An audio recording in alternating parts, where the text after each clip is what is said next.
mentored and continuously supported by Dr. K.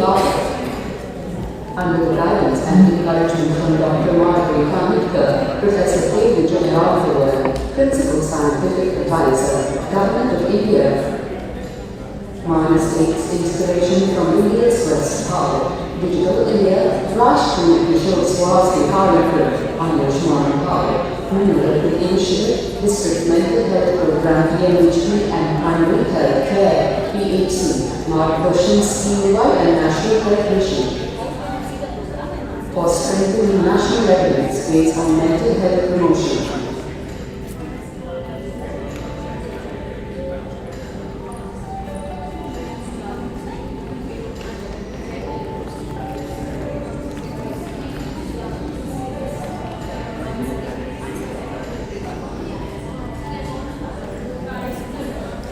Do you Accenture recently laid off more than 19,000 employees? Cognizant laid off more than 12,000 of their employees, and other IT companies are following suit.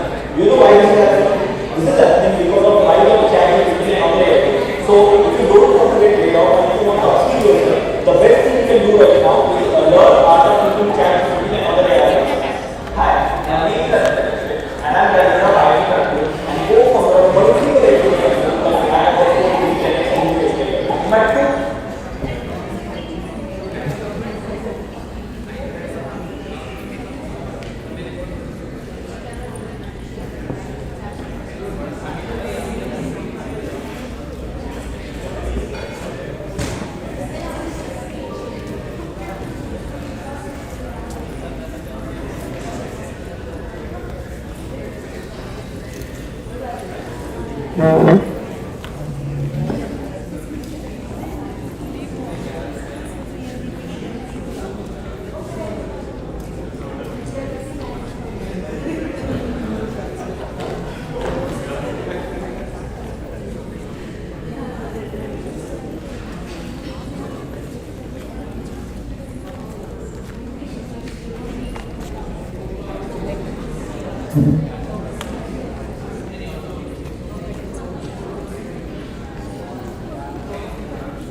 आवाज capture करेगा ये तो ध्यान नहीं रखा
Okay, I want it.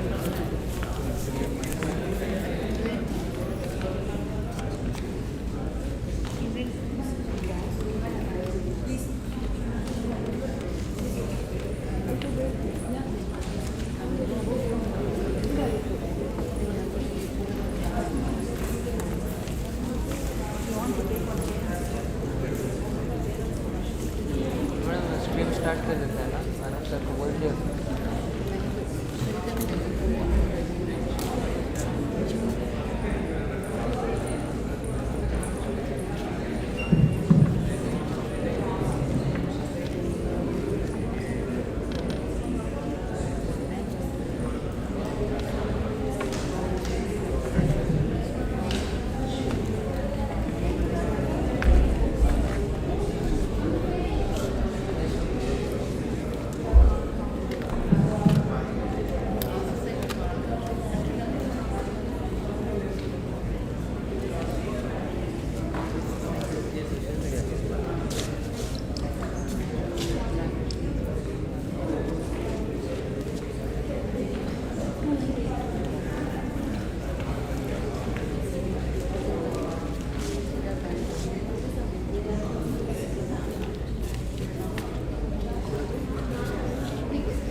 14%.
वही मुझे डर इधर रखा था ना पहले।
Good morning, everyone.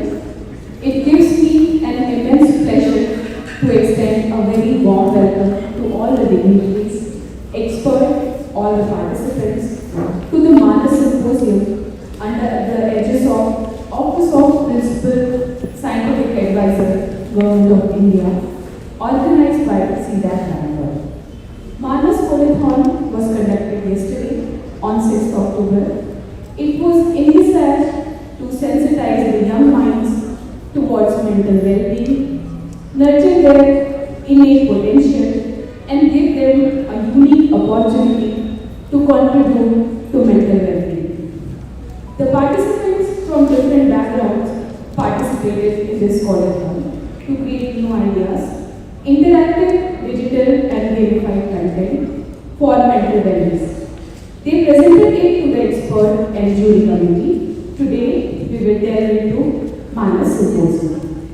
So, let us begin this glorious occasion by offering our prayer to Lord Ganesha. May I please request Ms. V. Kartika for the invocation song, and also I request all our esteemed dignitaries to light up the lamp. May I please invite Srimati Sunita Verma Madam, Scientist G, and Group Coordinator, Niti, Dr. K.T. Bapat, Madam, former Scientist G, Office of PSC, Government of India, Dr. Sarat Chandra Babu, Sir, Advisor, NCOE, DSCI, Dr. N. Subramanian, Sir, Executive Director, SETS, Government of India, Shri Mangesh Ithiraju, Sir, Director General, C-DAC, and our Executive Director, Dr. S.D. Sudarshan. Sir, please. Cut.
Perfect.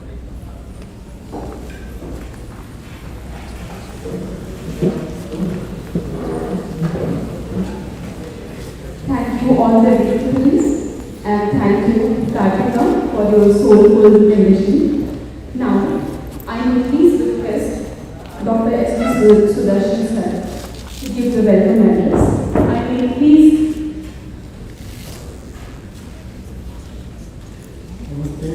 Very good morning to all of you.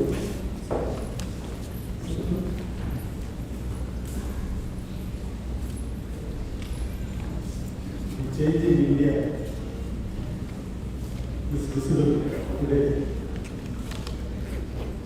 In the program, MANAS and today's Production Financial Activity witnessing.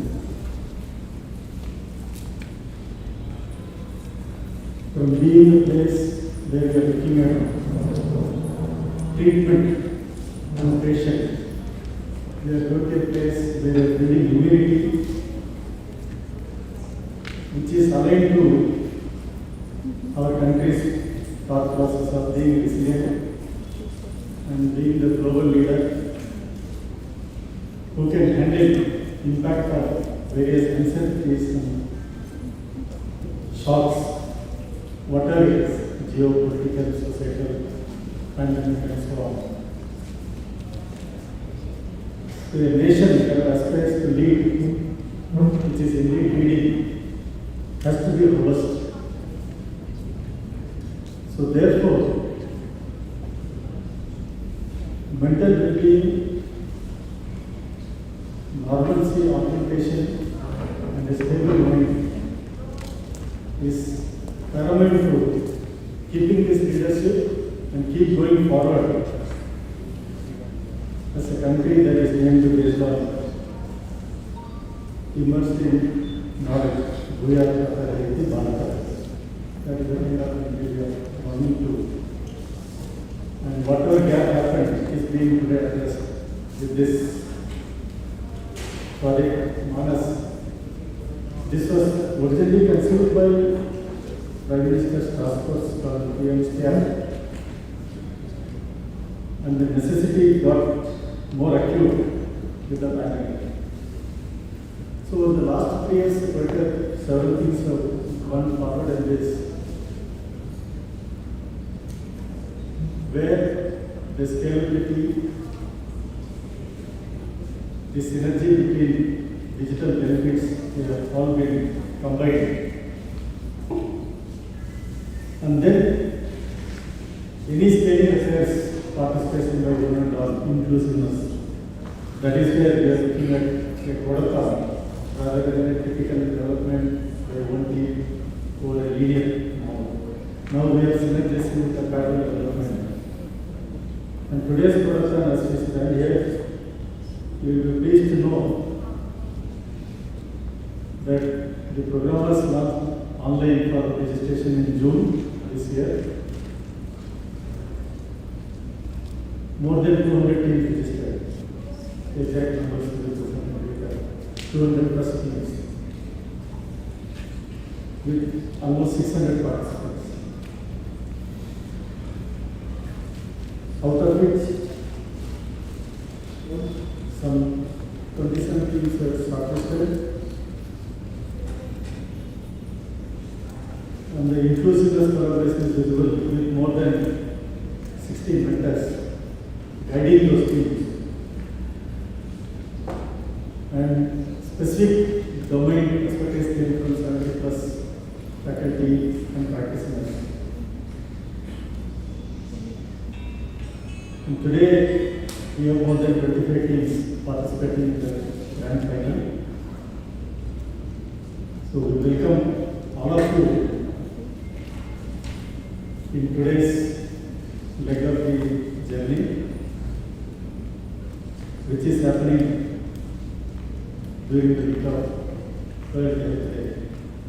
That is coming up in the next couple of days.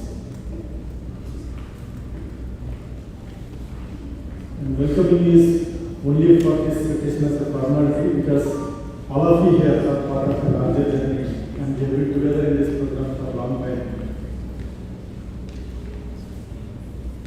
And our happiness triples for few reasons. One is when the program was initially conceived, at the end the person who was leading it, Dr. K. she is very much here, supporting all of us coming all the way from Delhi. And that time, Sri Bindumadavji, he was part of the team that decided that this program has to be onboarded. And he is here. So they all know the purpose and preamble of the entire story. So they are not doing for the sake of doing. They are part and parcel of the system. And we have undivided support from Ministry of Electronics in 1980, and Madam Sunita is here. She also leads the health informatics domain, and her team has been part of the review meetings from the meeting side, whenever the project reviews and progress happen. And off the record, whenever we meet, it is being discussed. And in terms of expertise, we have received great support from the Madhuri Director, Professor Sairajara, and our own colleagues and friends. And we are always proud of various alumnus.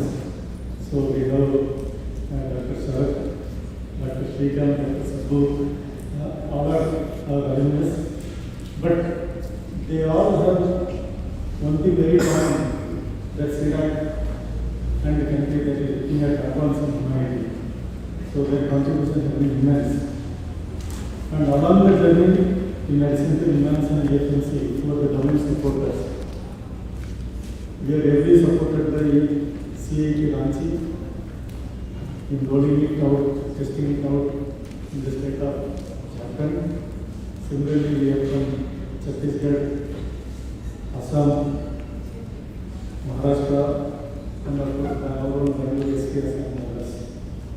So we welcome all the mentors, juries and experts to today's occasion.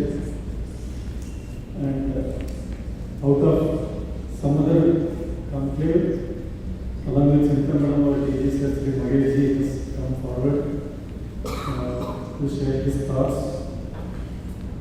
And the fact that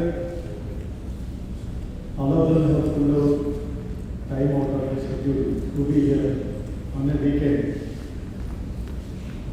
indicates the commitment that we are looking at. So, we thank the DD sir and the entire C-DAC team that has put the whole team together, from Dr. Janaki to Sarita, and Dr. Kartika, and the entire team. And the participants, I know some of you have come one day before. I hope you feel comfortable to welcome to the Bengaluru, which we call it Inaugural.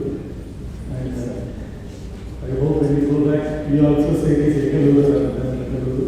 That is what we are looking for on the side.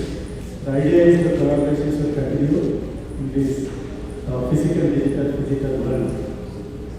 And we look forward to the journey becoming a long journey,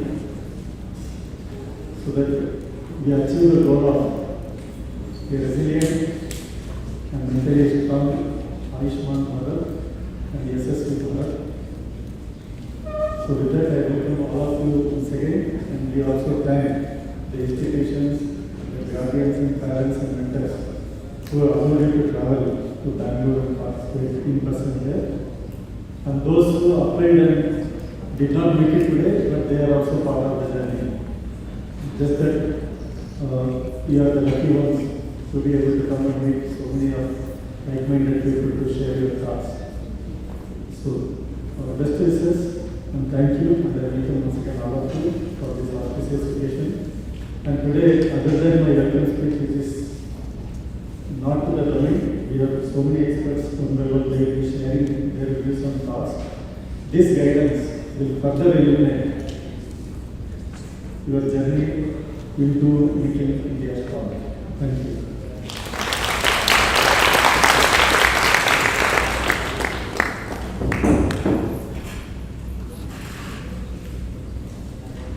Thank you very much, sir, for a warm and gracious welcome in setting up a tone for this event by highlighting the inclusiveness and importance of family. We will have an online inaugural address by our esteemed guest, Dr. Parvinder Maini, Principal Secretary, Office of PSA, Government of India. So I would like to read a profile. Dr. Parvinder Maini currently serving as Scientific Secretary at Office of PSA, where she is involved with Prime Minister's Science, Technology and Innovation Advisory Council, Empower Technology Group, Science and Technology Cluster, and other major initiatives steered by the office. Dr. Maini has a doctorate in meteorology and oceanography and has a vast experience spanning over 32 years in diversified field. With a master's in mathematics, Dr. began her career at National Center for Medium Range Weather Forecasting in 1990. She served NCMRWF for close to 2 decades before moving to the Ministry of Earth Science headquarters in Delhi to formulate and spearhead the program on economic benefit and impact analysis of services rendered by the ministry. She played an important role in implementing and executing the atmospheric science program of MOES and program on extramural research. As a program head, international collaborations, Dr. Maini provided leadership in strategic management of MOES in different portfolio, bilateral and multilateral collaborations. Dr. Maini headed data and strategy unit of MOES and was responsible for monitoring and evaluations of various schemes at MOES to ensure data-driven tangible outcomes. Now, let us see her inaugural address.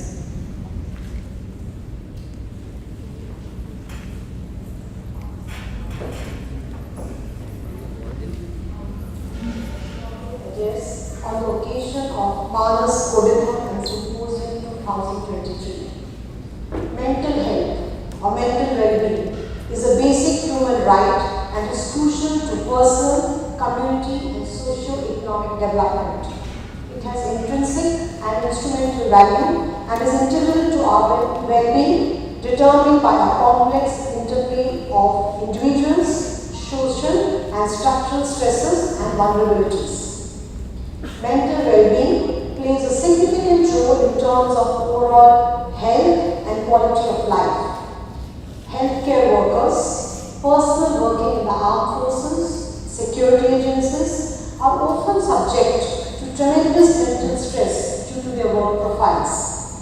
particularly senior citizens and super senior citizens due to their loneliness, and students due to the pressure of excelling in their careers are equally vulnerable. These are few examples among many. The COVID-19 pandemic has amplified the need for mental wellness, isolation, uncertainty, loss, and fear. All this have taken a toll on the mental health. As per India's National Mental Health Survey 2015-16, nearly 150 million Indians need mental health care services. In India, though physical health care is being addressed, mental health care does not get the required attention. The vast care gap for common mental health conditions such as depression and anxiety means countries must find innovative ways to diversify and scale up care for these conditions, for example through digital self-help. Now, promoting mental wellness through therapies, support networks and self-care practices is essential to alleviate anxiety, depression and post-traumatic stress. Encouraging open conversations, reducing stigma and investing in mental health resources are vital steps in healing and rebuilding mental resilience for individuals and communities. In view of the importance of mental well-being, the Prime Minister's Science, Technology and Innovation Council considered it an important initiative, and thus MANAS was launched in April 2021 with the support of the Office of Principal Scientific Advisor to the Government of India. It is implemented by Enhanced Bengaluru, AFMC Pune and C-DAC Bengaluru with an objective to enhance mental well-being through a national digital platform, thus reaching out to the ground level population at large. The MANAS platform is an innovative endeavor led by subject matter experts with the objective of enhancing public mental health awareness and fostering the adoption of low-intensity self-help interventions. This initiative encompasses the development of a digital mental well-being ecosystem structured around three core components: the MANAS app, the MANAS Mitra Awareness Program, and a specialized dashboard designed for mental health professionals to seamlessly integrate and manage mental well-being resources. The development and ongoing maintenance of the MANAS digital ecosystem has been executed by C-DAC Bangalore, while the task of content digitization is carried out by Enhanced Bangalore and AFMC Pune. The MANAS app, a cornerstone of this initiative, stands as a well-established tool equipped with rigorously researched mental wellness measures and interventions specifically designed for Android services. The app is enriched with a treasure trove of scientifically evaluated content encompassing time start, good sleep, deep connect, mindfulness, social connectedness, and emotion-wise strategies available in both English and Hindi languages. It features self-paced intervention in the realm of mental wellness, meticulously curated by mental health experts, alongside a comprehensive compilation of resources and mental wellness initiatives supported by various ministries. In line with our commitment to advancing mental well-being, the MANAS Codeathon was launched in June 2023 under the aegis of the Office of the Principal Scientific Advisor, Government of India. This program is envisioned to sensitize and empower young minds, nurturing the innate potential and providing them with a unique opportunity to contribute to the realm of mental well-being. The MANAS Codeathon and Symposium 2023 extended an open invitation to graduate and postgraduate students from computer science, psychology and psychiatry departments from various educational and research institutions. Individuals with a passion for technology and innovation were encouraged to participate in the creation of digitized mental wellness content, materials, videos and aids, thereby furthering our collective mission of mental health awareness and support. We are here today to celebrate the success of the MANAS Codeathon, a vibrant showcase of innovation and collaboration that has paved the way for the symposium. The Codeathon brought together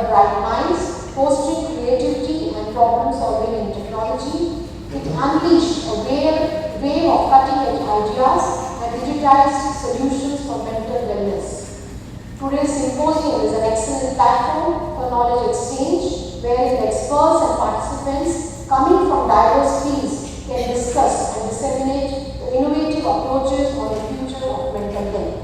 I am sure the Codeathon and the symposium will underscore the potential of technology in reshaping mental wellness and ignite a path towards a brighter, digitally enhanced future. I would like to congratulate C-DAC Bengaluru and the partners and collaborators for their dedicated commitment to this noble cause. It should serve as a purpose as a platform to engage, educate and empower the next generation. Thank you, and I wish all the participants the best of luck in this Codeathon.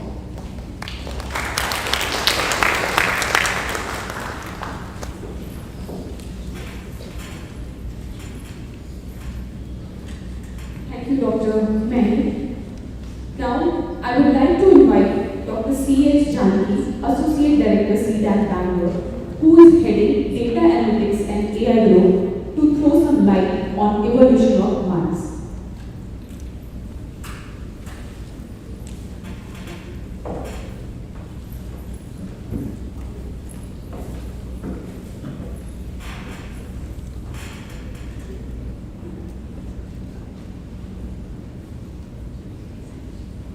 Namaste to all the dignitaries presided over the event, the GP members, to the dear participants who are there from yesterday, to all my dear colleagues. So we heard from Dr. Valedictory, my madam, about the evolution of MANAS and the initiative of PSA office, how they have been supporting us in executing this project over the last 3 years. So as Madam said, it's a project which is being executed jointly with partners like AFMC Pune, Enhance Bangalore, and C-DAC is mainly collaborating for developing the platform.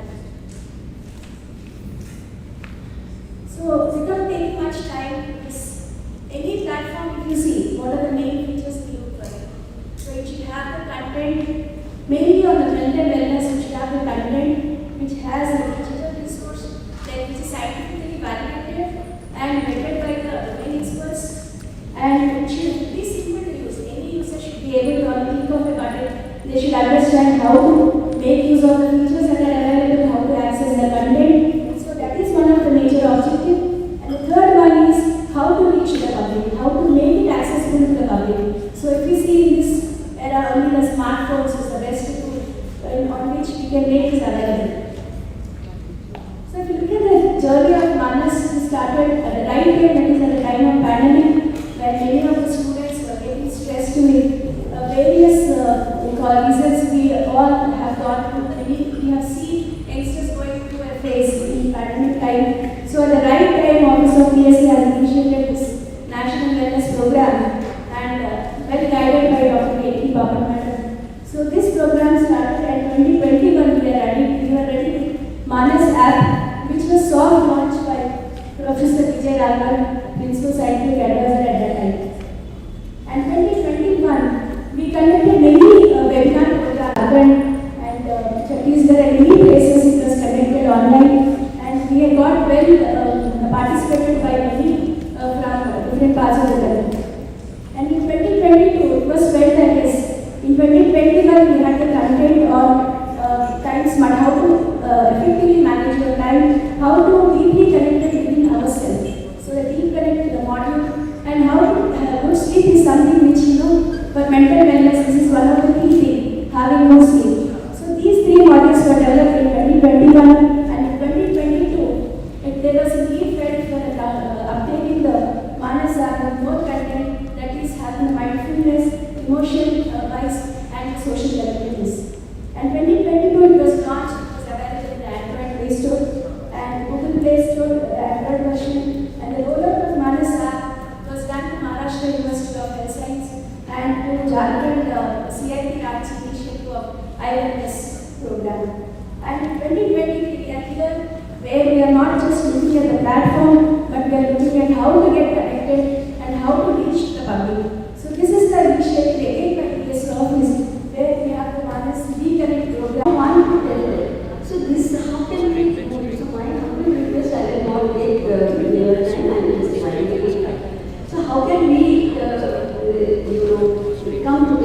physically and digitally how can they deliver.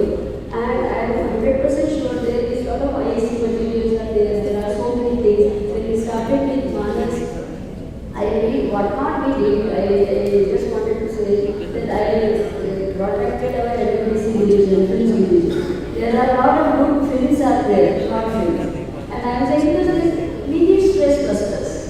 You cannot say this is the only game, it's only joke or something like that.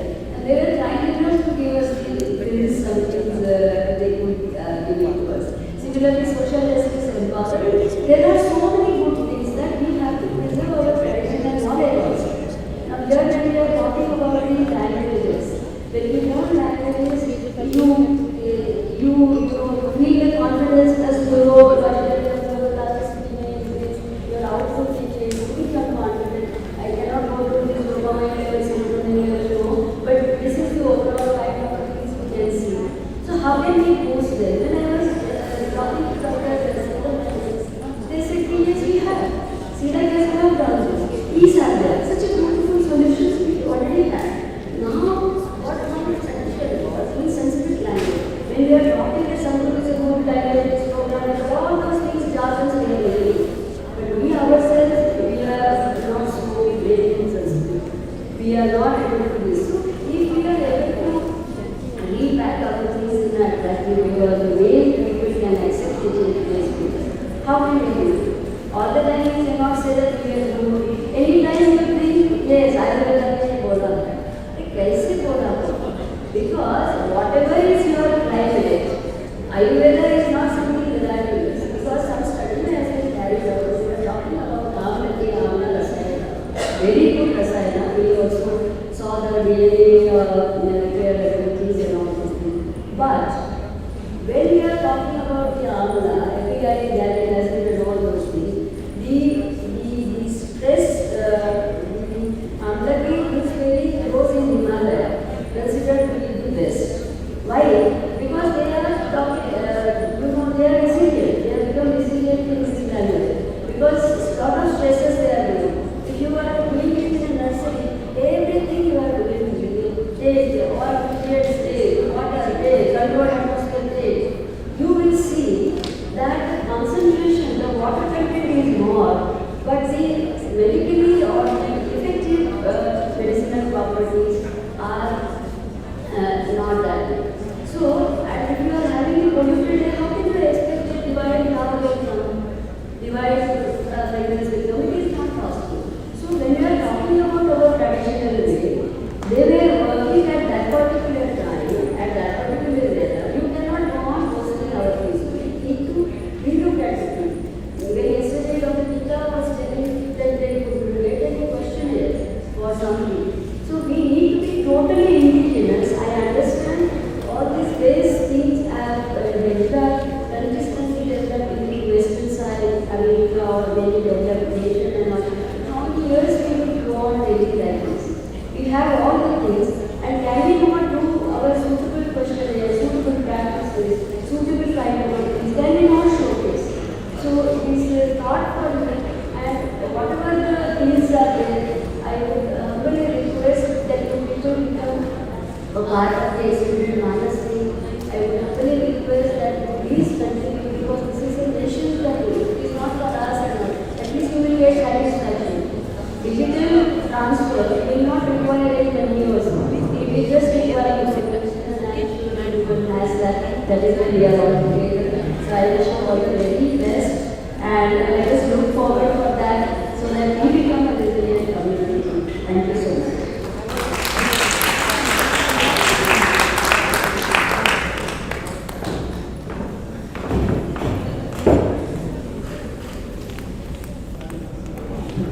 Thank you very much, madam, for taking us towards the journey of MANAS and highlighting the importance of this quality. Now, I may please request Dr. Saraj Chandrababu sir, advisor NCOE, DSCI, to throw some light on mental wellness. Dr. Saraj worked as the Executive Director of Society of Electronics Transactions and Security Chairman, as C-DAC Bangalore and former Director of C-DAC Hyderabad. Presently, is advisor to Data Security Council of India and honorary principal advisor of Broadband India Board. Dr. Sarath obtained his PhD from IIT Delhi. He initiated and guided numbers of R&D projects at C-DAC, Hyderabad Examiner Centers, and sets training in area of cyber security, hardware security, cryptography, post-quantum and security, network security, and system security, malware analysis, to name a few. He has led the team of experts in arriving the feasibility study report of India microprocessor. Under his guidance, tools such as E-Sadhya for children with autism, E-Shraddha for the elderly people to handle the computing devices with ease were developed. He was a part of the ideation team of MANAS. He worked at the Department of Electronics, Government of India at various levels and programs. He contributed to UNDP program of microprocessor application engineering at DOE and coordinated R&D activities in data communication at ITI Bangalore. He is responsible to initiate first of its kind projects such as canal control and communication in irrigation, APM-based plant-wide networking for Bhilai steel plant, operators independent ground dispatch system for overcast mine projects. He received the prestigious Westwing Industrial Research Award in 2019 for the contribution to information and communication technology, received a leadership award in C-DAC and chosen for UNDP fellowship program. He is a member of many technical expert committees for different organizations, has published more than 72 papers in various national and international journals and conferences. He guided 3 PhD to the completion and 1 patent awarded and 5 patents. He is a senior member of IEEE, member of ACM, CSI and fellow IETE. I will please request Sir to address the gathering.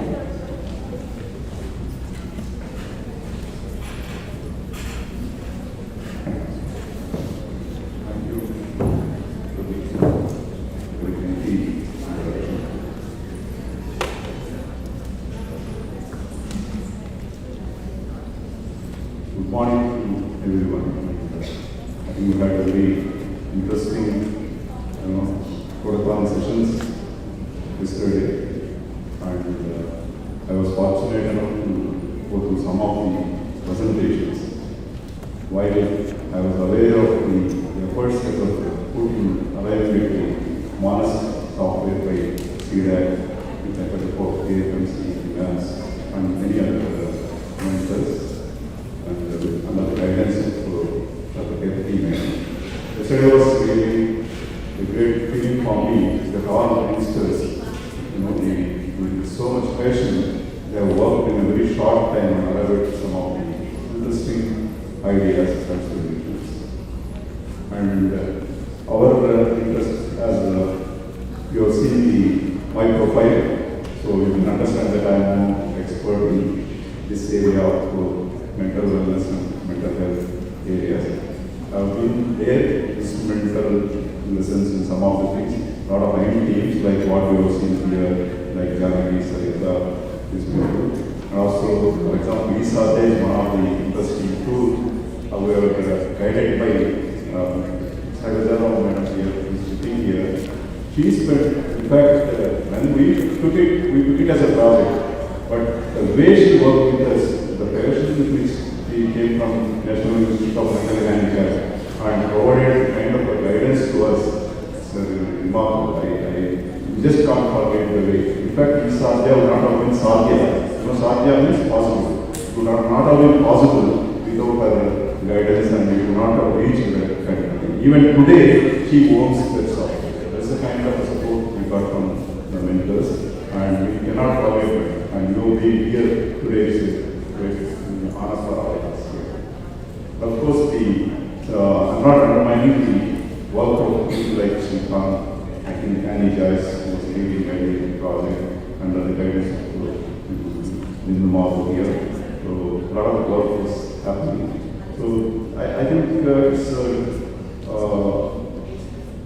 I happened to the cybersecurity lab under the office of PSA where Dr. Valedictory was guiding us in some of the projects for perimeter security, like integrated threat management software, ETL kind of things. So that time he was already working in rural technologies under a program called the C-DAC. A lot of work was happening. So whenever she mentions about some societal things and social welfare, I used to say there is a team of ESA there, maybe they are the right people to do it. When it came, COVID time, the importance of this kind of mental wellness software for the mental health of the citizen of India was being discussed. I just put a word to her, please look at that. But then I haven't done much, but she has taken it in such a way, and they had sleepless nights discussing and arriving at the framework and so on. So that's what we are seeing. And that made, and kind of once again, the MANAS, if my MANAS is correct, it is all happening only because of the special interest and extraordinary interest taken by Dr. Valedictory Madam from Oxford. Of course, it's all there. So this is few people, they make a difference, right? So this is what I learned through my career spanning over the last 4 decades in various agencies. In fact, the C-DAC is a place where I find many minds and work on different teams. The only you have to tell them to do this, they will do. That's the kind of thing. Just now I was talking to the DG of C-DAC. I was just mentioning under our guidance, a lot of major programs are happening like India Microprocessor and National Supercomputing Mission of Petascale, Exascale machines, and then the quantum computing and all that, which is the latest one. He said that, Sarath, the only thing is you should give freedom to the youngsters, then they will do. So there's a kind of thing that's happening. Such young teams we are seeing here. And the cause of analysis, how do we make sure that our young team is more productive, more healthy, not only the physical but mental health as well. So that is what is making all of us here to discuss on MANAS. Right? So the name is very nicely thought of, and the expansion is given to us so mental health and normalcy augmentations. Right? So it's very, and also, Madam also mentioned that 2 age groups, Engistan and Manma. So 2 age groups we are divided into practical years. It's a very important age group because I think 20% are even more than population falling in that group. And this age group, if you are taken care, because most of the time problems happen, even for example, if you take a COVID impact, what is the COVID impact? Most of the time the students, they are not able to go to the schools and they have to go use the online learning tools, they miss their friends, they miss the opportunity to interact closely with teachers, and a lot of things. So everything is got to kind of be environment. And there is a lot of anxiety, stress, all keywords, a lot of things being so this has happened during that time more significantly compared to some of the difficult to digest attempts and suicide cases as well. So that is the kind of age group which has to be taken away. So that is the focus that is started here. And thanks to technology, one way as somebody mentioned that technology is a double-edged sword. Or sometimes it helps, sometimes it also affects. So any technology that we take, we are worried with AI technology is everyone talks about AI, right? So because everyone knows the importance of it. But at the same time, we are also worried what is going to happen. If everything is done by OpenAI, ChatGPT, or generative AI kind of environments, so what will be, what I will do? One of the processes or discussions of the negative effect of AI was mentioning that, so even it's a very good tradition, I don't want to name. He said that he received the assignments. Then he saw that one line is there. These details are available to the best of my knowledge as on July 21st, 2021. Is it clear that assignment plus directly a student if you have time to read and at least improve that to the requirement. So this is one way of the innovative teaching process. It can stop, right? If you use just blindly and take inputs and take as a block. And one more thing is AI is now we have seen a lot of components are developed. Some of you use the machine learning algorithms. AI is used effectively. Okay, so also people are like AI is technology because we are training the limited training that is available, but that's not probably enough. So or sometimes there will be certain attacks, the poisoning attacks people call. That is data is changed and we actually use the instead of expected to some other result. So what we will do? One of the key things is right now we want to use AI, and also AI has biases. Right? We have various biases, gender bias and various biases.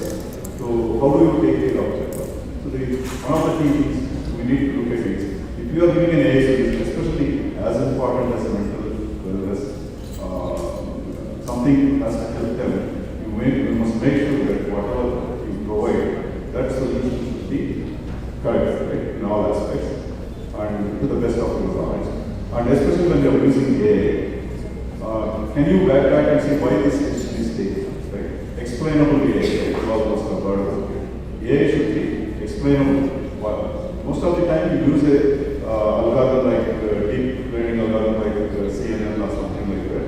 So you give some inputs and train it and finally you accept it, right? But sometimes you want to audit it.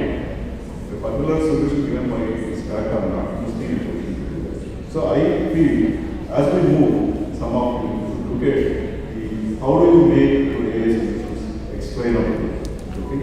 Or you also make it responsible, right? Both are important, not just explainable. Okay, explaining is fine, but you should also be responsible. So this is an important area of AI because everyone here, everyone in technology, whenever technology comes, this is AI will be there in mobile phone, smartphone, right? So this is what it is. Administrator says that up to certain age, smartphone should not be used. Okay, but we have that device which is reachability, to reach the unreachable, we are telling the mobile phone, right? So this is once again a gadget of what is doing all devices, right? That's everything for us. So how do we take this kind of situation? And Madam has already mentioned the accessibility is very important. So whatever you are developing, whether it is accessible only for the urban or is it reaching the rural population. So otherwise, even for such technologies which are of importance, it will create a digital divide. Rural people are also becoming quite available. Only thing is probably bandwidth impact. So when I develop a solution accessible, it doesn't mean that they have a smartphone or not. It is important to see that your data, the solution that you take should not be bandwidth consuming. So you must make as much as possible. Effort should be to make sure that you are able to get a solution which is bandwidth. Bandwidth should be able to take care of it. You should be able to probably work at 3G, just not really reach even to the movement corner. Like we are talking about 5G and solid going to 6G probably. So these are things. One of the other aspects is the privacy is an important. Health we are talking about the people and data privacy of the people is very important. As such, in any health, electronic health records is a standard and everyone is following that and there is a HIPAA standard. Okay, so standards are available to make sure that the data, health-related data is private. And when you talk about this kind of situation, already a lot of stigma, right? So people talk about stigma, people they won't share if they are doing some problem. So how do you break that stigma and also see that that data is not displayed and shared. Okay, so that privacy becomes an important aspect. And security, my colleague Subramaniam sir is going to be talking more. So security is important because we're talking about various levels and at every level security is going to be important. I just wanted to say security in any concept is connected to trusting or not trusting is one aspect. So we are nowadays calling it zero trust architecture. And just give it the type of governance and give the responsibility to you. So for don't insult me, explain more. But the relevance is there. Okay. So the idea, so the privacy, you know, that recently you had a DPDP Act of 2023, the most awaited digital personal level data protection act. And when we develop solutions, I think we need to also look at how we comply with DPDP standards. So a lot of standard compliance also becomes important. One side health records, like chemical standards, other side the technology standards we need to look at. And because we are doing a lot of content, we are making them to learn online. So some online e-learning standards also we can look at. There is a standard called as SCOM standard. SCOM is shareable content object reference model. The SCOM standard tells how granular is content such a way that learner can learn easily. A very small granular, we always having the learning outcome. So this is what we have, because content is being put in some form. Of course, here you are not going to measure like a course. Yesterday, some of you have given nice way of presenting content. So, but you need to look at some of the beautiful things. And SCOM standard also talks about easy to use navigation. Navigation is an important aspect here.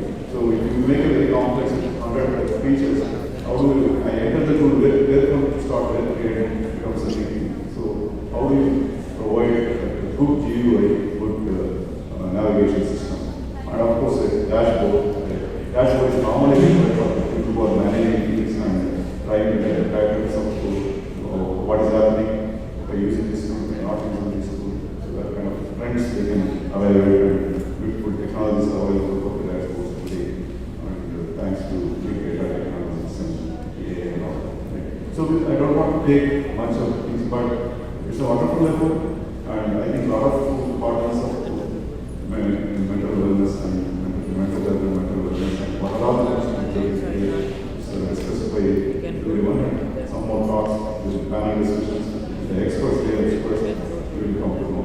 So I'm really thankful to you for giving me this opportunity to be here, to meet all of you like minds, and to also have an opportunity to see yesterday's nice talks. As someone was mentioning, these talks, these presentations have been made, few may be awarded, but everything is important. And I feel C-DAC team and with all the agency and MANAS team, they take the kind of passion which many of the governments develop, how to improve that and probably integrate into this. Because one of the feature of the MANAS that it is scalable and integrated, easily integrated things. So that is true. I think these components could be, they can be further guided, because C-DAC has been guiding a lot of interns. Some of your students can continue your things to make sure that they will come and everything leads to a paper publishable, which will help you as a student, and at the same time enriches MANAS as well. So these are two aspects that one can look at. I once again wish every one of us all the best, and I do hope that MANAS is going to be a great fillip for the gaps that are there in the mental health related problems in India, and look forward to continue to work. One suggestion I want to do to C-DAC is, I know C-DAC has to worry about getting a project has to have an outcome. They have to be supported by governments and all. But C-DAC has a lot of economics. So why don't you create a forum and tell that not your project what you are doing, but you do it as a societal cause. You come and contribute anything like so many people have come to Kodaikanal and from every part of the country they are here. If they can contribute within C-DAC, within your own environment, can you create and just sometimes, small time, but it's not connected to a regular cause. It should be this social cause and provided. That kind of thing we encourage. I know C-DAC does some wonders. We always create some techniques. With this suggestion, I would like to really end. Thank you all once again.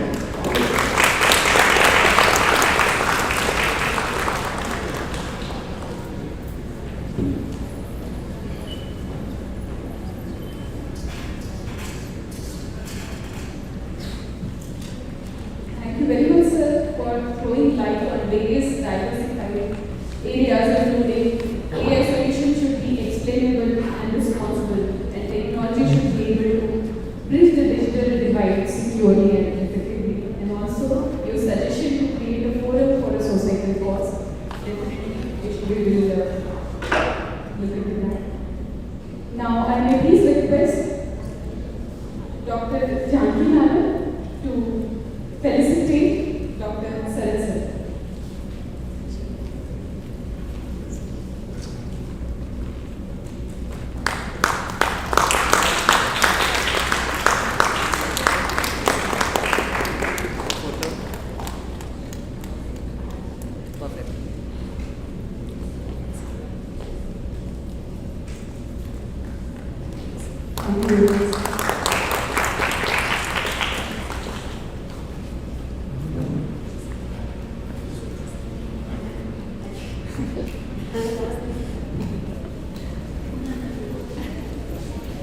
Now I may please request Dr. N. Subramanian sir, Executive Director, SETS, Government of India, to deliver his talk on need of security and mental wellness program.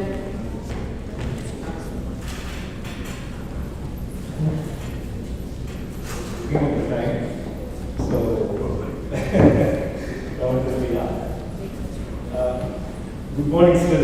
I'll kind of wind it up in 10 minutes. Time given to me. Respected Madam and the entire team from C-DAC and just thank you for welcoming me here. So actually, subject is very interesting. The reason is I used to be involved in projects related to ICT accessibility. So when you talk about ICT accessibility, it's about how do you enable the computing devices, whether it is mobile phone or laptop or these kind of devices to be easily usable by various strata of the community. It could be elderly populace, or it could be young children, or it could be differently able communities. How is it going to be useful? Now you may be wondering why I am talking about that. This particular area of what we are talking here is very pertinent and important because you are talking about development of an application and development of a solution to very sensitive problem statement that is very important to the societal context. So it needs to ensure that it is highly accessible and it should be very easy for one to use it and it is not too much intervening into their other routine affairs. Now the topic that I was given to talk is security. And I come from an organization which is again blessed by Principal Scientific Advice to the Government of India, PSC office. And we breathe and think only cyber security.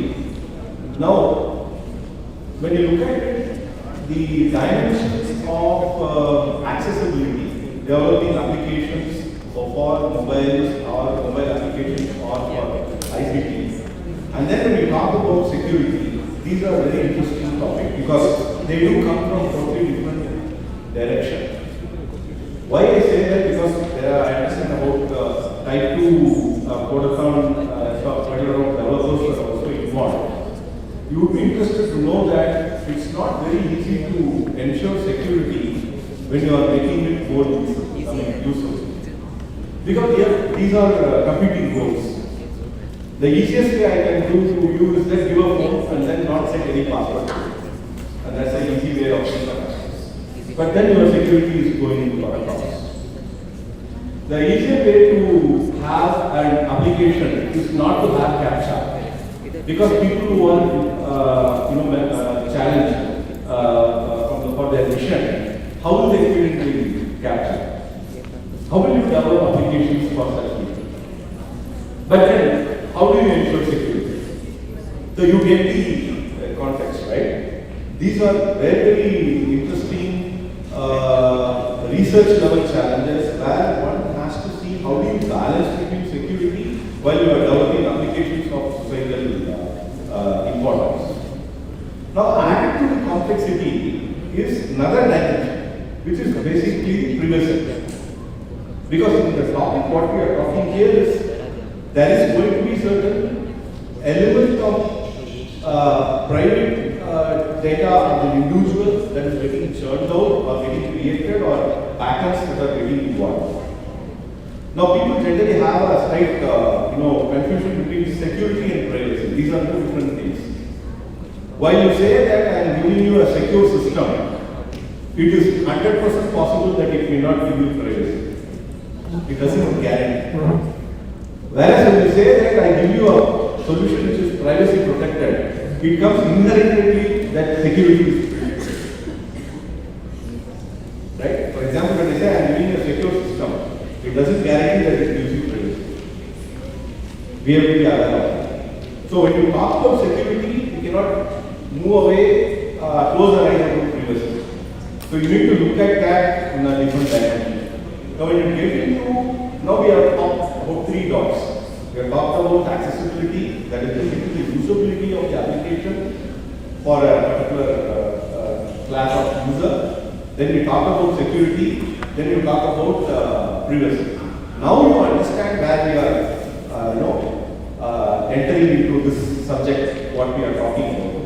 It is not just about developing some app that anyone can. It is not about generating a content. Again, there are a lot of things that can happen.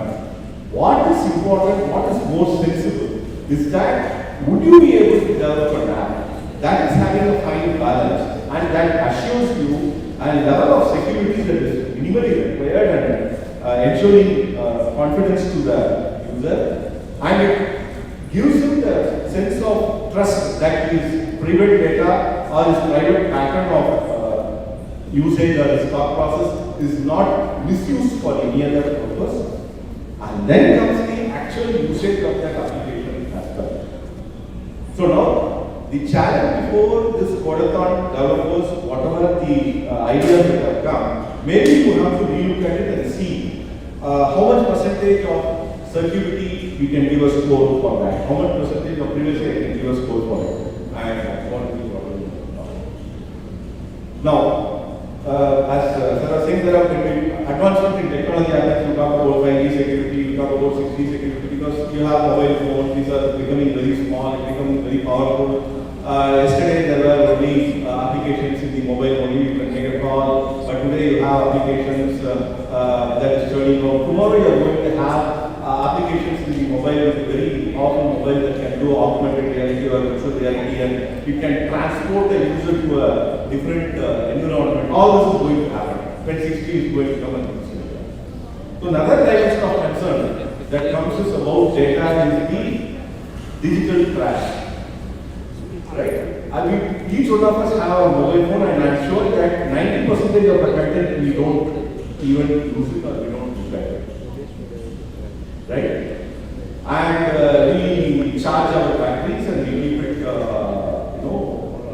saving it and things like that. So when we talk about security, when we talk about data, let us be sensible that we are talking about securing and protecting the data, which is very sensible and which are important. Right? So these are different perspectives when one tries to develop applications of societal importance, that one need to take really cognizance of it. And as it was said, there are interesting standards and methods that are available. Coming to straight security, you can always have application security, you should not have, there are standard guidelines, you should not have vulnerabilities, you should not take some random input, you should not have ways that it can be exploited by phishing and other kind of attacks. These are standard things like WASP guidelines, and these things are all there as developers want to always do. But I think what is important is to go slightly further and then put our heads into it and then see and devise and design systems that are very robust, that are trustworthy, and that are giving a little pool for users to use without any concerns of it. This is one thing which I thought I should share. The second thing which I wanted to also touch upon is on the aspects related to the regulation.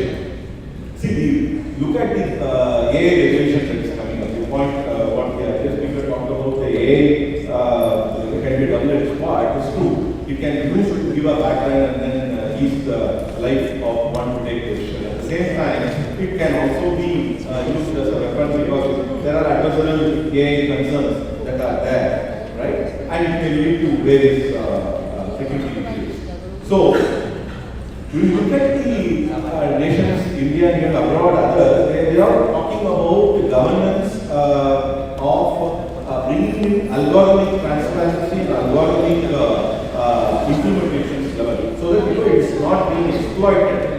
So when we talk about implementation of these algorithms, we need to be very much aware of such regulating mechanisms such that we are well within the ambit of policy will be the second part.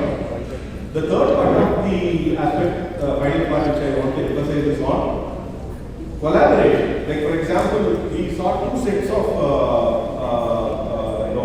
Codathon here. One is there are a lot of creative ideas, creators who have a lot of interesting ideas and they have been celebrated and they are working. Then we have set of students who are really interested in coding and developing an app. Now I see a lot of synergy that should happen between these two communities themselves. Right? It is quite possible that when you have the track 1 and the track 2, you have mergers of these two things, you will have even more innovative solutions that is quite possible. So how is it working? So I think it is also interdisciplinary because it brings in medical health professionals, it brings in cyber security as well as computing science people together. So in all, it's a very interesting journey and very important problem to solve. And very nice that under the leadership of C-DAC and the health institutions have joined together in this initiative. And like small support from our organization, we have been able to support this initiative on carrying out the security assessment of it. So it's very nice to see this and long way to go. And wish you all success and pleasant stay here and wonderful time. Thank you.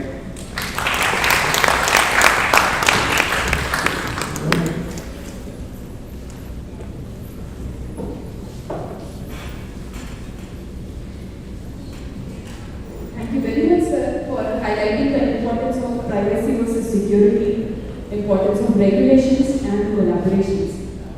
Now, I will please request Dr. Balaji, sir, Associate Director, to felicitate Dr. Subbu, sir. We call him Subbu, sir. Let's call Subbu.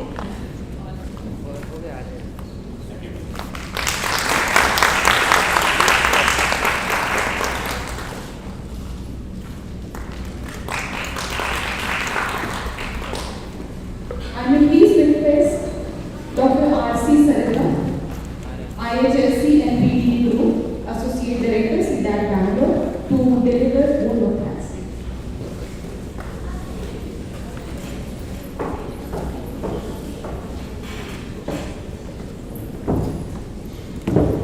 Ladies and gentlemen, good morning. First and foremost, I would like to take this moment to extend heartfelt gratitude to our Chief Guest, for gracing us with our presence today at this MANAS Symposium. We would like to express our deepest thanks to esteemed Dr. Parvinder Main, Scientific Secretary, Office of PSA, for her excellent inaugural address. She has emphasis on MANAS journey, MANAS Codathon, and how it has been an award and served as a source of motivation to all of us. I would like to take this opportunity to express sincere gratitude to Sri Maria Shetirajan, Director General, C-DAC, for sharing their valuable time with us and enriching this event. And we are truly honored for esteemed guest of honors, Dr. K.G. Bhagat, Dr. Sharath Chandra Babu, Dr.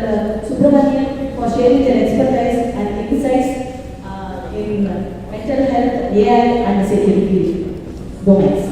Our special thanks to our Executive Director of C-DAC Bangalore, Dr. Sudarshan, for presiding this event and encouraging us throughout this project. Our sincere thanks to Dr. Janaki and for her continuous guidance and support throughout the project activities and this Codathon activities also.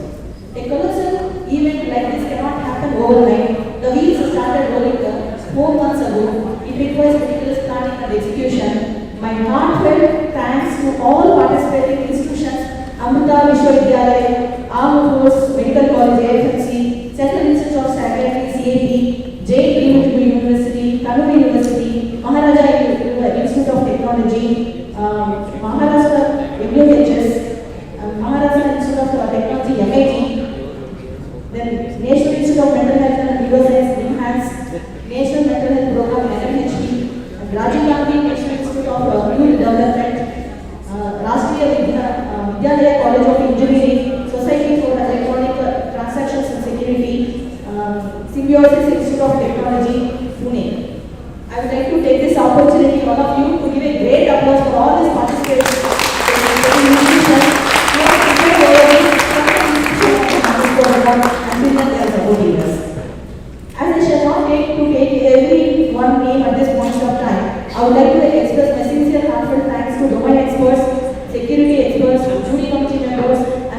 Kodathon team members of each and everyone who involved directly and indirectly from design to execution activities. This event could not be materialized without the support of our C-DAC admin department, finance and energy department, and media and entertainment department, and not the least our AD office department. My sincere gratitude towards each and every non-technical members. In wrapping up, let's remember the words, alone we cannot do so little, together we can do so much, which truly embodies the spirit of today's gathering. So to our participants and attendees, thank you so much for your lovely participation, enthusiasm and engagement throughout this event. Your presence has added vibrancy and energy to our gathering, and we hope you have found this experience enriching and enjoyable. Looking forward for further collaborations and same support in future endeavors. Thank you so much.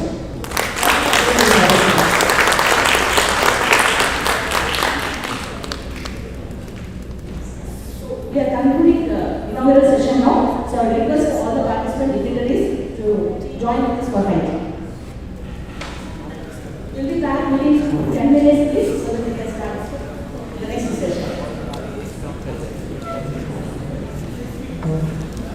देखते हैं ना YouTube पे पहले से ये toss started और पहले YouTube पे चल रहा है शायद होगा अरे वो तो यूट्यूब में चल रहा हाँ ये चल रहा है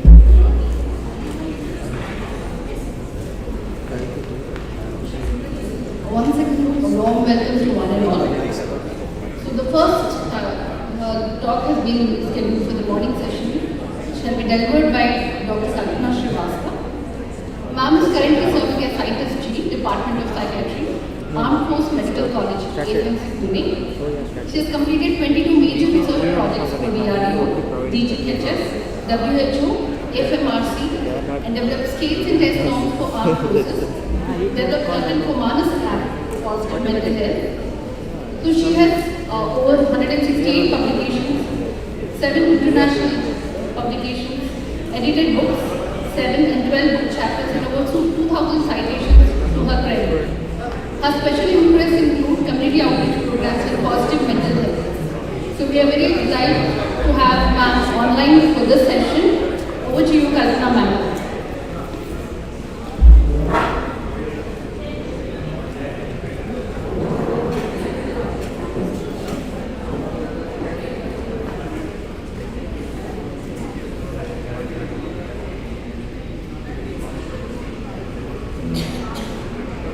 Everyone, am I audible, please? Yes, ma'am. All right, fine. I was wondering whether I'm audible. Yeah, that's fine. That's fine. All right.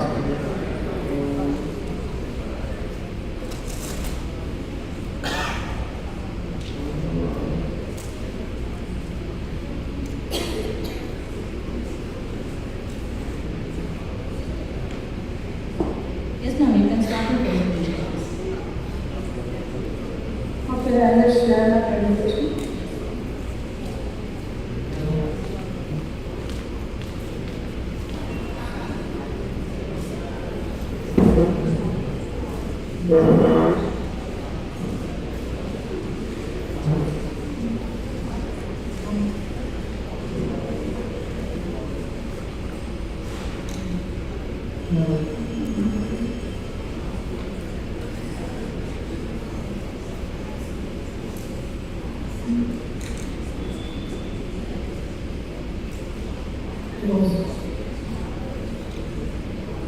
Give me a moment.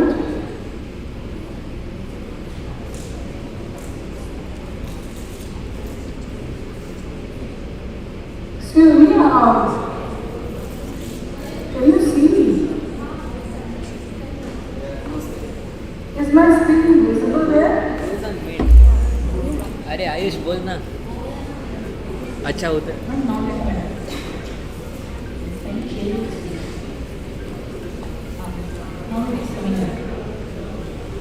Is my screen visible there? Yes, ma'am.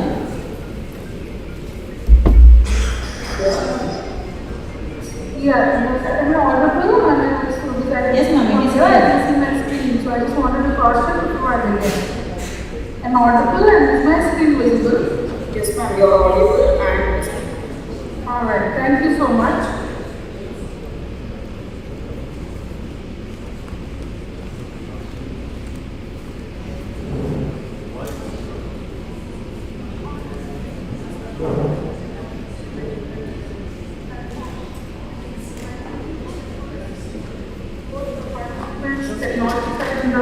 Psychological mental health experts side. So it is very wonderful opportunity and I thank everyone.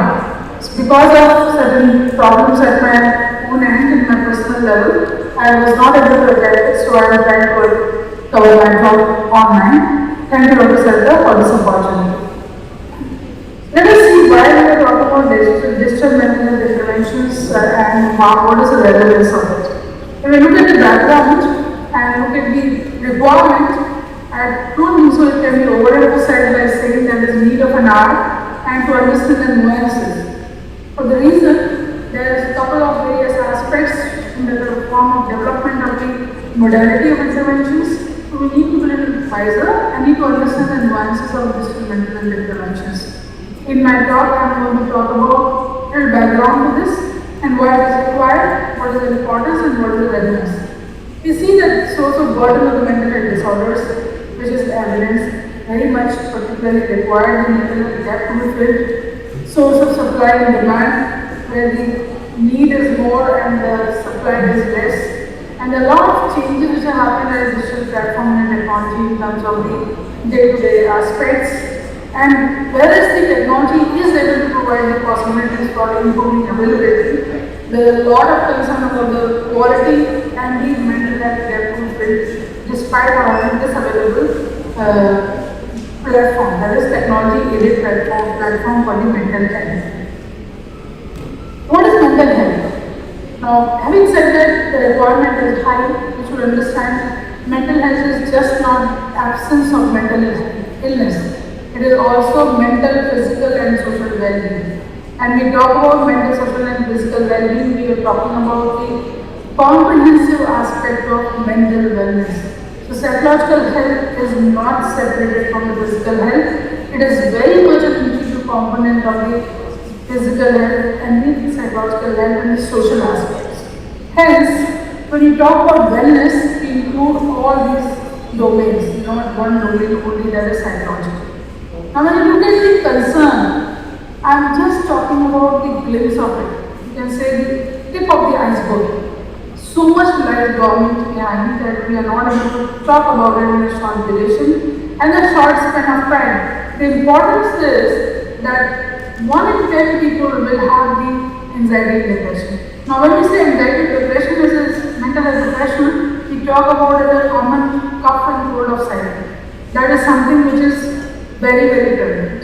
And having this particular kind of presentation of the problem behavior, where do we go? Do we address this issue by getting the help, or do we really try to just ignore it and then it becomes more of a concern? Now, another scenario when we talk about the major mental disorders, we find 1 to 2 people in every 100 will experience a serious mental disorder. That is a mental health problem. So one can imagine the magnitude of the problem. And in this, there comes the supply. And it is a concern in our country, in our scenario, where the number of psychiatrists are very low, recommended level is pretty high, clinical psychologists and trained mental health professionals are again low, and we are still counting on them. Recommended clinical psychologists could be 3%, but we have lesser than that. And this is a data which I am sharing, which has been published in the Indian platform and with the Indian journal. But we look at the availability and the need, the gap is going to widen and widen because it will take many decades to fill up these gaps. So this remains a serious area of concern. Now, when we talk about the gap, we have to be concerned about the couple of other issues associated with mental health, like poverty, stigma, and having the awareness. Now, poverty is something which can be done at the policy level. Stigma is something which can be increased by increasing the awareness, and there will be more aspects to this in terms of mental wellness. You will find many apps which you talk about. In fact, I was just at the click of the mouse for Google, as you know the industry of that gives the information. You will find 10,000 plus apps available, where wellness, or we are talking about the apps pertaining to one core aspect of the mental health. We don't have a comprehensive mental wellness app. We have sleep app, mindfulness app, awareness app, anxiety, to combat anxiety, to increase the gratitude, to increase the forgiveness, to have the connections, to have the buddy, all those kind of apps. But comprehensive aspects of mental health is not being covered by any one of these. So the requirement was very huge and it still continues to be the case. When we say digital mental health interventions, we have to understand what are we talking about. And this actually refers to the information which is being delivered through internet, through the related technologies, smartphones, wearable technologies, immersive solutions like virtual reality, video games and augmented reality. These technical terms sound pretty difficult to decipher or not only decipher, to actually have the understanding of synthesis. I wouldn't say difficult to decipher, to synthesize the platform of mental health care delivery. So when we say mental health care delivery and synthesis, that is where the role of mental health professionals come in a big way. So e-mental health is just not technology that we have developed something, it is all there on a click of the mouse, one can navigate. It also refers to the cultural change, socio-cultural dimensions, socio-cultural requirement, socio-cultural sensitivity, and having the control of the patients, especially over the choices that they can access with the language set, with the nuances set, with the non-verbal communication. Now this becomes a challenge in developing any mental health. So when we say there are benefits, when we talk about challenges, there are certain challenges. So it is just not technology, there are many more aspects associated with the mental health intervention on the digital platform. Now here, in the last 5 years, as I just said, that pandemic COVID-19 has taught us many lessons, and I'm going to re-emphasize it again. We all know that the innovations in terms of a digital platform and the availability of the masses in various kind of solutions was seen never before as seen during pandemic. So there are some learning lessons during pandemic which we have actually gathered, and this is where we find that in the apps also last 5 years have developed like n number of mental health apps have developed. Now if you look at it as a professional and if you look at the provider, you will always wonder where is the regulation, where is the quality control, where is the content control, how do we go about referring them to the patient, how do we decide which app to be used and which app not to be used. So these are some burgeoning issues which as a professional and a technical team, we have to resolve together. So, when you say the digital health mission was announced, there was also a promotion of mental wellness which was considered very crucial. And in this, smartphones, computers, laptops, interactive devices saw an increased rate of interest in terms of Indian platform. Now, there are various types to it. The types which can be understood as digital treatment, which is associated with the programs with the external support. Hello? Hello? Then supported digital treatment, which is with the adult self-help. Somebody saying something? No, madam, please proceed. Excuse me? Please proceed, madam. Excuse me? Ma'am, please proceed. Is somebody trying to say something?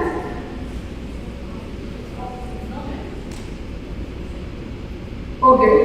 So No, madam. Please proceed.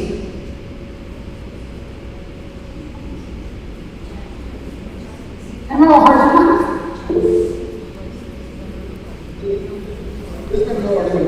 Okay, and I saw a lot of noise coming from the background.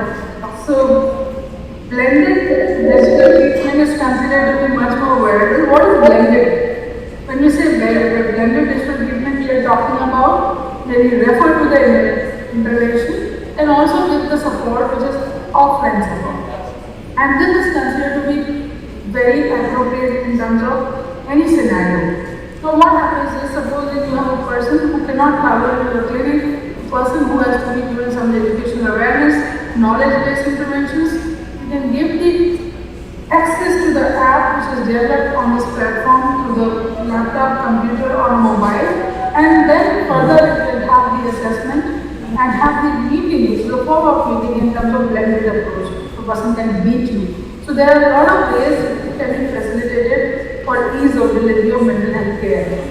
This conventional is synchronous and asynchronous. When you talk about synchronous, it is like video phone or telephone or calling. Asynchronous is there is no impending need for urgency to address that immediately. And there are other programs like computer, laptop, etc. Social media is something which I keep my reservations on when I talk about social media and the approach of mental health awareness. Though there have been good examples and the bad examples. But when we talk about social media, many things remain which are non-justifiable.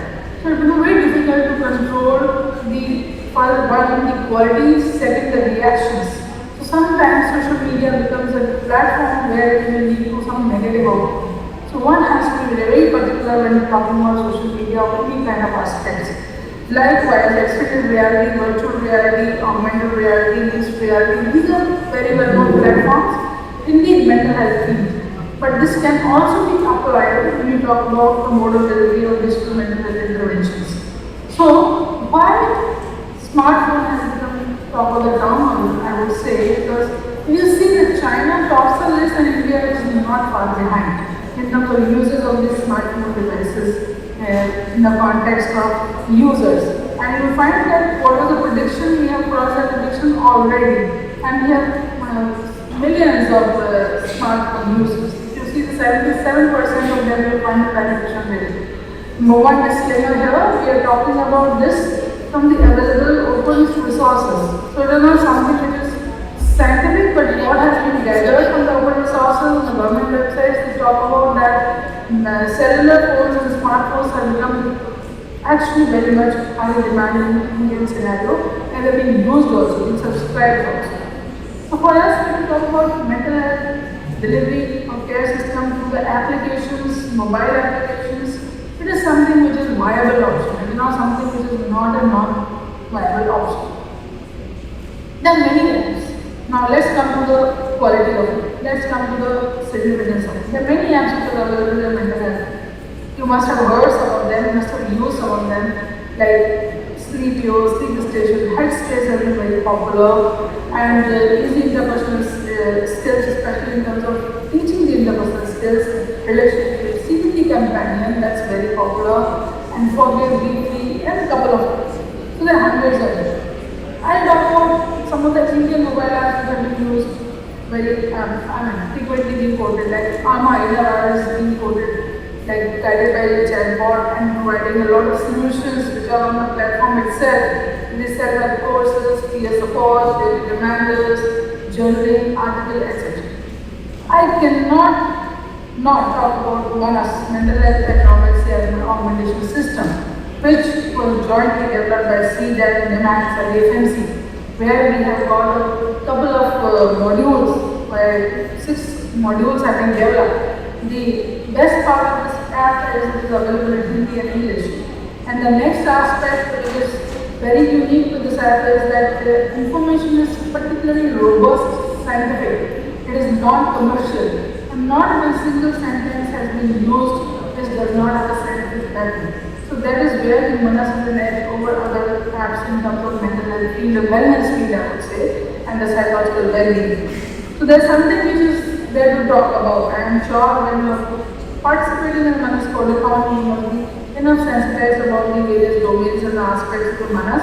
So I thought it's worth mentioning. It is something which has got a lot of weightage and a lot of way forward in terms of mental health and the wellness field. Now when we say about resilience, and we should talk about this because the employee assessment program talks about mindfulness, safe organization, silver care. It's a big platform, but that's very corporate program and commercially led program. Artificial intelligence is something which has been talked about as a chatbot and another delivery system. The Pfizer has got one chatbot which is based on artificial intelligence. Today, if you go on any of the websites, go to Amazon, go to buy any kind of thing or insurance, there will be some pop-up at the site which they may help you for certain things. So the AI has become a part and parcel of the life. It is not something which is hidden, it is very much visible, explicit, and is walking by the side of us in various kinds of day-to-day routine. So when we talk about mental health, why not AI? Now the AI has a little bit of a constraint here because sometimes the development is talking about that we should have the non-verbal expression identification through the sensors and AI development that machine learning basis, which is going to be the tomorrow. I'm not saying it's not in the future, it could be a future of this particular chatbot which in sense already is working on a non-verbal cues and likely to be engaged in the empathic conversation. That kind of a training is already being provided. So, where the AI chatbots are going on to this, there remains a concern though, the face-to-face conversation and recognition is something which will be a challenge always through this technology. However, what are we achieving through this technology is also very wonderful, that is the access of mental health care, access of wellness platform, access of information, and access to various well-being modules. This is something which is an edge over other things. One can not travel the distance but be still with you and talk about the problems. So, PISA has that chatbot which talks about various concerns and it has shown good results. Now, for younger generations, you see, I was looking at the data that when we talk about the smartphone user, which is the age group which is the highest smartphone category, and find 21 to 35 years of age is what is highest smartphone user category. And in this, there are various methods they have used, like mobile, virtual, web, cloud-based programs. In fact, about the certain programs like the virtual buddy, especially to talk about the various tours, guiding the virtual reality for anxiety and other management systems is also having a part of these programs. Now, this all my mental health professionals and people who have heard about virtual reality would agree with me that the component of certain aspects of virtual reality is which is not livable in the actual settings can be achievable with the virtual reality. And the phobias and anxiety disorders really has shown the results. And the scientific information available on these kinds of experiments. The problem solving aspect for the youth, the program which have been talked about, they have been talked about as skills and the personalized action plans, especially for the feedback, for the learning, for the guidance from the lay counselor. So it is not something which is talking about the mental wellness, it is talking about the solution, access, and a kind of, you can say, problem-solving approach to the young generation. So this has been a platform which is known as TOD Adventures, which provides these solutions. For anxiety management, there have been an anxiety coach, smart tag, and other activities which have been done through the digital platform. Telehealth platforms. Now this has gained a lot of momentum. In fact, countrywide there have been a mental health counseling helplines devoted, like MANAS, we have got a MANAS mental health helpline, which talks about counseling as a remote consultation. Now then, plus and minus of both, since the time does not permit to go into the details of it, I just touch upon this, that these platforms are simplest platform and have been very useful during the pandemic and now also it's being used widely, and there are ethical guidelines for the practice of telehealth platforms. And what are the layers of digital mental health interventions?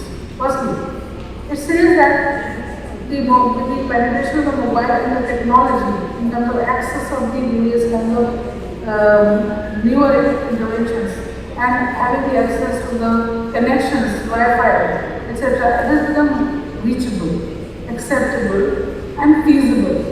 Now the fear that people will not be able to operate, you will find if you go to buy a vegetable from the vendor, they will have a cheap way, old way. And this is something which is India shining, I would say. So there has been a lot of digital innovation which has occurred across the various counters and which has increased the feasibility and accessibility. So that gives us a sight for, I would say, that kind of foresight that one can work on these dimensions. Now, there are other merits to this. One is that quantity of data which can be generated. The The other side of it is the confidentiality, and the plus side is the quantity of data. Now, various behavior can be screened in, various languages can be screened in, and it can also be used for the risk assessment and for the various kind of targeted interventions. So when we talk about the merits come as administrational state, questionnaires, interpretation of assessment, online assessment, and the having the data generation in terms of addressing the problem, risk assessment. This becomes very much feasible for these interventions.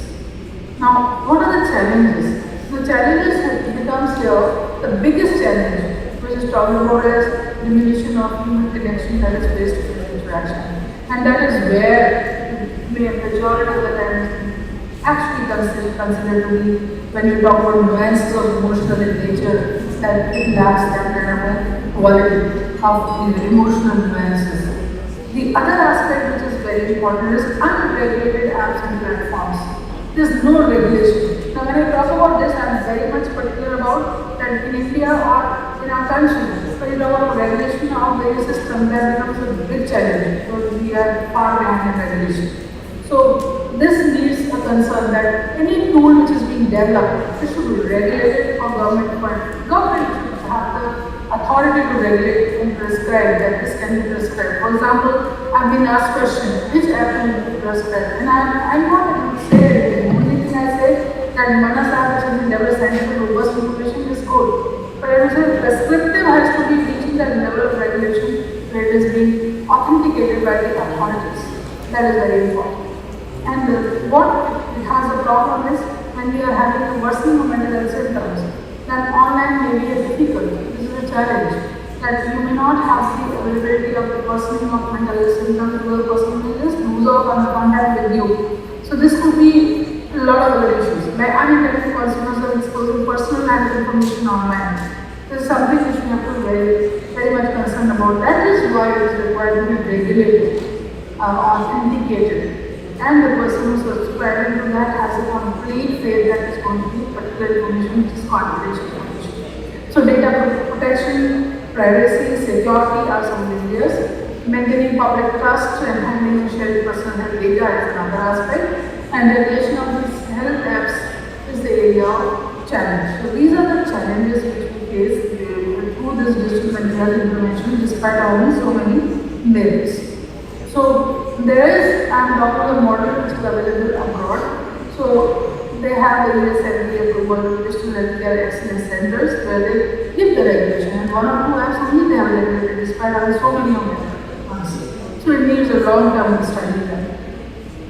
I'm sure Dr. Ketki is sitting in the audience. If not, this was something which started during the pandemic when there was a problem in terms of mental health was going down, and it was considered very apt that we should have this app. This is MANAS app. The agency, the MANAS, C-DAC, all three collaborating agencies.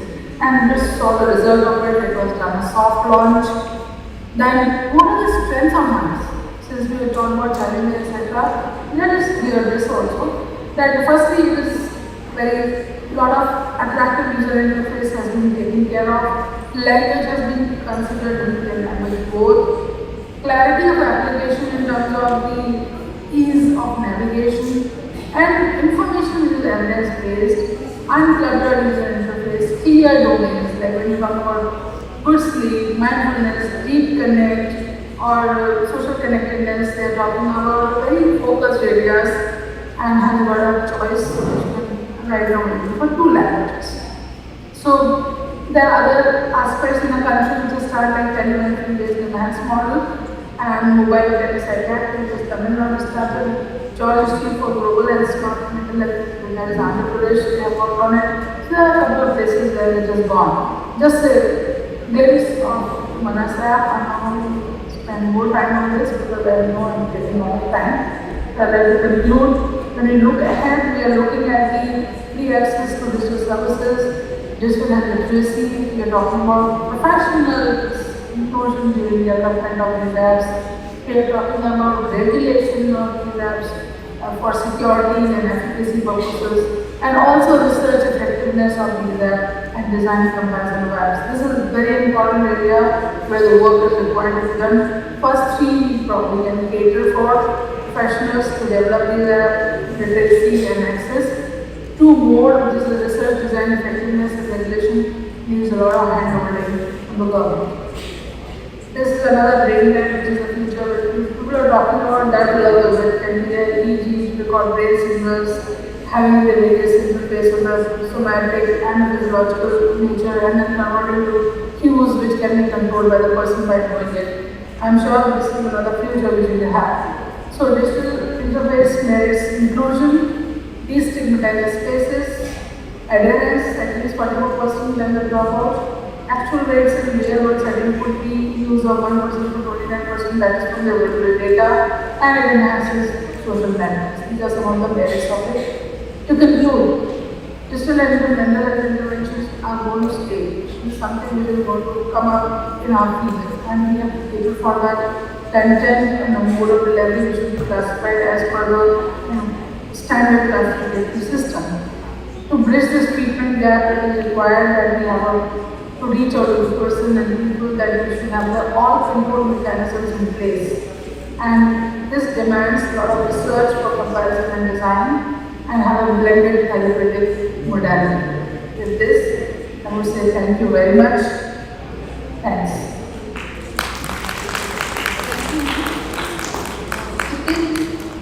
Quick questions which we can take from the audience.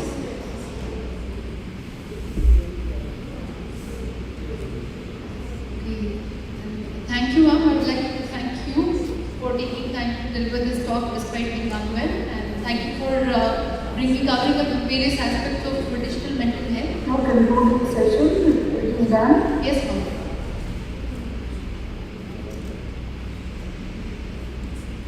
Thank you, ma'am, once again.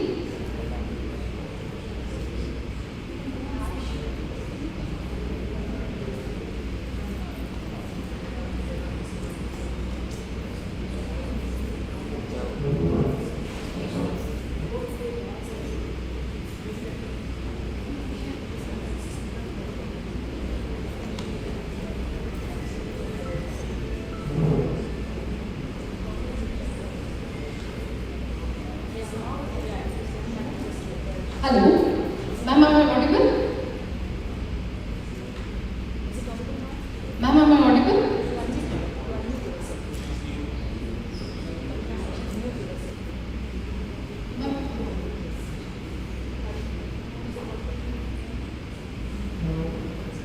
Yes, ma'am.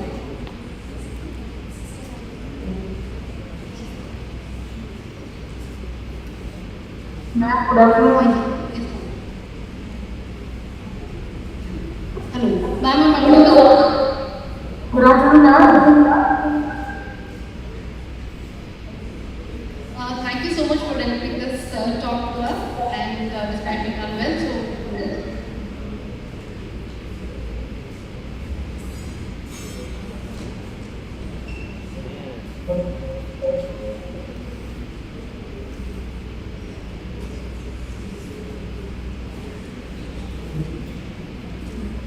So I'd like to invite our next speaker, Dr.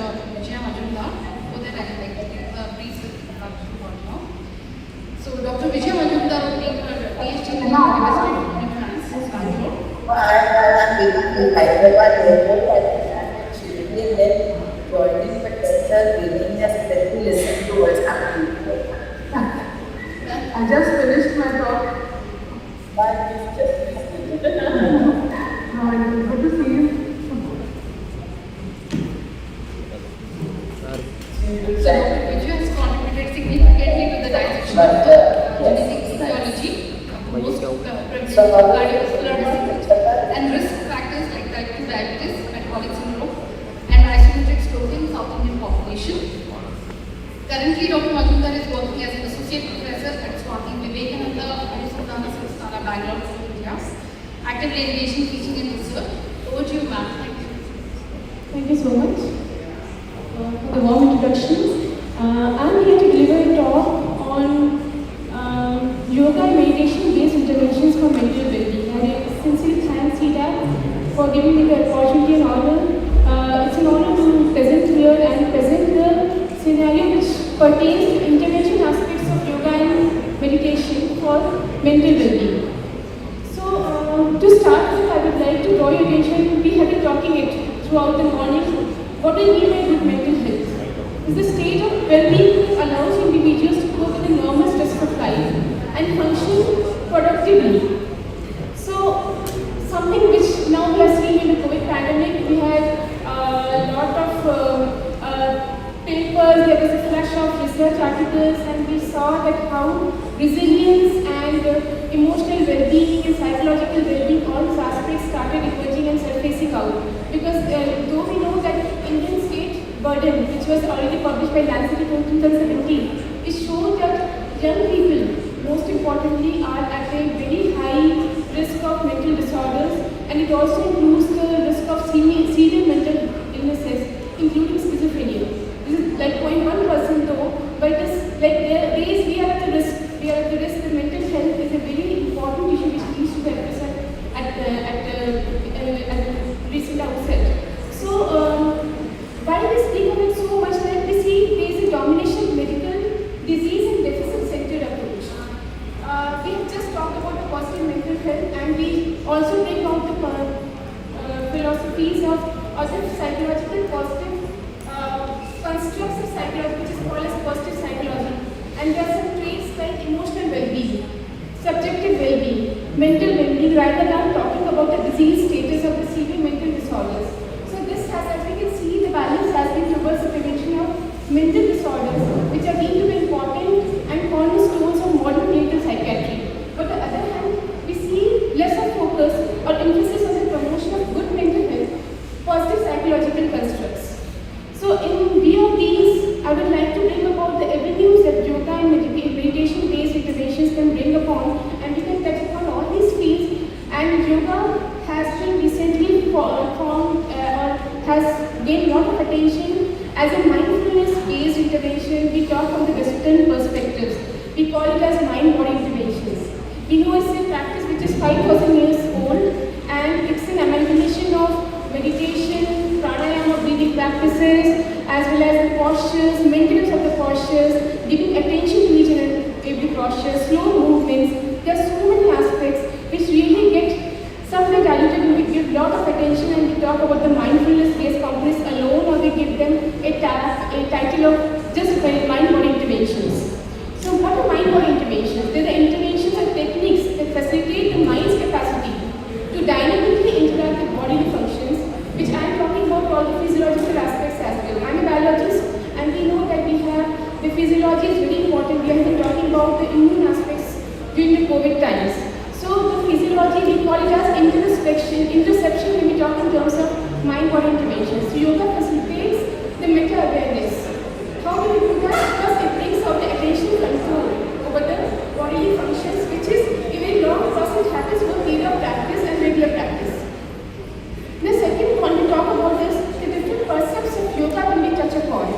We know yoga from the Patanjali Sutras. If we look upon here, the yama, the model code, the niyama, which is self-discipline, and putting attention to your thoughts towards a goal-oriented behavior, the asanas, the postures, the pranayama, breath regulation, and ultimately the meditation part, which includes the meditative glimpse of sensory withdrawal and concentration, meditation, and deep level of concentration or absorption, all that encompass the meditation aspects of yoga. And it is very important to bring upon the meditation as not just a separate entity, but it's all covered in the umbrella term of yoga, or what we call as mind-body interventions. And now we talk about the very important term which has surfaced again and again we see in the literature, which is mindfulness. Mindfulness is non-evaluative awareness. We being non-judgmental, we being aware of the moment, the present awareness is actually nothing but the mindfulness, and actually inculcates the self-regulation potential of human body. So I have taken this picture from a paper which is published by Valedictory, it is in Frontiers in Psychiatry. We have given a very beautiful depiction of the different aspects of yoga. When we see about the ethics part, we have several moral observances like non-violence, or that we call as ahimsa, satya, truthfulness. They are the philosophies which we inculcate when we practice yoga. Yoga is just not doing the postures or doing the pranayama and doing the meditation. near must. Then cleanliness, purification, contentment, they are all other different aspects of yoga based near must, which we find in philosophy and the Patanjali Sutras.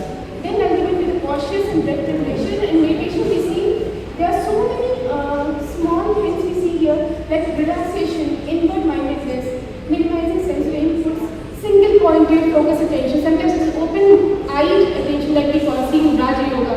Sometimes it is effortful, sometimes it is more effortless. As we see novices, they have to do the effortful meditation. While to go on with the practice or go years of practice, they go for the inward meditation. So these are the aspects which touch upon the very important terms like interoception, meta-awareness. So the body becomes the top down and the bottom up approaches of psychology will come into picture. And as the practice goes on, years on, we see the bottom up approach of yoga surfacing up, where the internal physiology will try to connect with the central nervous system, and it brings down the attention control or the resilience and the emotional reactivity. So while we are talking about so many things, I just want to highlight here the walking and observing senses is one of the holding the postures in yoga, along with the different meditation parts, is something which actually inculcates one of the very the sense of awareness and meta-awareness which has not been looked upon so sincerely so far. So what are the techniques of mind-body interventions and mental health? Continue. While following continue, we have been seeing that there are two other aims of the mental health concept. The one is the mental well-being, and the other hand we have serious mental disorders like MPD and schizophrenia and PTSD, etc. So yoga has, or yoga and mind-body interventions have the capacity to touch upon, or not just touch upon, to cater the needs of all the intervention aspects which we talk about in terms of mental health. Like promotion, the yoga-based education can be one of the platforms where likelihood reduction can be approached at a population level. Then we have strengthening of the positive aspects of mental well-being, as we have talked about the positive psychology. And then we have selected when we're reducing the likelihood of future disorders among individuals who are at the risk. We call it as clinical high risk. This is a new term which is again suggested. If we talk in terms of metabolism, we talk in terms of cardiovascular disorders, we talk in terms of mental health. We have a scoring system. We predict the risk based upon the activating symptoms in young individuals. We give them a score at down the line of 2 years, are they going to develop a mental disorder or not. So these are the avenues where yoga-based interventions can touch upon. We will see later. And case identification, like we have seen, like we have cases of general anxiety disorder, we have cases of depression, anxiety, where yoga has been shown to be having potential. Long-term recovery, we have seen yoga very good in secondary prevention of MBD, which is major depressive disorder. So these are the avenues where yoga-based lifestyle interventions have been shown to be effective. And this is a depiction of what is the evidence base we look upon.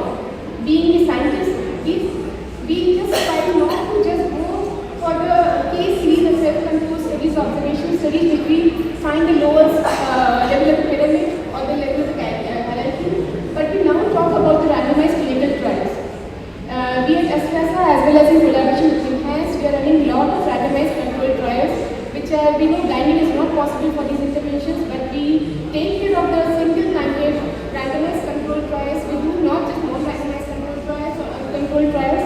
And then we have a lot of evidence base which is synthesized on the basis of systematic reviews.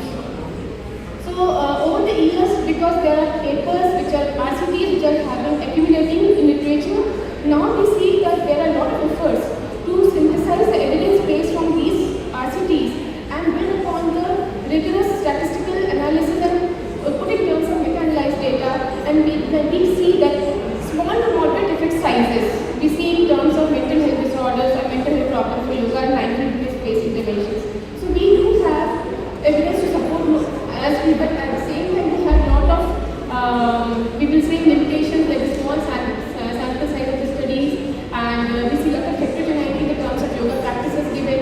Interventions are not uniform, not standardized, but slowly all these are falling into picture and they are getting standardized and the efforts are going towards.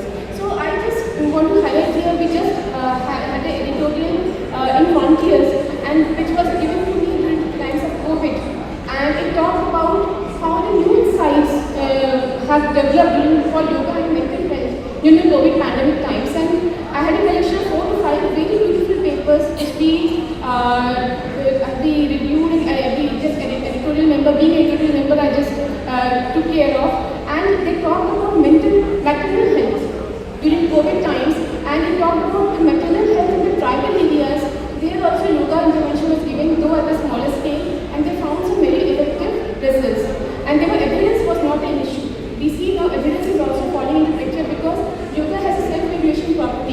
and which itself makes interventions to be adhered. So these are very critical points which we should be considered when we talk about yoga or mindful interventions as an intervention. So we talk about the psychological constructs and meditations of yoga.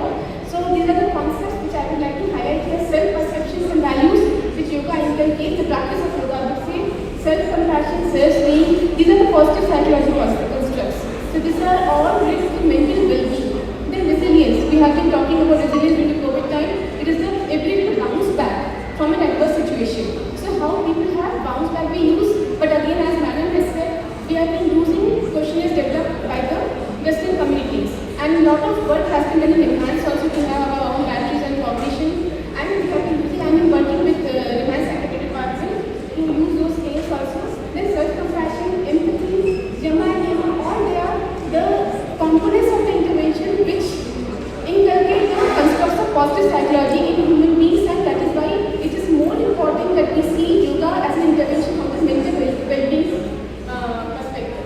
So I will just talk about Astoria-based publication because I come from Astoria. So we see there is a trend of growing publications in all the mental health issues like depression, anxiety, they are the most common issues. And over the years, we see during COVID time there was a rise, and Astoria has contributed towards the entire literature, evidence-based, which is existing in yoga-based research. And we get simply cite when we see Lancet paper, JAMA publication coming out from Harvard and all, we appreciate. But now we are in the phase that we are also doing trials with a lot of rigor, and very soon we will have our own publications matching up to that rigor. So we don't have to cite always the Western community-based papers and trials. So effects of human psychological health in older adults, as Madam was talking, and we have been seeing that there are two different sectors of the society which we see division now, the geriatric population. Here we see both the negative and the positive aspects of psychology, yoga and meditation-based interventions have come upon. It's a systematic review-based outcome, and we see anger, anxiety, depression, which has negative constructs, at the same time well-being, general self-efficacy, efficacy for daily living.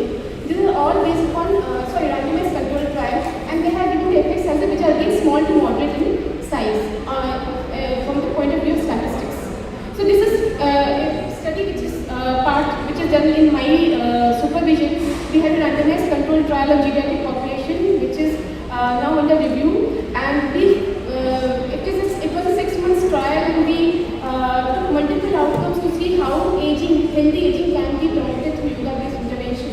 But at the same time, given the COVID in picture, we also done a survey for the online participants, and we saw that loneliness, which is a factor which came, like it was exacerbated during the COVID times. And yoga was found to have an effect on UCLA-based course. I'm taking again this thing that we assess these psychological attributes to scales like UCLA loneliness scale and the BRS, that is a resilience scale. And we found yoga was able to moderate both of them in a positive way, and resilience was the mediator for this intervention effect of yoga. So yoga enhances resilience, and through that resilience factor, we see the loneliness to be coming down or to be elevated to some effect. So this paper is under review, so I cannot cite the reference. And then there are a lot of papers, I would say again, yoga-based exercise improves health-related quality of life and mental well-being in older people. As I was just talking about the synthesis and the evidence base, how strong or rigorous are the evidence bases. We see now coming up of systematic reviews, which are now at least for 5 to 10 years in pictures. We are seeing a lot of reviews getting accumulated. So they have found that there were trials of high methodological quality, which totaled up to 752 participants, and yoga was found to have a median effect on health-related quality of life. And the effect size was again 0.51, which gives you moderate effect size, which is not less. It is not less because being intervention of mindfulness, and we see even anti-inflammatory drugs in case of depression. And yoga has a similar effect size as an anti-inflammatory drug will do. So we should take this is a step towards, like, we should be taking yoga more seriously now as an intervention to deal with the mental health issues and in general health also. Then we see a paper which has in scientific reports, it talks about the Raj Yoga meditation, which we have a lot of papers which talk about the gray matter volume being changes in novices and in the yoga practitioners compared to novices, and this is about reward and happiness. So this This is again a positive construct where yoga has been found to have a definite effect, and this effect size is also moderate in size.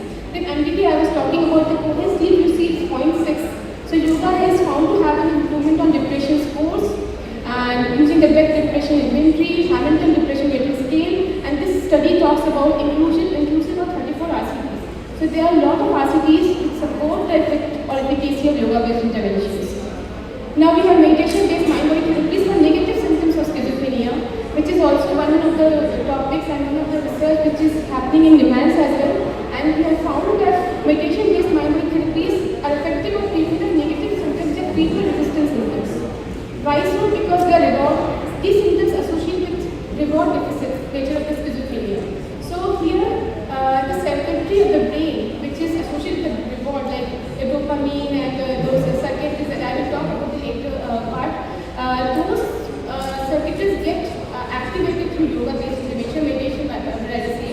And there's also the most perspective of inflammation, going and somehow modulating these circuits because the breach in the blood-brain barrier during these psychiatric conditions.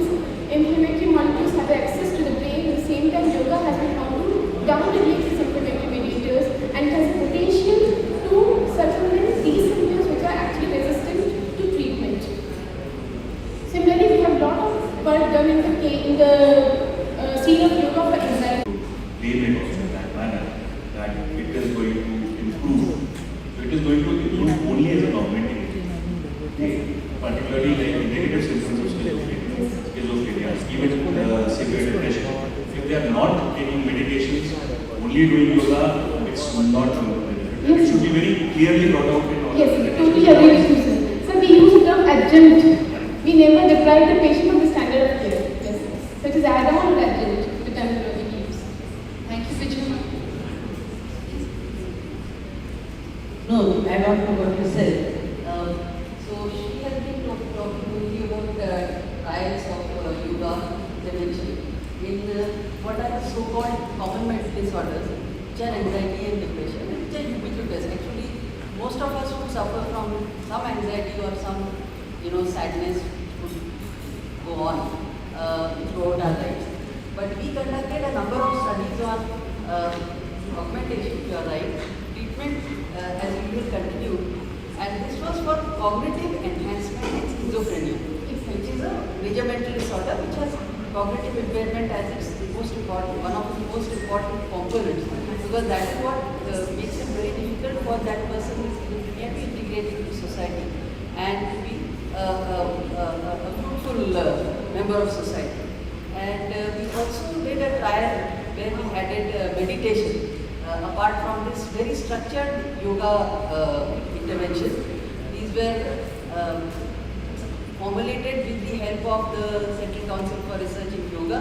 The whole protocol has been published and the whole trials, we have a number of papers on them. And to our amazement, we found that just a 21-day intervention for people with schizophrenia of any duration, where treatment as usual continued, there was a mild but significant difference, improvement in memory, in attention and in face recognition, which was something that we had ourselves not really ever thought about.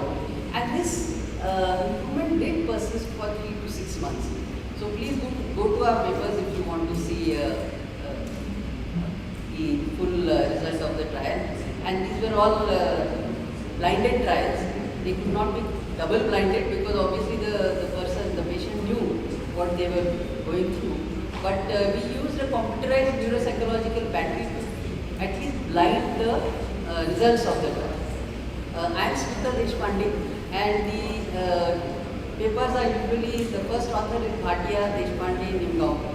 Please have a look, and most of them have been published in archives of psychiatry.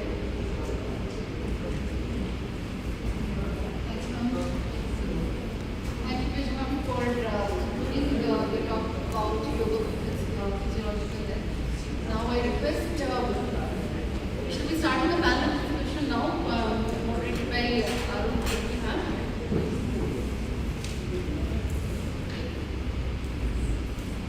I request Katie Ma'am to please kindly facilitate the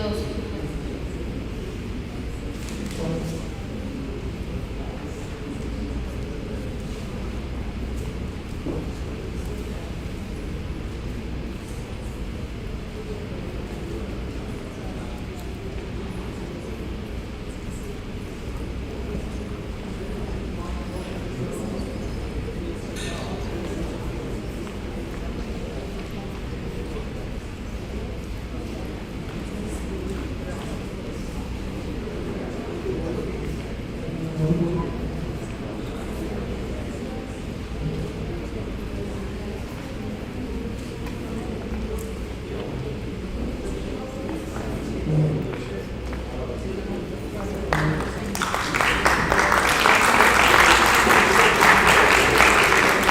you, Vishnu.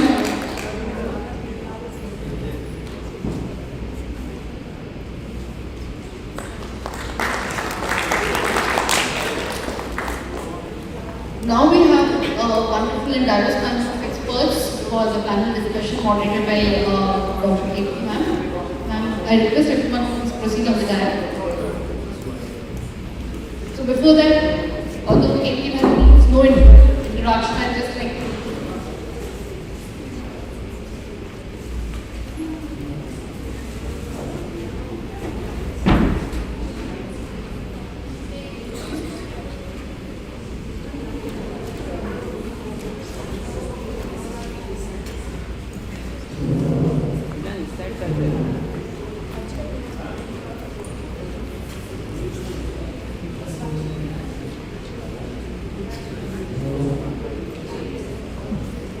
Dr. K.P. ma'am is a former scientist, chief and advisor to the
देखो सही आ रहा है।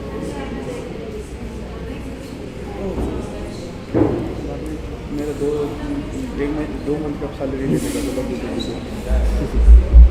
इसका battery जा रहा है।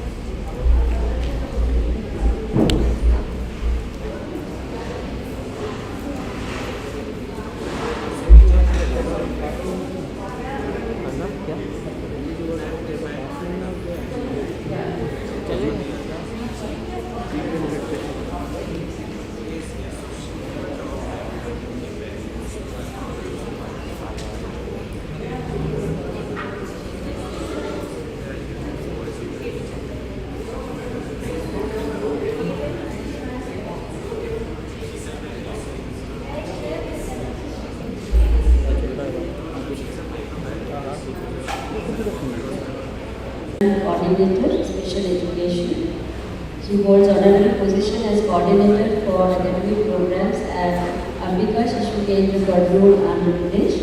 She has served as former HOD Department of Special Education at National Institute of Empowerment of Persons with Intellectual Disability, renamed and since 2017 as so, Madam, welcome to this interesting panel.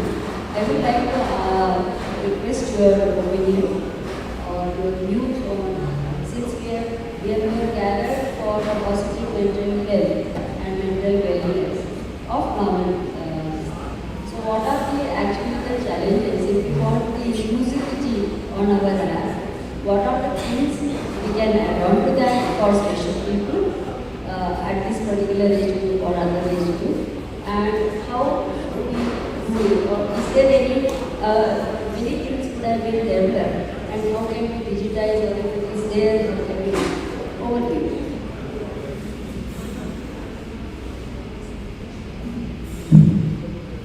Thank you, madam, for giving me this opportunity. And I'm not doctor yet, so can I just follow the share? The issue about the mental health, at least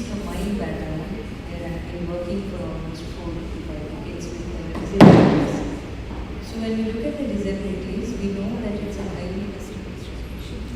It's a lifelong condition.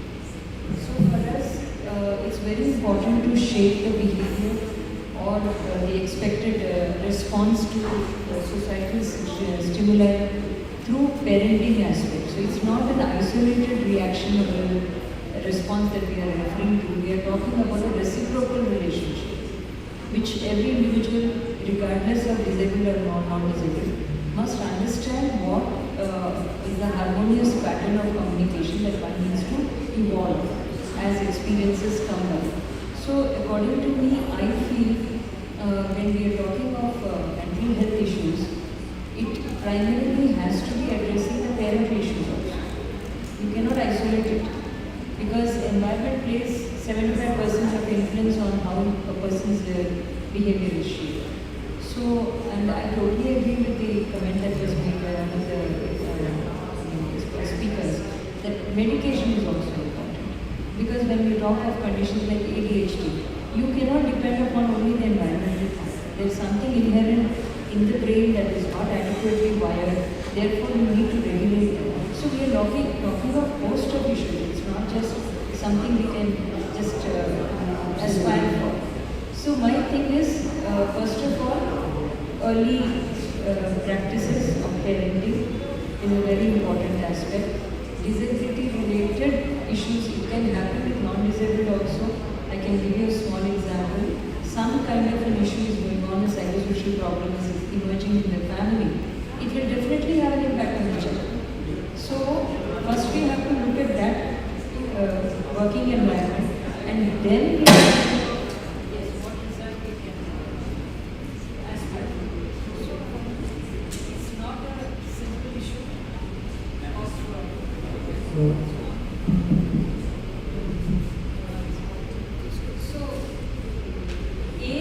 important to understand what is the reciprocal pattern there. B, whether it is functional and it is viable. B, that is it consistently being sustained in the community.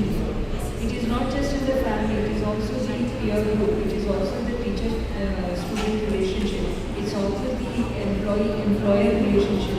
It would be a life partner relationship. So this has to be visualized and extended to all different levels of life stages. So any behavior, when you are trying to inculcate in a child, or you give a feedback, yes, this is an approved behavior or not, it has to be applicable to later stages in life. Absolutely. So it has to be a lifespan approach. But I think that it's kind of a digital move. That is the reason I mentioned about the complexity of the process, which I don't think we have achieved that technique of digitalizing it. What happens when you digitalize, you tend to be somewhere ignoring some other dimensions. So we need to first also work on the technology aspects which can become as sensitive to capture those components and then bring it to the parallel levels or simultaneous processing. Because we have faced that in C-DAC. I can vouch this with the team of C-DAC. When we were looking at the behavioral aspects, we knew that we are not ready for it. There's a lot more work to be done. So that is where I see the virtual, when we simulate a situation, we are not really bringing. So a lot of research needs to go into that. I'll give you a small example from my own experience I'm seeing. I've worked with children with autism for a long time, but then after my retirement, when I had the time in the world to do things as I think was scientific, I realized that the child, when they have the sensory issues and when they trigger out the aggressive behaviors, it doesn't happen in a flash of a time. It happens over a period. Whatever the triggering points are, even for a child to build up that threshold levels, it varies from maybe first 15 seconds, then next 15 seconds the behavior escalates to a higher level. Have you made those observations? Because now what we are doing is, because we have technology support, I ask the parents to video record it. And then we observe the gaps. How is the behavior escalating? What are the triggering points in the environment simultaneously we are gathering? Because parents don't tell us, they don't think it is relevant to add that information when they are giving us the information. So we realize that somewhere we have made a mistake of not gathering the information. So now we are making a different approach. Whenever something triggers off, we ask the parents to become more vigilant, more observant, look at the gradation of the reaction of the child and what are the environmental changes that are coordinating.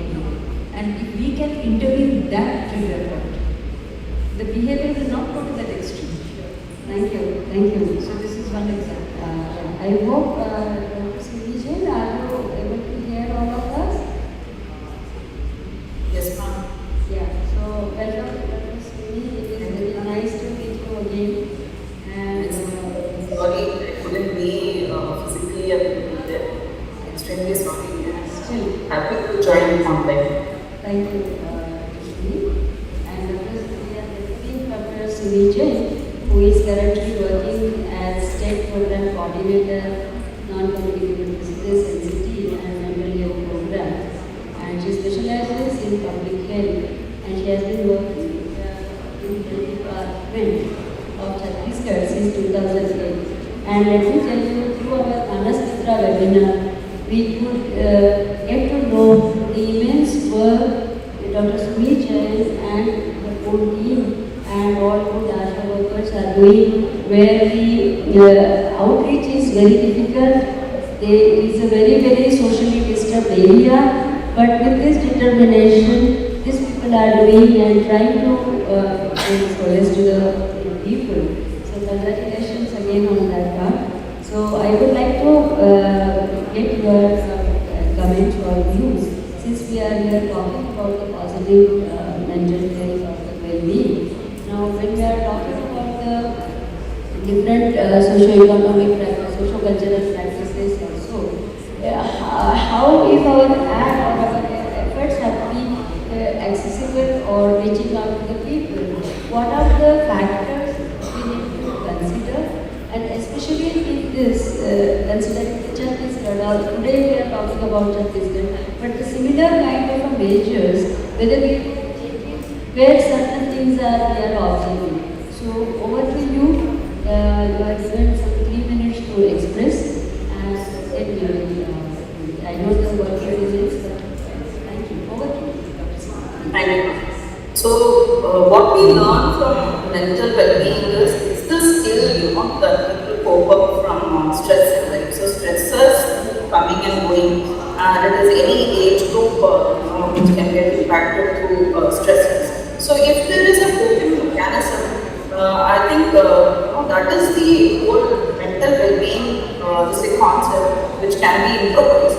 And when you see there are further exposures to social, economic and environmental circumstances which can lead to risk to mental health issues. So mental health is just not the health sector we work on, but it is little beyond health sector. If other sectors like labor, school education, justice, housing, and other welfare programs, if they join together, then the real health promotion and mental health promotion can be planned. But when we see there are dynamics within the government machinery also to improve mental health, because there are further issues like we don't have trained HR. As previous explained from the Armed Forces Medical College, that there are lesser psychiatrists and sociologists and clinical psychologists available for provision of mental health services. So we need to think that other healthcare providers want to be trained on mental health issues. They can come upfront and identify problems and help in mental health promotion also. So that's why in Chhattisgarh we have started the training of MANAS, that is the ASHA workers on mental health. They used to identify mental health issues as well as they could provide the mental health support which is needed to the community, because they were an easy access to community. Further, if you see few of the problems which at community level are stigma. Though government has been working a lot on mental health and trying to improvise the services, but stigma related to mental health is very high.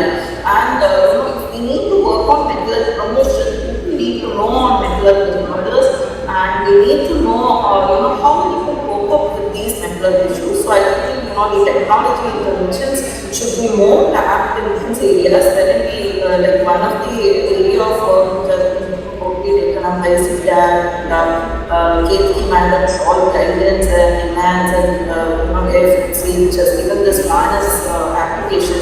So further, many such applications should be available for the communities and even the treating community, that is the psychiatrists and the psychologists.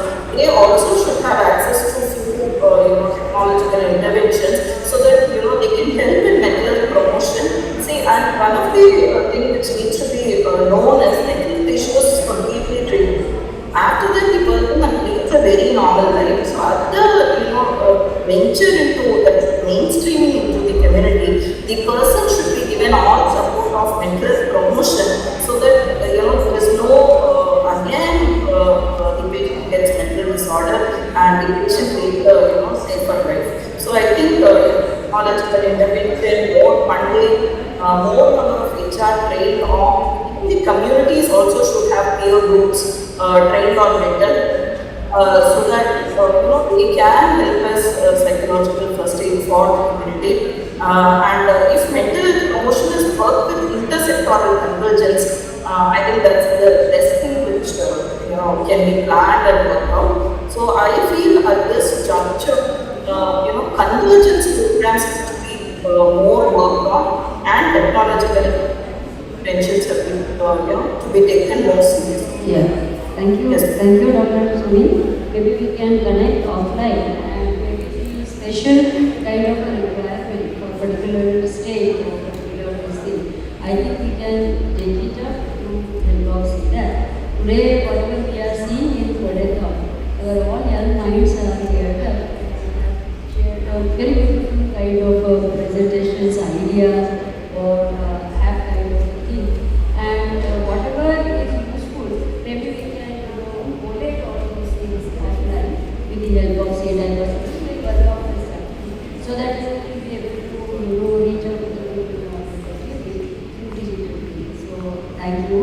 So now I would welcome Dr. Alvar also, Dr. Rita also. I think that time some audio problem was there. I hope now it is streamlined. Thank you, C-DAC team who is working very strongly.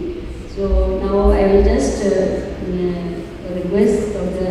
Rita Agarwal to share her views. So before that, let me introduce her. So Dr. Rita Agarwal is a consultant psychologist and founder director of RAGMH from Nagpur, and she also is a senior consultant psychologist at Nagpur City and also a columnist and HRD trainer, and she has lot many failures in her hat that she is doing for social cause. She has got Rotary kind of efforts. Globally, she is well connected, and this is Rotary Club of India and RC Naples, Florida, USA. And she was a director in India for 3 years on the project for women equality. So it is a multifaceted personality. Thank you for joining this session. So today I would request your views, particularly when you have got both the experiences from global perspective and Indian perspective, and you represent our country, and so would like to say how this kind of efforts, not only I am talking about MANAS of course, but still how our efforts or the government initiatives can be effectively either translate at the ground level, or we can outreach to the global, because everywhere now, because of the COVID, we are all we are all one community. So for betterment, what are your views, madam? And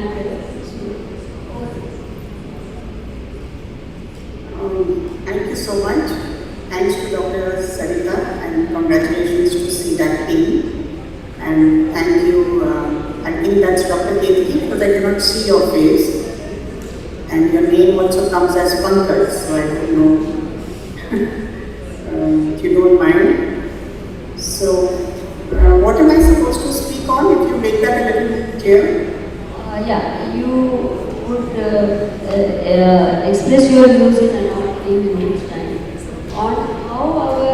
governmental efforts for mental well-being. We can increase the outreach or successful translating at the ground level. Maybe you would have, and you would have shared, suppose if you are working in the Nagpur, you may also like to say, how quickly you have translated somewhere, or how global perspective can come in. Because I feel we have done a wonderful work. Our India has good kind of, tools there, so many researchers are working, expertise are there. So, over to you, just 3 minutes. All right, thank you so much. So, as you said, rightly said, I am at the Rotary International level, and this year Rotary International has prioritized mental health, and once they have a focus area, we are very dedicated towards that cause, and we are spread out in 220 countries with around 46,000 clubs.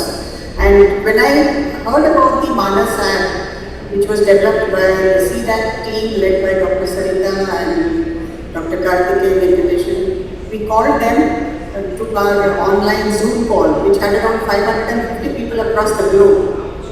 And they all appreciated that the government of India had created a MANAS app, which even I didn't know about. So there was a certain thrill that here is an app which has been authenticated by professionals, developed by a professional team, somebody like MANAS and VFX in Pune.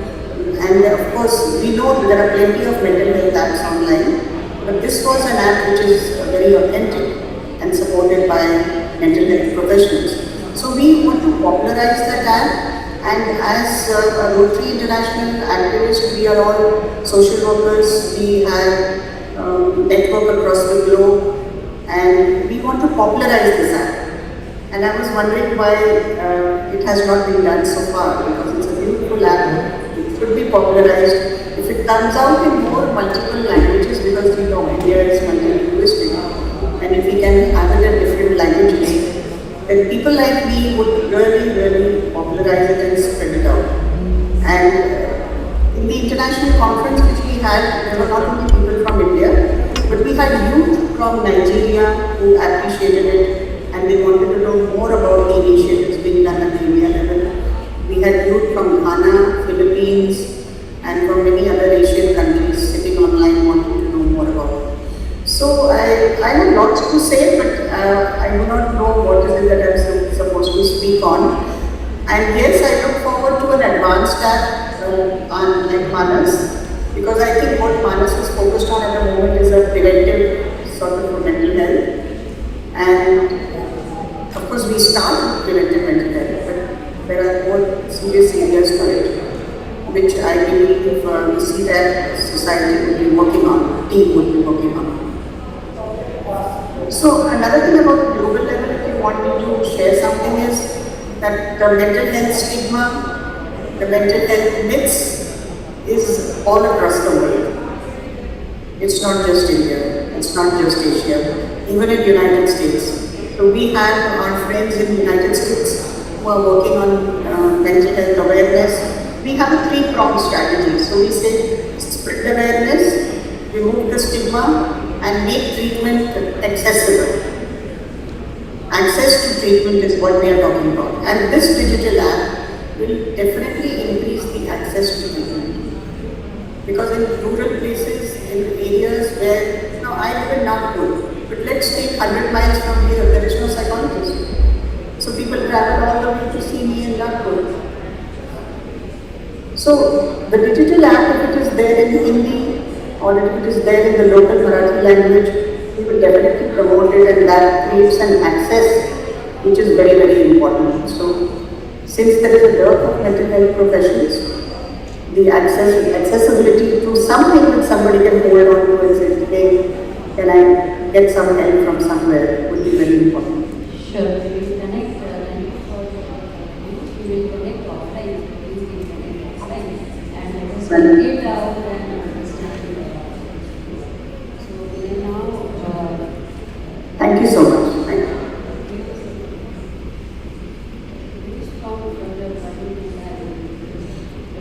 Mehta is representing CIP Ranchi. He is an associate professor of psychiatry at Central Institute of Psychiatry Ranchi, and he has been involved in the implementation of MANAS app at the institute, and also conducted webinars, and plus he is well connected with the Jharkhand, many of the societal this thing, and we would be very happy to listen to you that how in case how reachability through these apps would be useful and how you can spread the positivity at the communities where they are depriving the access for the positivity experience.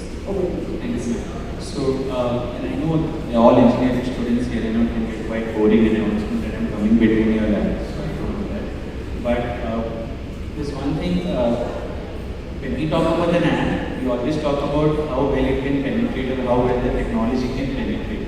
So if you heard about you know about Ranchi and Jharkhand, which I'm sure you have. So it's a hilly and a terrain area, and you really have people who are really spaced out, who don't have a lot of amenities there. The basic amenities are an issue. So when you talk about mental wellness, and I'm sure all of you were somewhere confused as to what comes into wellness, what doesn't come, and don't blame you because of the literature isn't clear in many places actually. The point is that there are three pillars to mental wellness or mental well-being. So one is a positive self, and you all were speaking about well-being, and all of us also speaking about well-being. And the other is a positive environment. So that's where we talk about the penetration. And the penetration is in the environment where we live. This penetration could be a family, which could be the smallest unit. We expand the unit, it can reach to schools, it can reach to workplaces, and the biggest unit could be a society or a community. And that's how we would want the penetration to be in, and that's how we would want the mental wellness, the practices to evolve as per the setting we are in. So per se, we did face a lot of challenges because in an institution, we didn't have a book that was penetrating in the deeper sections of the society. Only the ones who were reaching us for some amount of help, what we were able to do is we didn't have QR codes. So we were either stamping the QR codes like a rubber stamp on the prescriptions because that was a bit easier for us to do. And we were also displaying the QR codes at various places in the hospital. We were hoping that they could scan the QR codes and go back. So if you realize like how long it's been for WhatsApp, people who are visiting us still don't have WhatsApp, they don't use internet. They're using those basic mobile phones. Even the QR code, we are finding it quite difficult for us to reach them.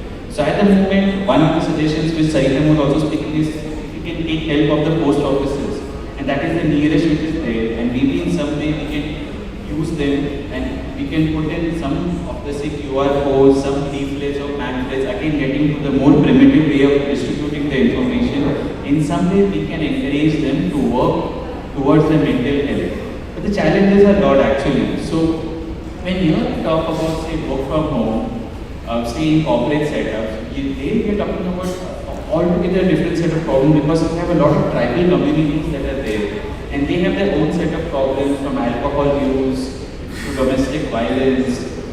Now these do not come under the rubric of mental illness, but they definitely have a bearing on the mental illness in some or the other way. So we are hoping that we can find better solutions and better ways to reach and penetrate this, how would I put it, maybe the disadvantaged communities in some way, or the ones who are the minorities because of the fact that they are spaced out really far and our accessibility to them is really, really very difficult. Thank you. Thank you, Dr. Babu. Now, I would request Professor Alva and Dr. A.B. Alva, who is Professor at Government MANAS Nursing College, Mysuru. We have visited them and we have seen their passion to teach Sanskrit, how effectively they can do and make the impact. Now, sir, I would like to welcome you to the panel. At the same time, when we say that any new learning and especially language has improved their IQs or their abilities to learn more and give them the confidence.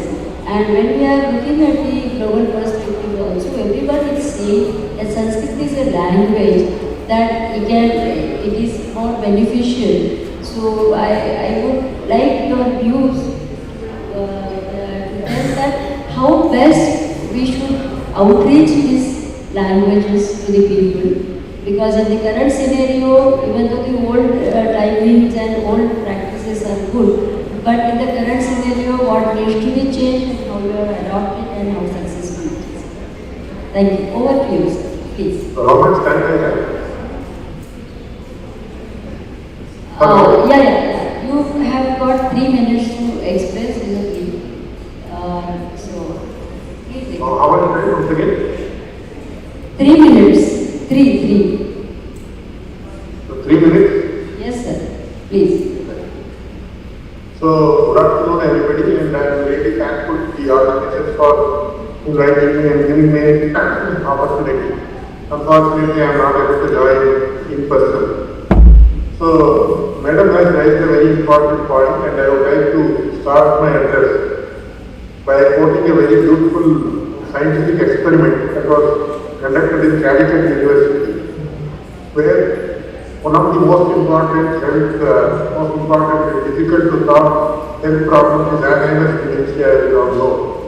And Alzheimer's dementia is forgetfulness, and it starts setting in after the person turns 60 or 65. And to study why it happens and how it happens, etc. Calicut University conducted a study on probably in about 100 number of nuns who are there available with churches in and around Calicut. And when they studied the essays authored by the nuns, when they were about to join the church, they found out that those nuns who had used short words, for example, try instead of return, go instead of proceed, come instead of arrive, etc. And who had constructed shorter sentences instead of longer sentences, they were prone to have Alzheimer's dementia. Those who had constructed longer sentences in their life and used bigger words, they were less prone to Alzheimer's dementia. Then it was concluded that language plays a very important role in the mental health aspect. And it is very important to have all the neural networks connected with each other and they should be activated. So when we talk about natural language, it is one of the few languages in the world which can help in activating all the neural networks that exist. That is why in Sanskrit, for example, we have long like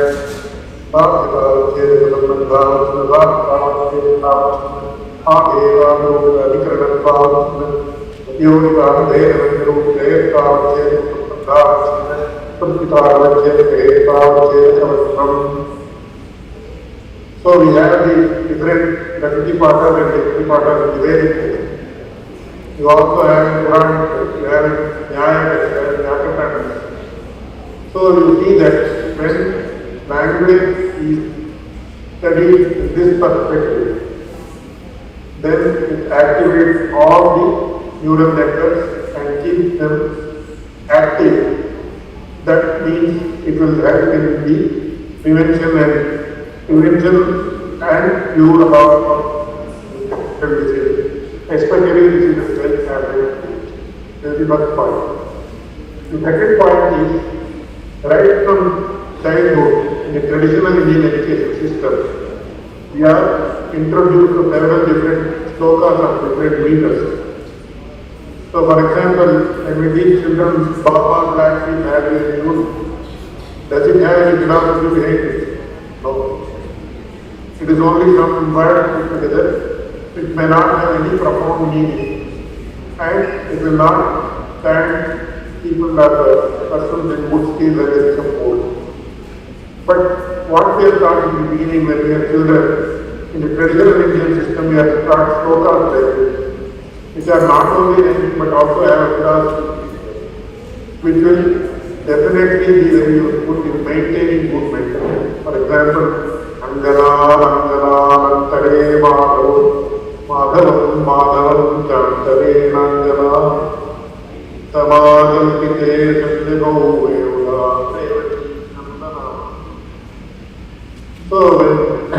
this teaching of this kind is given, then it will ensure very good values. One of the most important things that is affecting our people today is we are not adhering to the basic human values. When human values are not adhered to, automatically it will spoil mental health, and because of spoiling of mental health, it will also spoil mental health. So we call it as psychosomatic disease. Today the most difficult to solve problems like drug abuse, alcohol abuse, etc. are because of lack of proper education as far as human values are concerned. And Sanskrit language is one language that abounds in human values. And once we are able to teach children right from their young age about these values and inculcate these values in them, automatically mental health problems will recede and you will not have any need for a psychologist. So, Rita Madam was just telling there is no psychologist for 100 kilometers. In India, there was no need for psychologists because all these people are self-sufficient as far as education. So we have to understand this. Second aspect is, as we all know, one part of the brain, the left part of the brain deals with analysis, and the right part of the brain deals with emotion. So there has to be a balanced growth of both emotion as well as analytics.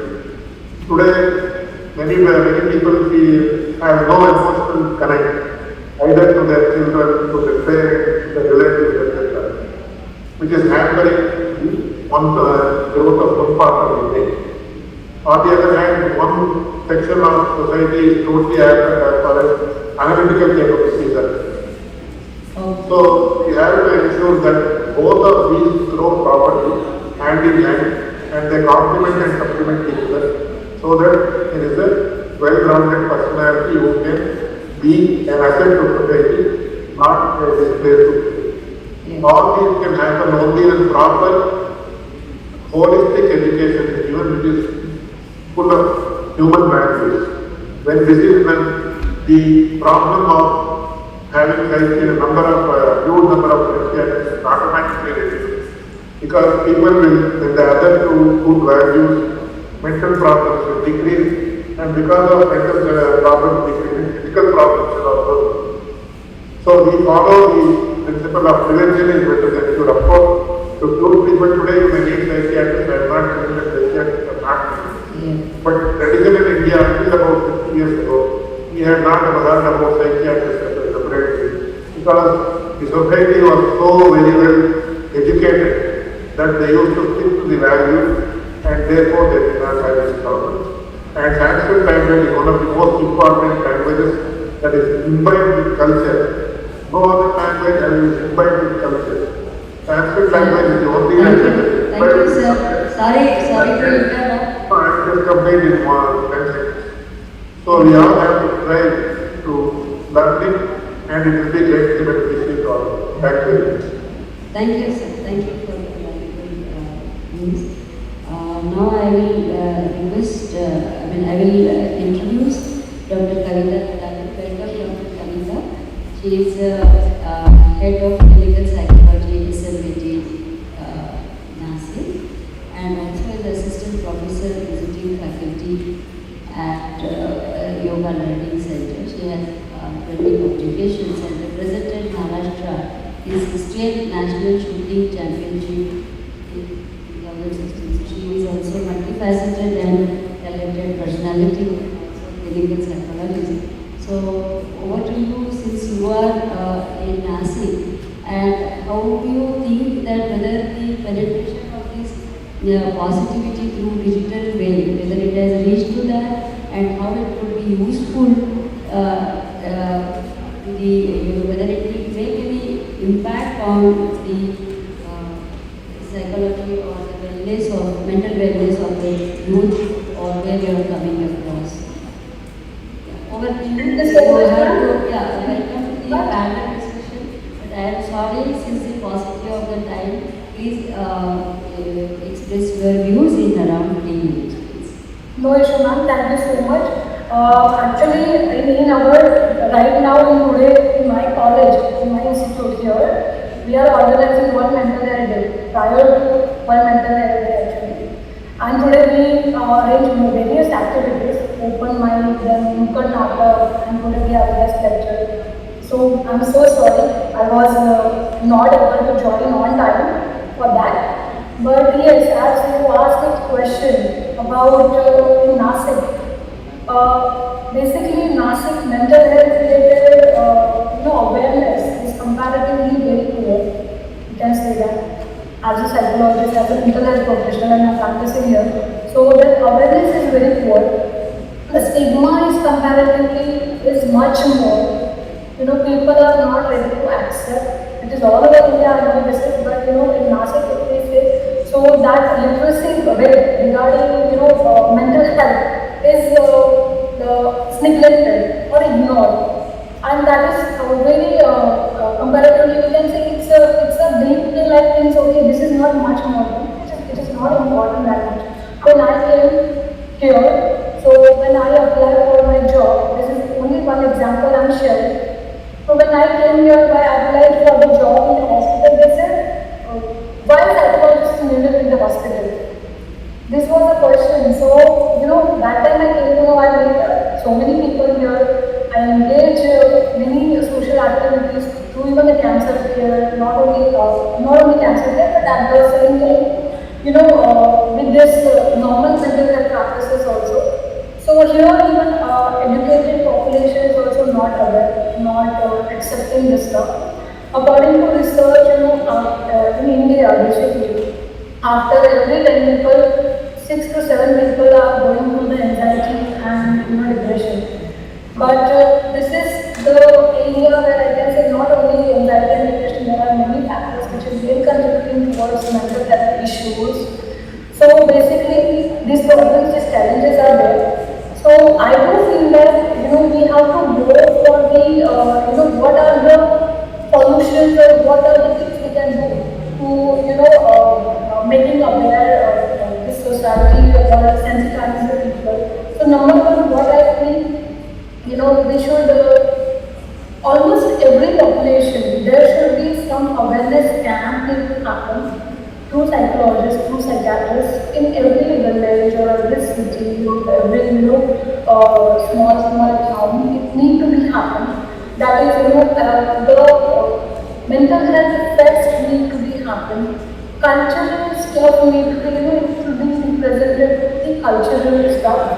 And for the students, for the population, there should be lecture. Any of the good practices have you tried to practice at your end and how yes, awareness, how where the digital ways will be useful for awareness. So you must have tried that. Talking about post-COVID. So whether post-COVID also are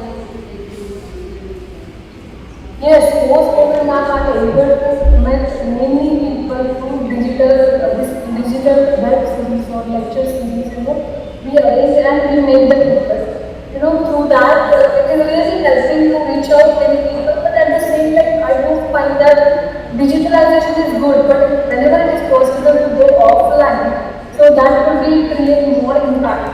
And in digital way, what we are doing in MANAS College Fund, that I really like.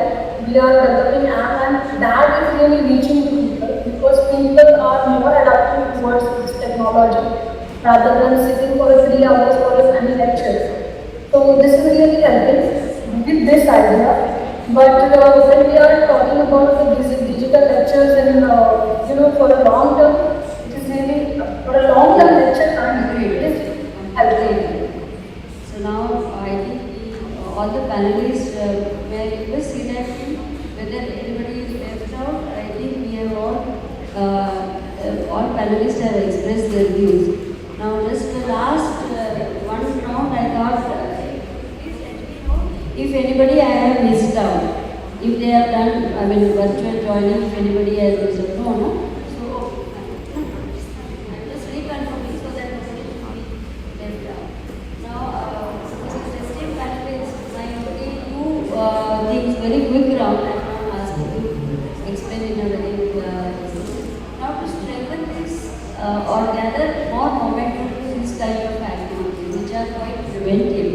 And as you say, many a times funding could be the problem, or the financial support could be the problem. Now, here the digital way could be very useful. And if we are able to know best we can we connect and make our own good forum circle, as Dr.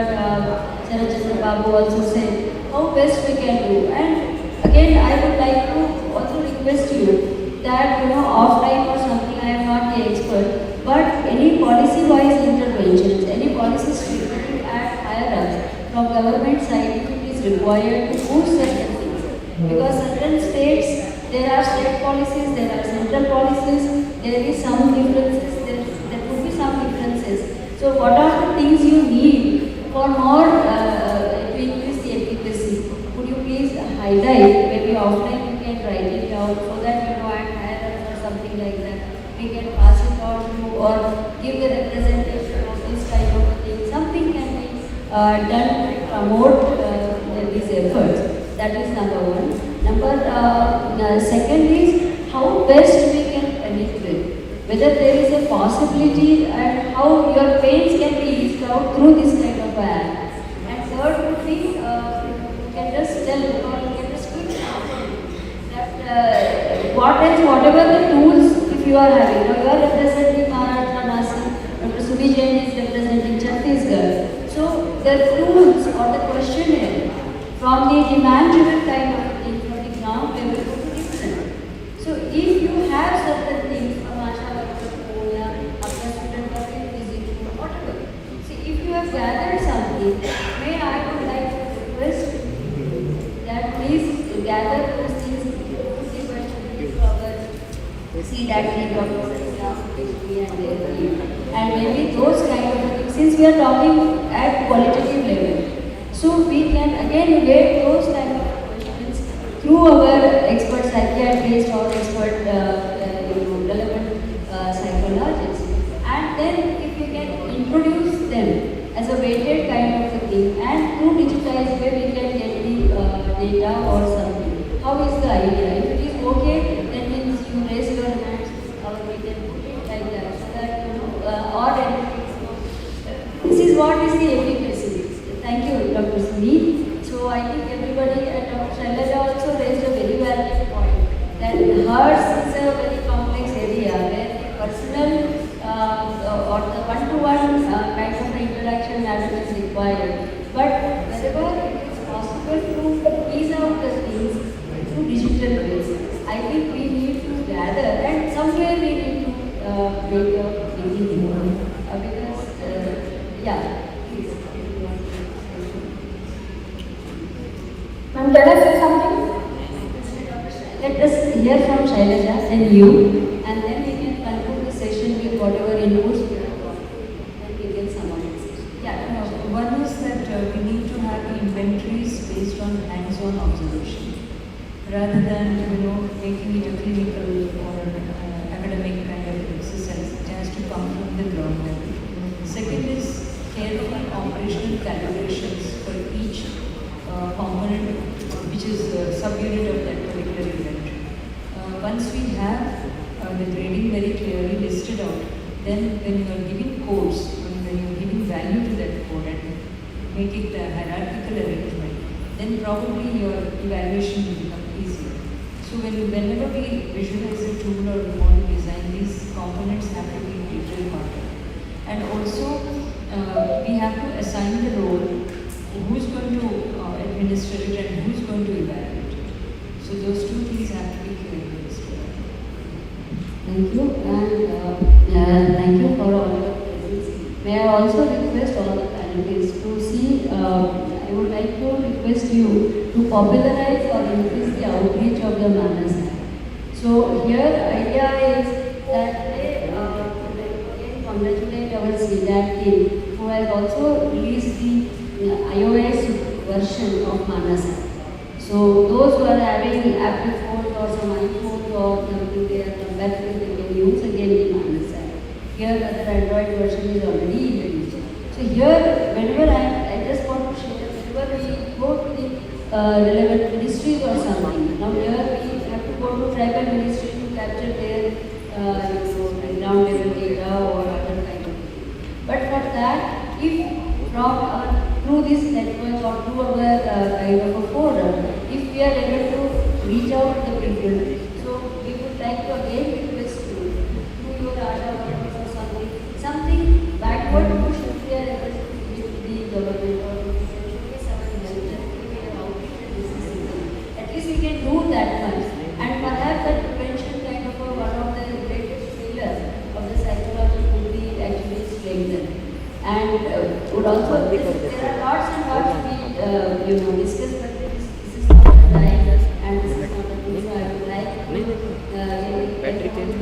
and would like to wish and continue further endeavor in zeal and best wishes to your team and the best wishes to the festivities also which are to be lined up now.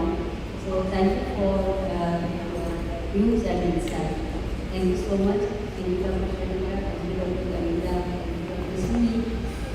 Thank you, Dr. Balu and Dr. Halwa. We are all there. And I would like to thank your participants. And thank you so much.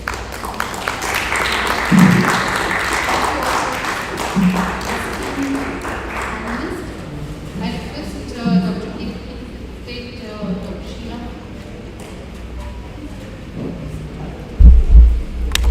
Photo हो गया ना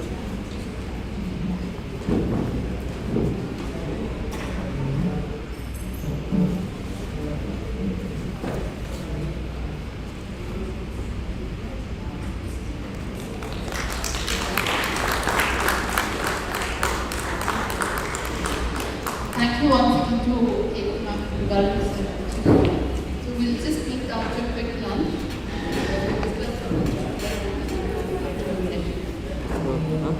इसको बंद कर देते हैं अरे ऐसे ही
Dr. Pooja Halera from Yerwada Regional.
Dr. Manju Khanna, Associate Professor, Amrita Vishwakarma.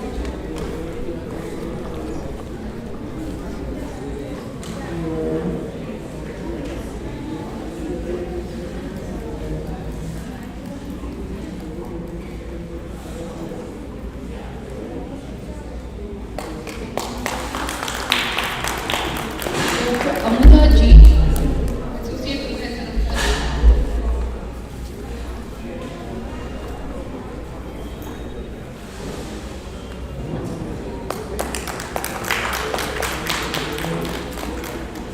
And Dr. Amrita Ji from Amrita Vishwakarma.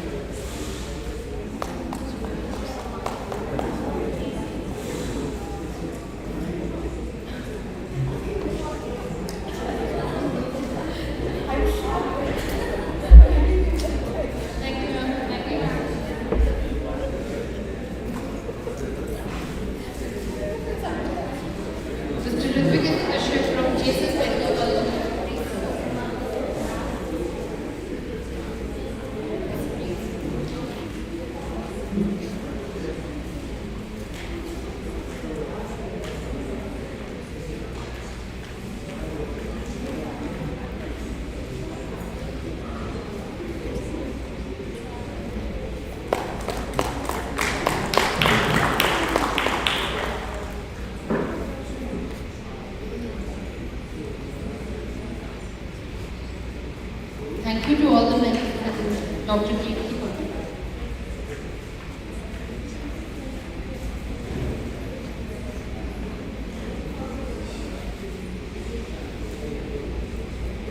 We'll start the afternoon session. The first talk in the afternoon session is by Dr. Keshav Kumar, who's a professor of neuropsychology, consultant here at the department in unit of Department of Neurorehabilitation, NIMHANS, Bangalore. He has developed NIMHANS Neuropsychological Battery for Elderly, NNBT, for the first elderly battery in India, and also development of Digital Cognitive Augmentation Program, C-DAC. Over to you, sir. Thank you so much.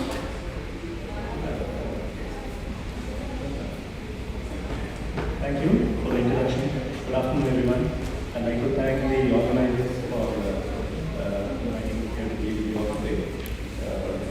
Well, I think given this topic of digital tools, intervention for improving cognitive abilities in India, it actually itself demarcates two aspects of my talk. One is the digital tools and intervention. Second is elderly and cognitive abilities. So when we talk about cognitive abilities, we need to understand what is normal aging and the spectrum to the dementia in terms of cognition. So the overview of my talk will be progression from normal aging by cognition, dementia, cognitive deficit, digital tools to assess cognitive function,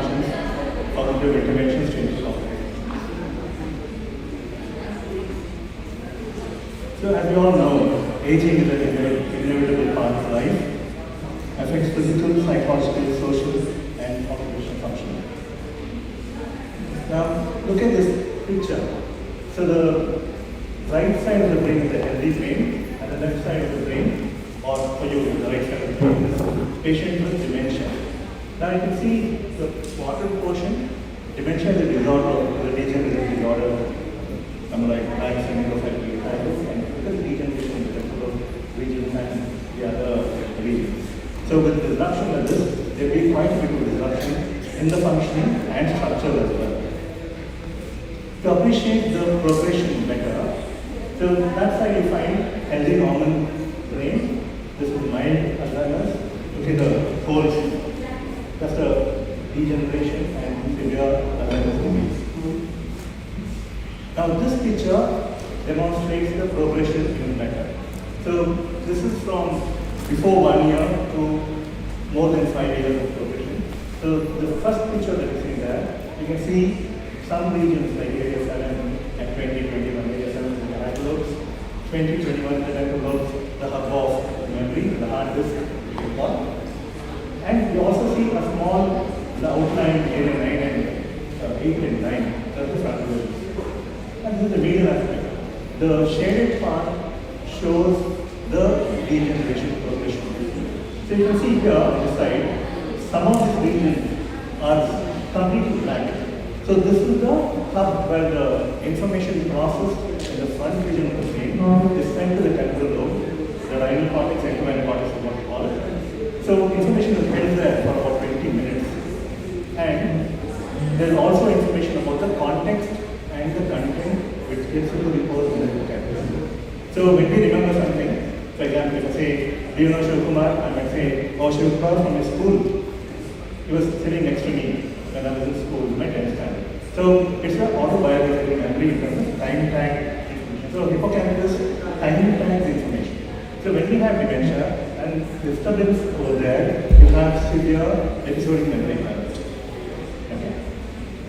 So with the progression, you can see this gray area or shaded area getting darker and darker and darker to the extent where many people of the brain are just disturbed completely, a lot of lesions in the brain, and the functional system is completely disrupted.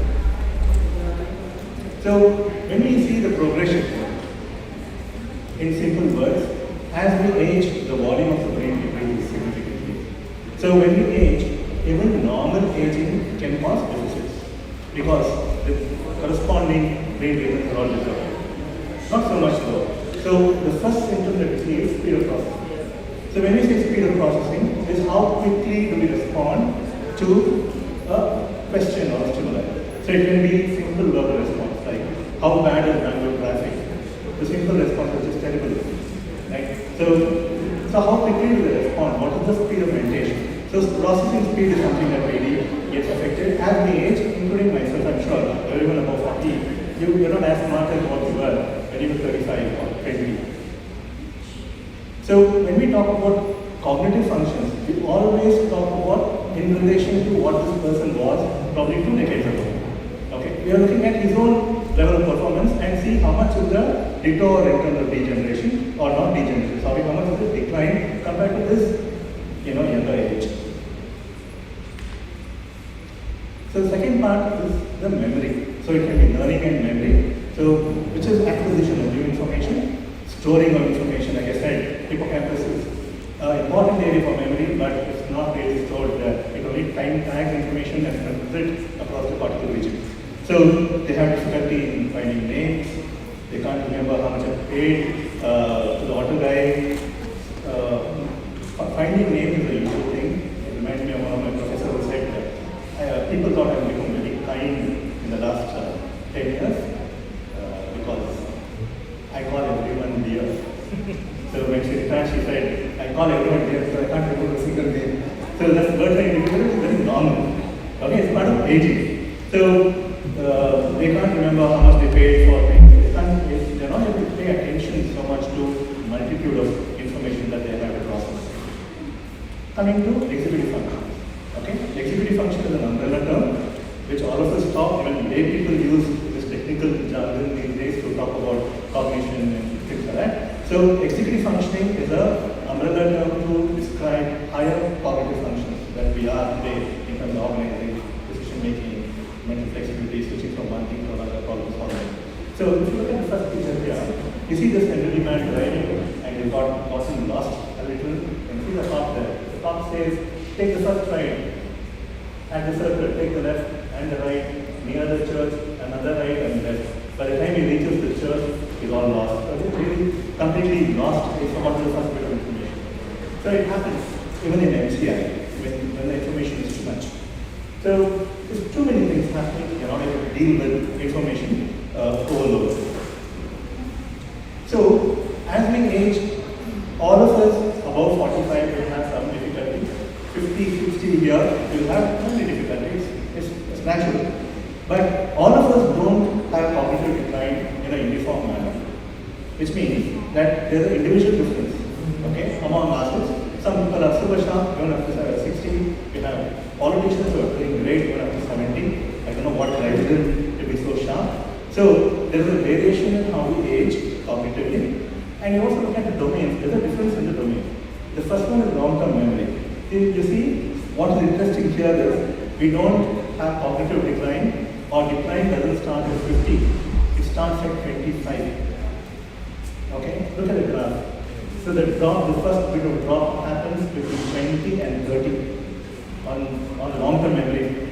Then it kind of stabilizes, not stabilizes, but there's a gradual slope which suddenly drops down between 80 and 90. This is a little more worrying. This is working memory, which is a temporary online storage of information, while manipulating other bit of information. So it's akin to the human RAM or computer RAM. So it holds information till you save it. It's just there, and if you don't save it, and the hard disk, like I said, there's the temporal lobe. If the temporal lobe is disrupted, nothing gets saved. Or very little gets saved, it's another modality. So this one drops very sharply from 20 to 30 years. And again, there's some kind of stabilization, but it keeps going down and down and down. Unlike, on the contrary, you have gathering, which is almost a straight line till about 60, and surprisingly, it increases from 60 to 80, because that's when you learn another language, maybe systematically able to correlate languages and translate it mentally. So vocabulary stays unless you have a stroke or disruption within those regions of the brain. So coming to an interface between normal aging and dementia, as well as mild cognitive impairment. There are two kinds. The amnestic MCI, where primarily the problem is only in memory. Of course, eventually everything in progress and everything is from dementia. So here they have severe difficulty in memory. Probably, and this is not normal aging, they have difficulty and it is an identified pathological process. So they forget appointments with doctor, they can't remember transactions or conversations that they've had with family members. So this man is saying that I had, my daughter called me, I can't remember the content. She called me, I remember that, but I don't know what she said to me. I'm not able to relate to others because it may not be stored adequately as I could. Then, say, when did I last come to Bangalore? Can't go back in terms of time. Then can't find things on and off. It happens, but not regularly. So there are periods where memory will start showing as a deficit. So it's more severe than normal aging, often noticed by family members. They're not having insight into the memory. Or some people, very high functioning people, may say, look, I'm a vice president of a software company. I'm not able to remember very well. And I also have history of dementia in my family. My mother had dementia. So am I dementing too? We get these requests very, very often. He may be dementing or may not be. Even worry can affect cognition.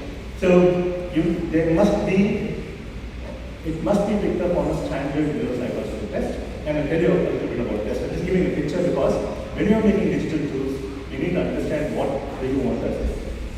Okay, without which you really don't know what to test. LED apps are all too many in the market. But do they all know what to really look for and what are the important factors? So it must be seen on a standard neuropsychological test. So the second form of mild cognitive impairment is the non-amnestic syndrome, where primarily the problem is in executive function, which is an umbrella term which talks about planning and organizations, visual spatial skills, language difficulty.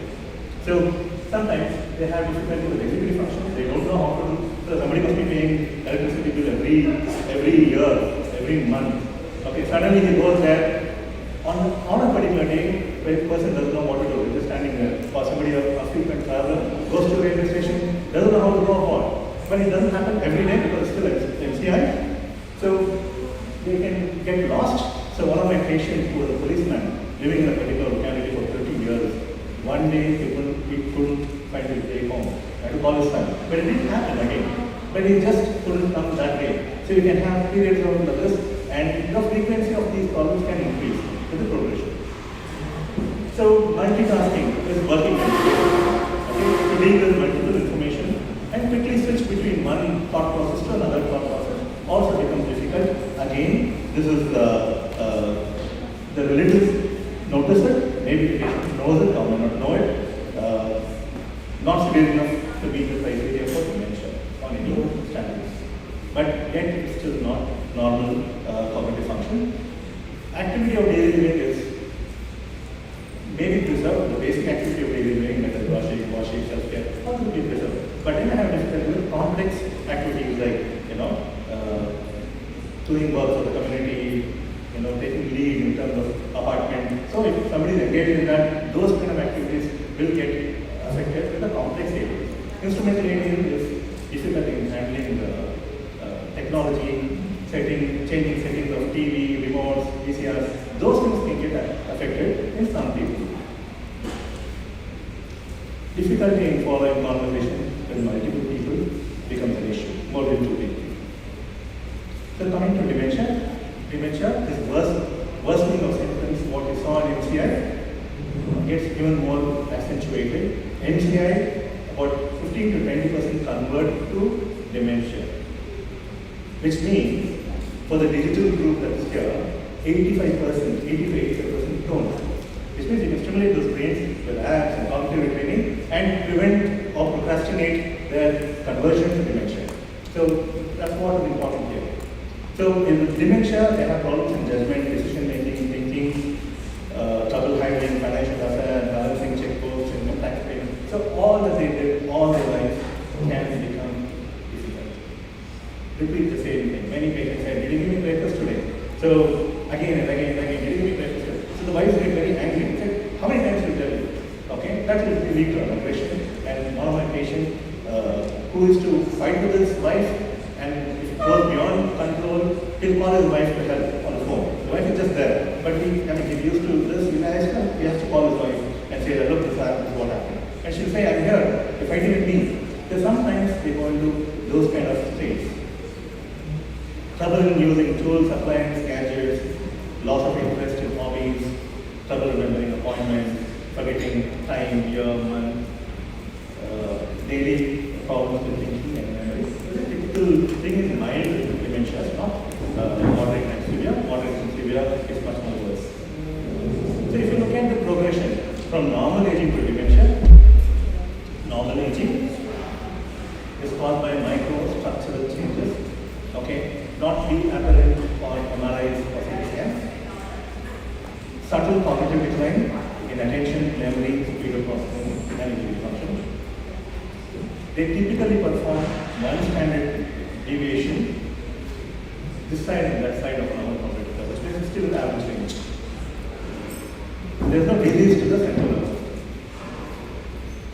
When it comes to MCI, you have something known as behavioral and psychological symptoms of dementia, which is psychiatric sequelae and anxiety decision. Most often they get anxious and depressed because they can't do what they did earlier sufficiently, and the feeling of uneasiness could be one of the factors that can cause anxiety and depression in these people. So again, amnestic and non-amnestic type, typically on a standard neuropsychic test, they have 1.5 standard deviation below the mean on the negative side. They have pathology in spinal cortex, in parietal lobes, and amygdala also sometimes, but it's variable. With regard to dementia, again, depression, anxiety, aggression, all this gets worsened. They have the performance is 2 standard deviation below the mean on all the standard neuropsychological tests, and pathology in multiple diseases. So, how do we test? This is what the crux of this talk. How do we develop test and intervention? for people with dementia. So the standard screeners and a formal neuropsych test. So MMSE, Edinburgh, MOCA, there are screens which may be useful more with mild, moderate, severe dementias, but may not be very useful in identifying MCIs because we need a very standardized multi-domain assessment to identify the subtle changes that happen in the brain. Plus ADLs, of course, they deteriorate with the progression of dementia. So what is a neuropsychological test? Because we will be developing apps to test cognition. So neuropsychological assessment is a method of assessing cognitive functions using standardized tests with adequate psychometric property. So any activity is not a psychological test. Okay. So there must be reliability, validity. So validity in terms of does the test measure what it's intended to measure. So if there's a test of planning that you want to develop, then does the test have the components of planning? If you're looking at memory test, does it have the components of memory? So content validity, face validity, then I give you compared to the concurrent validity, reliability, also clinical validity. Can the test that we develop discriminate from a case to non-case? Can we pick up a healthy normal person and an MCI and an AD on a test? Does it have sensitivity and specificity? Is what I'm saying. The batteries are always performed in multiple domains of cognition, like attention, motor functions, executive functions, planning, visual spatial skills, language, reasoning, because all of it will get affected eventually, and because of the damage in different regions of the brain. So deficits on the test reflect lesions or disruption in the brain and vice versa. A poor performance on the test is implied or implicates certain regions of the brain, which is why it's very important to understand what are the psychological tests we want to do, a digital assessment, because these tests have flooded the market. And apparently, it's a $5 billion industry, cognitive retraining today. So it's a huge money market. So you have plenty of people entering the market, psychologists, non-psychologists, engineers, lawyers, you name it, everyone is in the cognitive field. So I just run you through some of the tests and I tell you how they are converted into digital apps. Okay, so I just run you through what we generally do as a test. So every cognitive function is not unitary in nature, they are overlapping. Okay, so if there is simple attention, when the load increases, it becomes complex attention, therefore it becomes working memory, and you'll have the whole brain shouting, screaming as the load increases. So we are looking at attention mediated by certain regions like anterior system, posterior system, and I won't go into those, but I'll tell you what these assessments are. These are the paper pencil tests generally. So this is what we use for attention. So we have to cancel these numbers. The target could be 9 and 6, you cancel all the 9 and 6 in a period of time. So you look at the errors, time taken, so you can assess multiple domains, of course. Every test can assess multiple domains if you're trained to pick them. So you have speed of processing, you have scanning, you can get from eye field, circadian, whatever you want to see, you can see if you are trained to do that. You can use the eye tracker to see, circadian movements and stuff like that. So this is a color trail test where you need to connect numbers in a sequence, but then you need to switch between the colors. So one will be pink, two will be yellow, again 3 will be pink. So how quickly can you switch? And there are multiple variants of these tests. This is continuous performance test. So there is a target. The target will here is X, and whenever there is X coming on the screen, you respond to X to the button. Okay? You can make it more difficult by saying that press X only if it's preceded by L, which means you're bringing in a filter there. You can't respond to all the X. Okay, so you can complicate the loads of cognition. Coming to executive functions, I said at the beginning that executive functions are boiled down to describe multiple high-level supraordinate cognitive functions. So neuropsychologically, neuroimaging, wise, resting state, all of it shows multiple regions. So you see the first picture with 2 dots, the damage or the involvement of the frontal parietal pathway, the frontal parietal central network, when you have the frontal cortical networks. So all of it are mediated. So damage can be anywhere, but you have differences on the test. You need to infer to suss out the difference between the cortical and subcortical. So what are these tests? This one is known as letter number sequencing from the Blevins test. So we present letters and numbers mixed up. The patient has to give you numbers in ascending order, letters in alphabetical order. So we can try it out, we can appreciate the mental involvement. So if I say W8, H5, F3, put all the numbers in ascending order in your mind, all the letters in alphabetical order. See the requirement that you need, it will definitely wake you up from your, right? So this is working memory. This is also working memory. So you have digit span forward, backward, every tool will have this. So digit span forward is an attention test, but backward can become a working memory test. So you give a number, patient will say 10, 6, 2, 7, patient will repeat 10, 6, 2, 7 in the forward condition. But in the backward condition, if you say 10, 6, 2, 7, he has to say 7, 2, 6, 10, hold the information in mind and, reaching the whole thing and give it backwards. So the board here is spatial span, it's a visual aspect, visual correlate of working memory. It's again part of the business. So you have a board with blocks printed on it, with numbers on it. The numbers are facing the examiner, not the subject. So just like the span, you tap the number. So I think if the pre-designated number is 1, 2, 3, so you tap 1, 2, 3 in the sequence. In the forward condition, you just repeat it. In the backward condition, they have to tap 3, 2, 1. Okay, so this is very sensitive to the right form notes. So you can really split it and see what regions you want to access. There are so many things about it. It's just not the end result. How did the patient perform? Will give you the process-based approach, and it will tell you more about the brain than the end dominant brain. So this is a category test. I'm going to go back to all of it because there are apps which have mimicked all of it. Okay, so this is category WCS, Wisconsin category formation test. It's a conscious formation test, sorry. So you have 4 key cards. Okay, so you have numbers there, shapes, and colors. Okay, the patient will be given a deck of 64 cards. Every time the patient has to pick up a card and place it under his key card, the examiner will have a concept. The concept could be number, shape, or color. So when he places correctly, the examiner is allowed to say only yes or no. Based on that, the person has to guess what is the concept. Is it the number, shape, or color? And after 10 trials, the concept is changed. Without warning, the person has to figure out the concept again. Okay? So that's a concept formation test.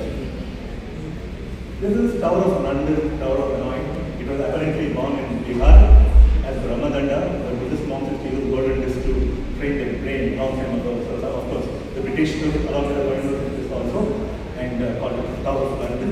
So yeah, you have start position, you have goal position. So if that is the start position, how do you make here? In the first one, you have to move the blue to the other pole and put the red there. So it takes 2 minutes.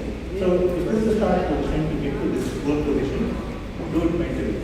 How many put this scores there? It takes 5 minutes, but you can do it yourself to see how the load is. This is the most famous. You find the open psychological test. You find this test. So here, this test is to inhibit a prepotent habitual response. So as children, right from nursery, we are taught to read, but here we are not supposed to read. Hold back the response. Instead, name the color of the name. So green is blue. Okay, you can try it out. So name all the colors of the name, cannot read it. Right? This is a typical memory test. Of course, there's a passage, there's a story passage also which I didn't put here. This is very automatic learning test. So there's a list of 15 words presented every time, 5 times. After each presentation, they have to recall as many words as possible. Okay? And there's a distraction list. Then there's an immediate recall and a delayed recall. So if I have look at this as a outcome, I will see how much of learning and what regions of the brain are associated with learning, how much is attributed to the temporal lobes and the entire encephalic structures, maybe the memory circuit. This is a complex figure test. The patient has to copy it. That talks about the visual spatial skills. Patient has to recall it after 5 minutes. It shows short-term memory. Patient has to recall it after 20 minutes. It tells you about the long-term store in the right-sided brain and how all these things happen. let's say if this is a copy, then immediately you know the lesion is not in the front, maybe it's in the horizon. If this is a delayed recall, then the lesion is most probably in the temporal lobes, depending on the history of the patient, what's his cognitive style, affective style, so on and so forth. So how do we interpret this? I'm giving you this so that you understand how a formal test is constructed before people jump into making tests. Though test is a good market. So every patient's scores are compared with the normative data. So it's a reference group. The normative data consists of patient's age, education, and gender. Because there's a gender difference. Most of the neuropsychological tests are driven by education. Okay? Another thing is, none of our tests are original. They're all imported from the Western countries.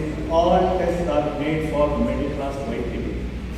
We bring it to India, paint it brown, and use it on the patient to translate. But these may not be there. In fact, when we developed the dementia battery for elderly, we found that digispan backward that I showed you, that was not there in their mindset. So they struggled with this. So what happened? We called all of them dementia. They were actually normal. They did worse than our patients with dementia. So false positive, false negative. So you need to be very careful. So this normal probability curve will tell you where dementia is. So that line that came up now is 1.5 standard deviation from the mean. That's where the deficit starts. So that is the cutoff for mind cognitive impairment as per previous criteria. Now there is also an issue, and 2 standard deviation is dementia on any test. So you have a metric, and you look at the norms and see where they fall. But there is another issue. Now somebody might be here at the 99th percentile.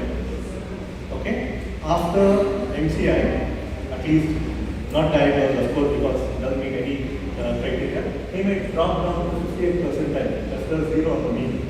Okay, but still it did not reach the cutoff. From his perspective, he has severe cognitive deficits. From my perspective, it's not meeting my criteria. So another false positive, or false negative, we just missed it. Okay, these are the issues about testing. So coming to digital assessment. So do you remember seeing those numbers that they cancelled? The first one is a copy of that. So find, tap on the F's. Okay, so this is a variant of scanning. The second one is which pair matches with the top pair. So it matches. So there's a lot of visual spatial functions. Okay, this one is short-term memory. We show objects on a grid. You remove the objects and ask them where was the grid. Where was the object. These are all from commercial batteries. I took pictures from Papernet, and which is why my PPT didn't go because it's very heavy. Now, category test. So this is a remake of paired associated test. So 2 objects will be shown in the pair. After some time, only one object of the pair will be shown, and ask which is the other part of the pair.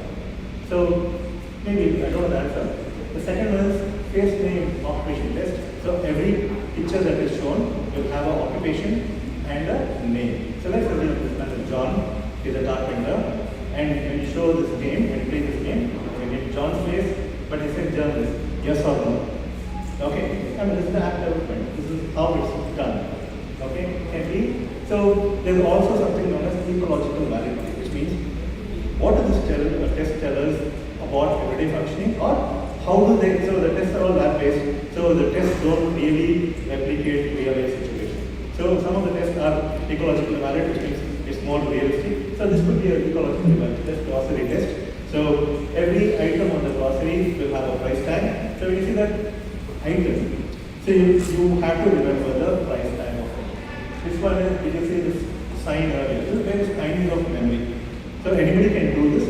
But if you're making an app, please make app for all domains. Okay? And you also need to remember there's something known as ceiling effect and floor effect. So if I give you a simple test, all of you will get 10 on 10. I'm not able to discriminate. Right? So that's a floor effect. So everybody could do it. Or it's on the ceiling effect. Okay? So you need to remember that. So you need to have difficulty levels built into the test.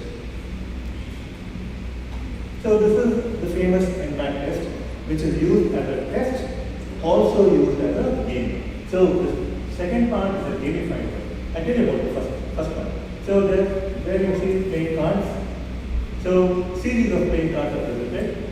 Now you have to say if the one before this card matched this card. Okay, let's say the first one, previous one is a queen, this is a queen, so yes. So if it's just immediately before this card becomes 1. So it becomes n back 1. Right? If it's n back 2, then I'll ask you to remember 2 cards and say the one before this one before the previous one matched to this or not. Okay, that becomes 2 back. So I can make it 6 back if I wish. Okay, and please everyone's brain here. And I'm sure nobody will be able to do 6 back in solvents. Okay, so it's that. So same thing is being done visual spatially, and here it's a 2 back in this square. So the square's the position and location has to match with the previous one if it's n back 1. The second one 2 back. Okay, so this is 2 back. So the first one 2 back and the current one matches. So therefore it was something. The same thing is converted to a game where the frog jumping on all the legs, and if it's 2 back, then which leaf did the frog land 2 back on which leaf? If it jumped on that leaf on before, then it was yes. Okay, then it increase the levels, and this is the most commonly used cognitive training program for working memory. It's very simple to improve working memory. Oh, this is NIH toolbox. I didn't get a description of all of it at that time, but I'm just showing you how all of it can become, and this is used in many psychiatric and neurological studies. NIH toolbox. So first one is dimensional change. So I showed you those categories where you have to place start and up. This one is 2 dimensions. So it could be shape and color. So if the rabbit is a shape I want, I have a concept of shape, then rabbit and rabbit will match because they are the same shape. But if it's color, then the rabbit answer is wrong because color and it's bold. Rabbit color, the color of the rabbit is dark, and this one too much. So I can change the concept that I have. Okay? So intra-dimensional shift and extra-dimensional switch is what they call it. They have picture sequencing, it can be the back, then you have vocabulary, then you have target matching, you have reading, they have the verbs, they have flanker, which I will explain, but you can read if you want. Remember the board that I showed you, where you tap with numbers? Okay? That is it.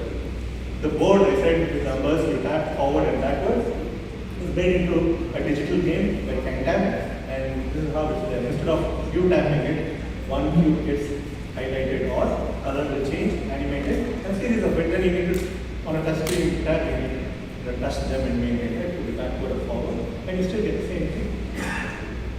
Okay? And this is comparison. So does that compare with this? Yes. Does this compare with this? No. This is verbal memory. This is what we have today. Because verbally, it's very challenging to give audio, verbal, and people to understand, or a computer to understand, and give back the same thing. Sarita said as a PhD subject in language will become very useful. Of course, Google, we can talk to Google, Google can understand accent. So one major thing is, can the computer follow spoken language without being set into one kind of, it's a word or things like that. 2 is, can it follow Indian accents? Okay. Now all this can be converted into Indian vernaculars and be used. So here they are saying that the next slide will show you, on the next slide you will get 3 words read aloud. Listen to them carefully when you are ready. Press the button. Then here you say, type 3 words you just heard. So you're not actually using auditory bit, but you're actually seeing. So it's not purely verbal working memory because there's a visual interface between. So but anyway, you get some aspects of it as verbal memory. So these are the limitations currently. So this is more ecologically valid kind of test. This is a memory test. Memorize all the objects in that position. Like I said, remember, I said the anterior part of the temporal lobe gets the content from the front lobe as content. You have a context that is dealt by the dorsal stream, the visual stream, and mediated by parahypothalamic. So the context is one test, the content is another. So here they are saying, what was the object here? And chair is the object, click on the chair, but I can split it for epilepsy surgeries and look at the context separately, content separately, see what is doing. So coming to rehabilitation, I think I'll go short on time, but okay. So neuropsychological rehabilitation is an application of translation research of neuropsychology and cognitive neuroscience to improve cognitive functions in both psychiatric and neurological conditions. They are carefully designed, theoretically driven to promote neuroplasticity in the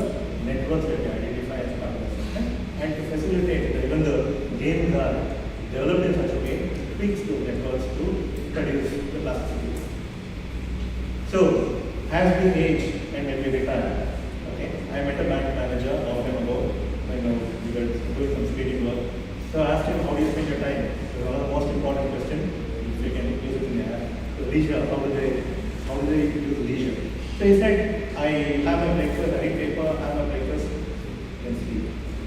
Then wake up, okay, have lunch and sleep. Okay. And again also go back to sleep, not really interested in TV and stuff like that. So if you don't use your brains, it will become very diseased. Okay? So use the lose. So just like when you go to the park for a walk, you're not learning to walk there, but you're keeping your body strong. You have to use cognitive exercises to keep your mind agile. Very important. Otherwise, this is also one of the indicators or a component of cognitive reserve, which is a buffer against dementia. So you can procrastinate dementia by doing a lot of mental work. So coming to digital assessment and intervention, there are a number of studies to show both aspects. I just had two over here, but there are a number of them on my laptop. If you want, I can share this thing. So tests are useful, interventions are useful, bring about a change on the activity. So the other thing is the change should not be just on the activity. It must translate to everyday life. Okay? So this is the first cognitive retraining game that came into the market by Nintendo. So Dr. Kawashima, the professor of neuroscience in Kyoto University, he did this using those old 1980 devices. So the program was known as Age of the Brain. So you have a problem on that side, you have a touch screen where you can write. So 4 plus 9 plus 1 plus 2 is 16, and 20 is the wrong one. So this one you have to do it as quickly as possible. So you get credits for the speed and the accuracy, and your mental age will come down. So the idea is to reduce the brain age. If you are 70, then make it 28. Just a punchline. So become younger mentally. So this is another attention test that they use. So we said the cartoon picture will come up and say, look, there's a party, people keep going inside and outside this house. Count currently how many people are there in the house. So you need to keep track of who's coming in, who's going out, and how many in the house. Okay? So keep playing every day, reduce your brain age. Right? This is cognitive. So interfaces change. The content remains pretty much the same. So here you have a front dial. So probably they have shown these pictures in another form and or other locations. When you move the dial and you have to say does it match or not match. Okay? They haven't gone really very far ahead in terms of retraining. In terms of content of exposure. Coders are good. We are bad because we haven't gone down to that yet. So this is a study that we did with Dr. Srikanth from C-DAC, the C-DAC MANAS collaboration. So we did 2 phases. The first phase, we developed the cognitive training app, multi-dimensional app, multi-domain app, multi-level app, physically, and my JRS is part of the VST program. And this is the activity that we developed based on cognitive training, 8 levels of cognition, 8 levels of difficulty. Then we gave it to healthy normals, patients with dementia. And we found that they improved our cognition, emotional functioning, and many other cognitive areas, and many of them. So, I don't think I have it covered. So this phase was done with Dr. Srikanth. The second phase was done by Adobe. They did it in 3 months as their pro bono work, and they gave me an app which we are using. So this is the screenshots of some of these apps, and this is visual memory because we're looking at dementia. Because we're looking at, we don't know what severity people are, so we made very low to high. Some of it even I can't do. Some of it any kindergarten school could do. So here are 2 pictures are given, and the instruction will be tell me the first picture or the second picture from a series of pictures they have to recognize in the touch. So this is verbal memory. A picture is shown, of course, it was a quite crude one which they made in 3 months. So there's a picture of a cow. Then we have a distractor. So we show these numbers and say, put it in ascending order. Okay? And you can type the numbers. And there's a timer. So we can change the speed. Then there's a mic down here. So we try the auditory one. So you touch the mic and read out the correct answer. If you say snake, you get it wrong. If you say cow, you get it right. So we had a lot of issues with this mic and audio comprehension. This was in 2015. I hope things have changed now. So these are simple activities for image generation, just to keep your mind agile. So touch the odd fish, that means fish, that fish is facing that side. You have to touch all the fish that is facing the opposite side. These are responsibility tasks, respond only to mangoes. Okay. Very, very elementary kind of data that. Then this one, touch mangoes with leaves and are used to bring in some amount of responsibility. These are bottles. So you have a number of bottles, you can get 6 bottles, up to bottles, 8 bottles in this screen. Some bottles are upright in one slide, some bottles are downside. If you get sequentially, if you get 2 upright bottles, the other one is 2 upright bottles, add it. So you have to type 4. If you get 4 upright bottles, next slide you have 2 downward facing bottles, then you have to type 2. So this is a continuous update. This is called updation. Okay, so you can bring in theory directly and make it, and it depends on the coder's ability to visualize and use the GUI that you want to put up here. So you can also have this ascending orders can make it really challenging to the numbers grow. So we tried this app with healthy normals, 18 sessions for healthy normals. We found significant improvement on memory. My resolution student did this, and you can see all the red bars are posted. Currently, we are using it for NCIs. One of my PhD students is in the PhD, and the results are pretty good. There are lots of changes on memory and also translation to their everyday life. So that's the key for us. It's just not enough to have changes on the activities, but it should show on outcome measures as well. To conclude, digital cognitive assessment intervention are useful and is the way forward to help mental community. Cognitive training programs address specific neural substrates, mediating specific functions, and it is an effective method to improve cognitive functions in everything. Cognitive assessments use standardized tools and reliability validity established by experts to elicit cognitive deficits. Therefore, caution should be taken. Not all cognitive activities will become assessment or intervention. Thank you very much.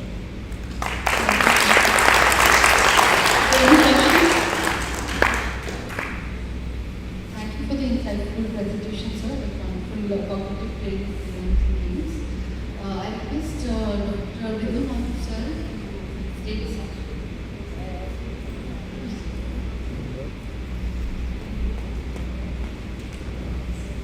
Thank you for the beautiful presentation. So if we want to use some of the things some of the things presented also yesterday. But how effectively can reach to If somebody can make a computerized, I don't know, the technical people should be able to do this. But in fact, I offered it to C-DAC at the time. They couldn't really incorporate that into MANAS app. Same app which the Adobe made. But we can redo the whole thing if we get good funding and support from the university. It's not easy games or something like that for the student what we are doing 15 to 35 years. So he or she can understand it very clearly, or where it will be for offline quality. Is there any, are there any easy methods or things, or just flags or like for we can develop plans, no big deal. I mean, if there are people willing to take it to the community, they can find easy methods, given methods.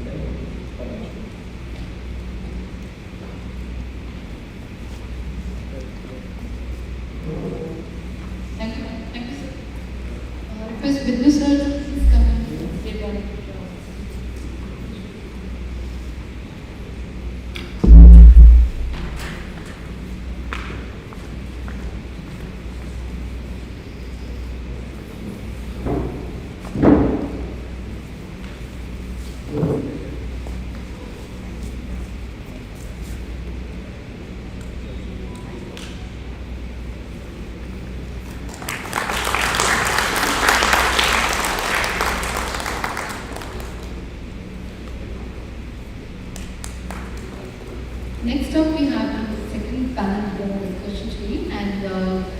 Dr. N.S. Srinath will be moderating the panel. Just a brief about sir. He is currently Associate Professor and Head of Department at Bengaluru University. He is a fellow C-DAC. Thank you, sir.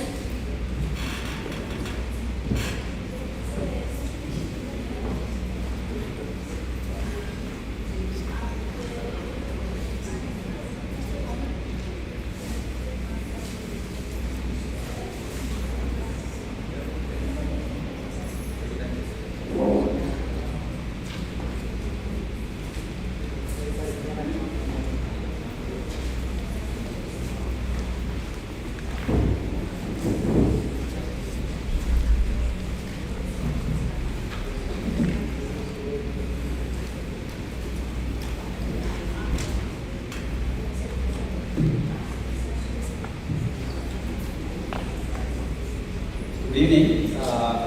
For the very best interest of time, I think I'll just introduce the panel members by the time they arrive the stage. So we have actually veterans from two domains. The one from the domain like psychology, psychiatry area. The other one from digital technologies. So I think it will be really informative and interesting for each one of us to listen from them.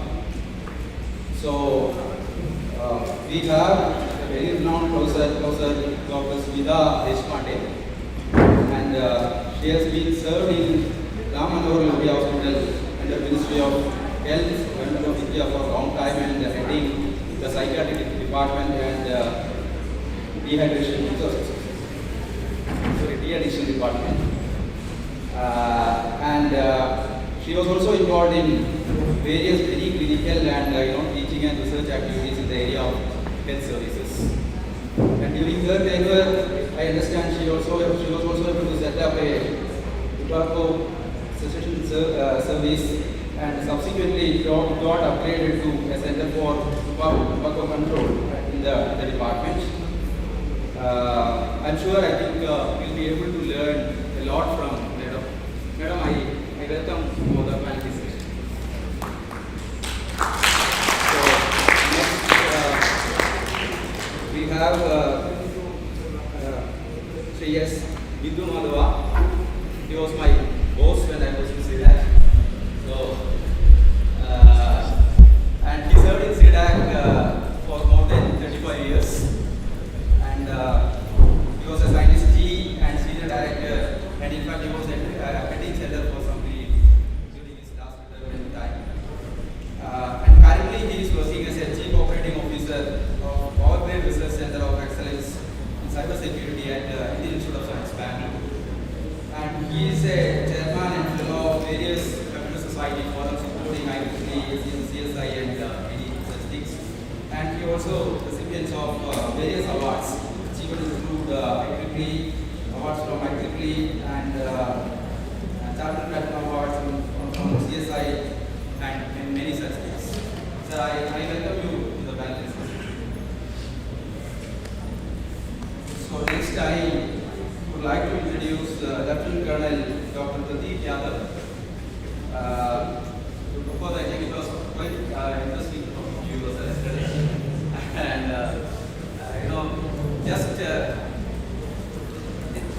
just a short this thing, because when I started interacting with him, you automatically get your mind energized.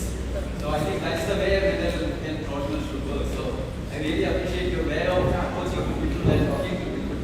And of course, we have more than 20 years of experience in the psychiatry field. Of course, I think 20 years of experience in Army. And he is also a recipient of various awards, and he also authored more than 30 publications. Thank you, sir. So now we have another professor from Computer Science Department, Professor Rajesh Khanna.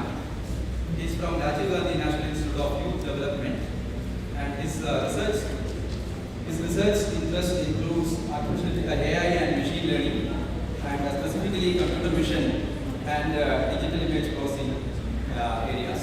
And and I'm sure he'll be able to throw a light on how technology can be effectively used for mental health related applications. We welcome you, sir, for the panel discussion. Now I think we have another academician, Dr. Madhavi Magandi from Ashoka University. I think Madam was working as a, initially she started her career in DIMPET, then she moved to University of Hyderabad, and from there I think she did her PDF from University of Florida. Then she moved to Ashoka University, and currently she is into psychology department of Ashoka University. So I would like to listen from you, ma'am, from the psychology aspect. So I know that the third last panel member is Ajit Padmanabhan. Okay.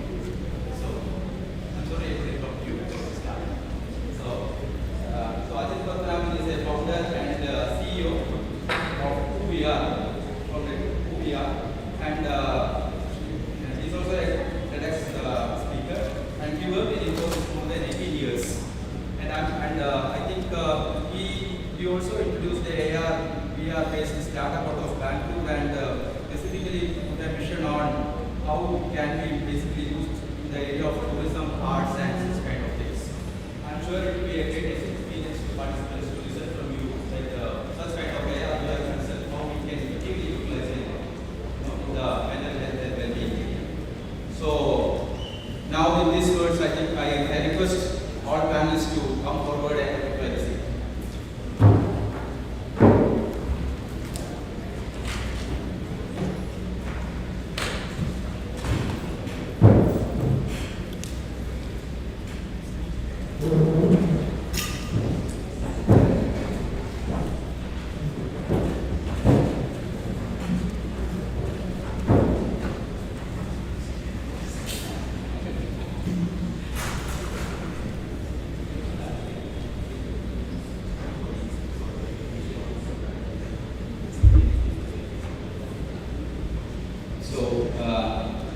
I think without much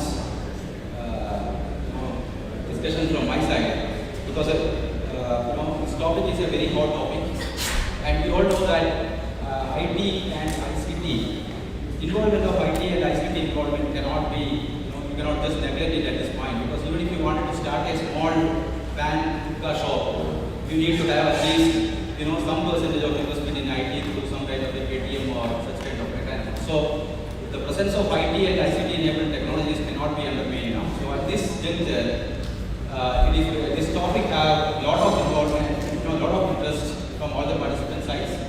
So without much getting into these things, now I think let us start from Smita Madam. So because she has been working in the mental health and well-being area for quite a lot of time. That is also in a very national and prestigious institution in the country. So let us hear from Madam, like what are the major challenges. Of course, I think she has been seeing at least 2-3 decades, like she has been seeing how technology is progressing and how mental health wellness is being, that area itself is getting nurtured. So let us listen from Madam first. So good afternoon, thank you.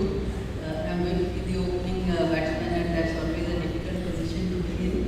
And frankly, each one of you is a much bigger expert in this area than me. Because as a psychiatrist, we are used to working with people who have some problem. Whereas the focus of MANAS and the focus of you as a whole is on something that can be applicable to the entire population. So 80 out of 100 are not currently in any mental distress. So you will be mostly focusing on the 80%, whereas we focus on the 20%. So most of our work is on the 20% as well. And we tend to generalize from that 20% to the 80%. But that's not a bad generalization, because as I've often thought, that people, if we look after the weakest members in our society, then we are Just as Mr. Manjunath was talking about enhancing cognitive abilities in elderly people who have memory impairment or who have early dementia, his battle or his intervention would help them. But imagine it could help other people who are not at present in that situation to still improve.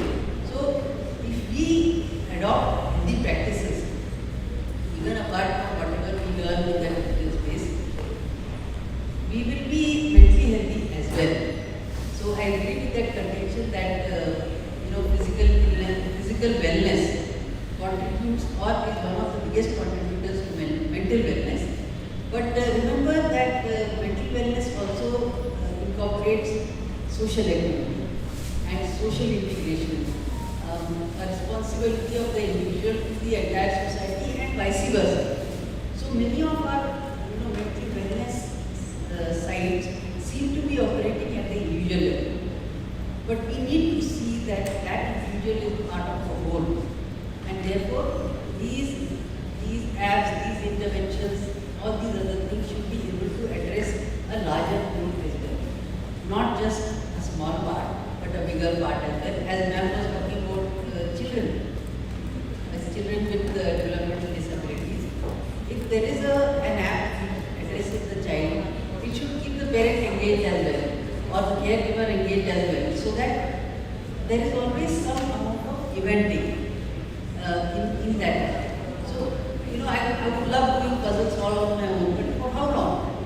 So if there is something that can be done reciprocally or in a group and which engages senses other than just vision and maybe the touch of the fingers, that would be very good.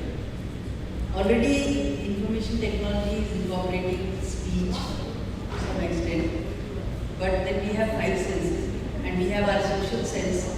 Social cognition is a very important part of being mentally healthy. So those are the aspects that I dream of to be incorporated into these kind of apps. And I'll stop there because I am a novice. And thank you for educating me all through the day. Thank you, ma'am, and thank you for putting up your views on what should be the intervention required from the digital or technology side. So now I think I will request Bengaluru sir to throw a few lights on how technology will really help us and what are the major technical challenges probably in the coming years probably will face to address such kind of problems. So good evening, and I thank the organizers for inviting me here. In this particular space, I started some activity in 2010. That's when I was trying to sort of see how we can do some sort of augmentation for a mentally able person.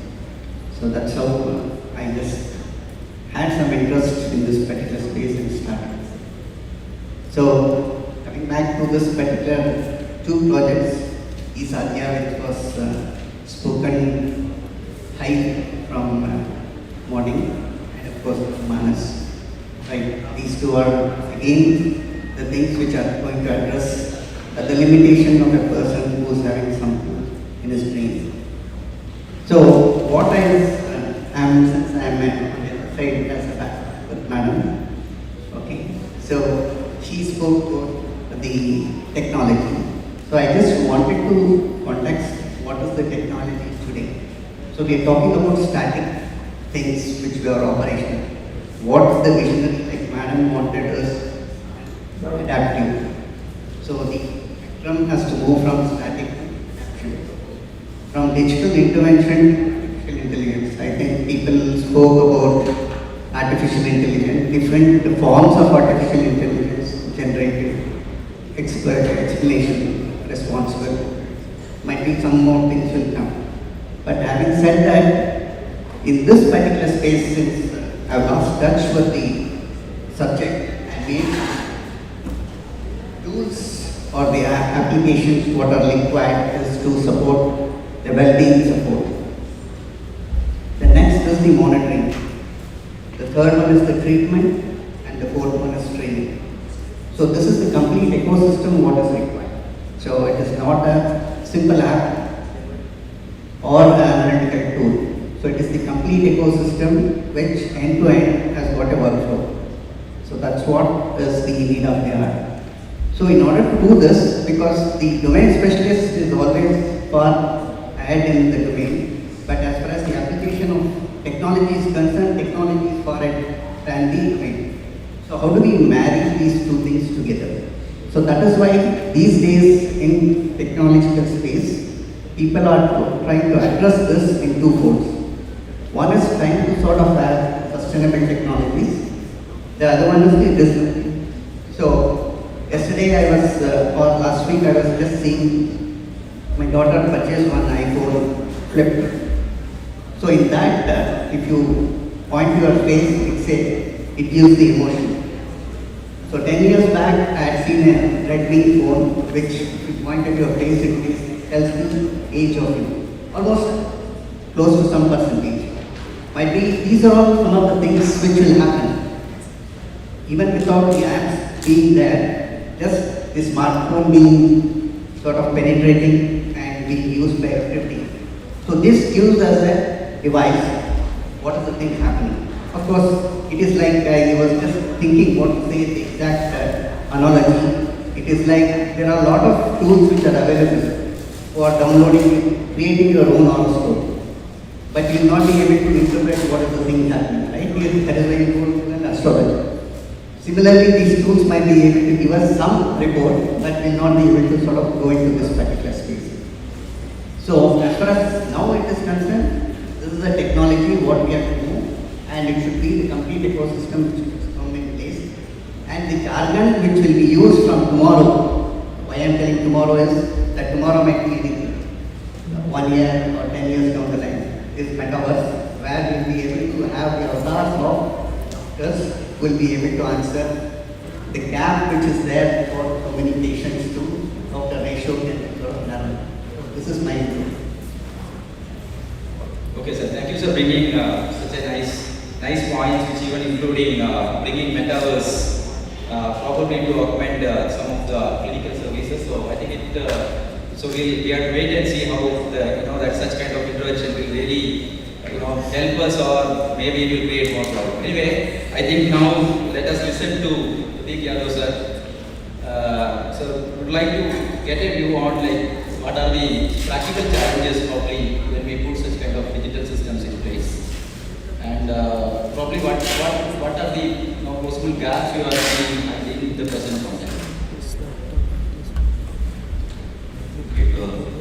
Broadly speaking, as of today and in the modern times, there is no doubt that we should have apps and we should have softwares which assist us not only in assessment of the patients and their diagnosis, but as ma'am said, catering for that 80% of the population, which actually remains out of sight and out of mind to our medical fraternity.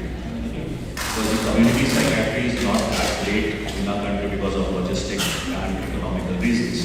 So that is what these apps are actually very helpful in combating the problems of the community which are not at the level of disorder, but at a level which they are actually troubling the public, troubling that individual to some extent, which he needs remedy for, and he actually does not think want to go to a doctor for this smaller problem.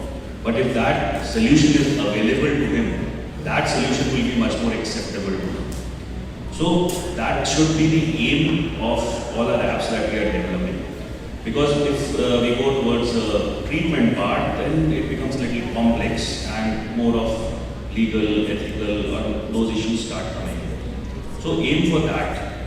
And for the second part, when we are aiming for that, and since we had an experience of seeing those wonderful presentations yesterday, whenever we are trying to make, or we all are motivated, yes, now we have to make an app for mental well-being, look at 3 or 4 factors before starting off. First is the feasibility. Okay.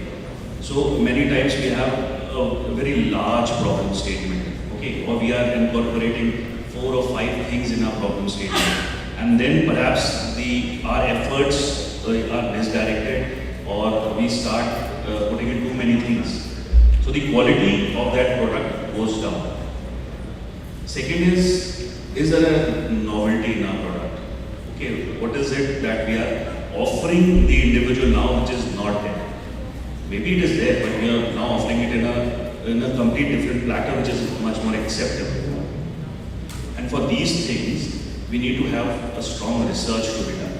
Okay, a research into that topic, what that topic entails, what are the available apps, what are the available modalities through which these things can be addressed. And then those research has to be now translated into your code.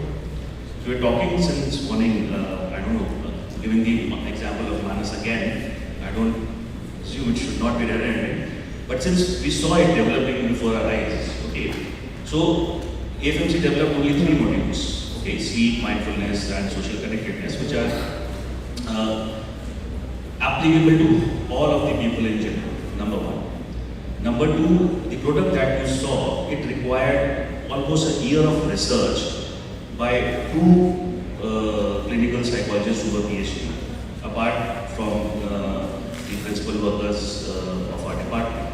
So that much of research went into it before it could be given to C-DAC for coding.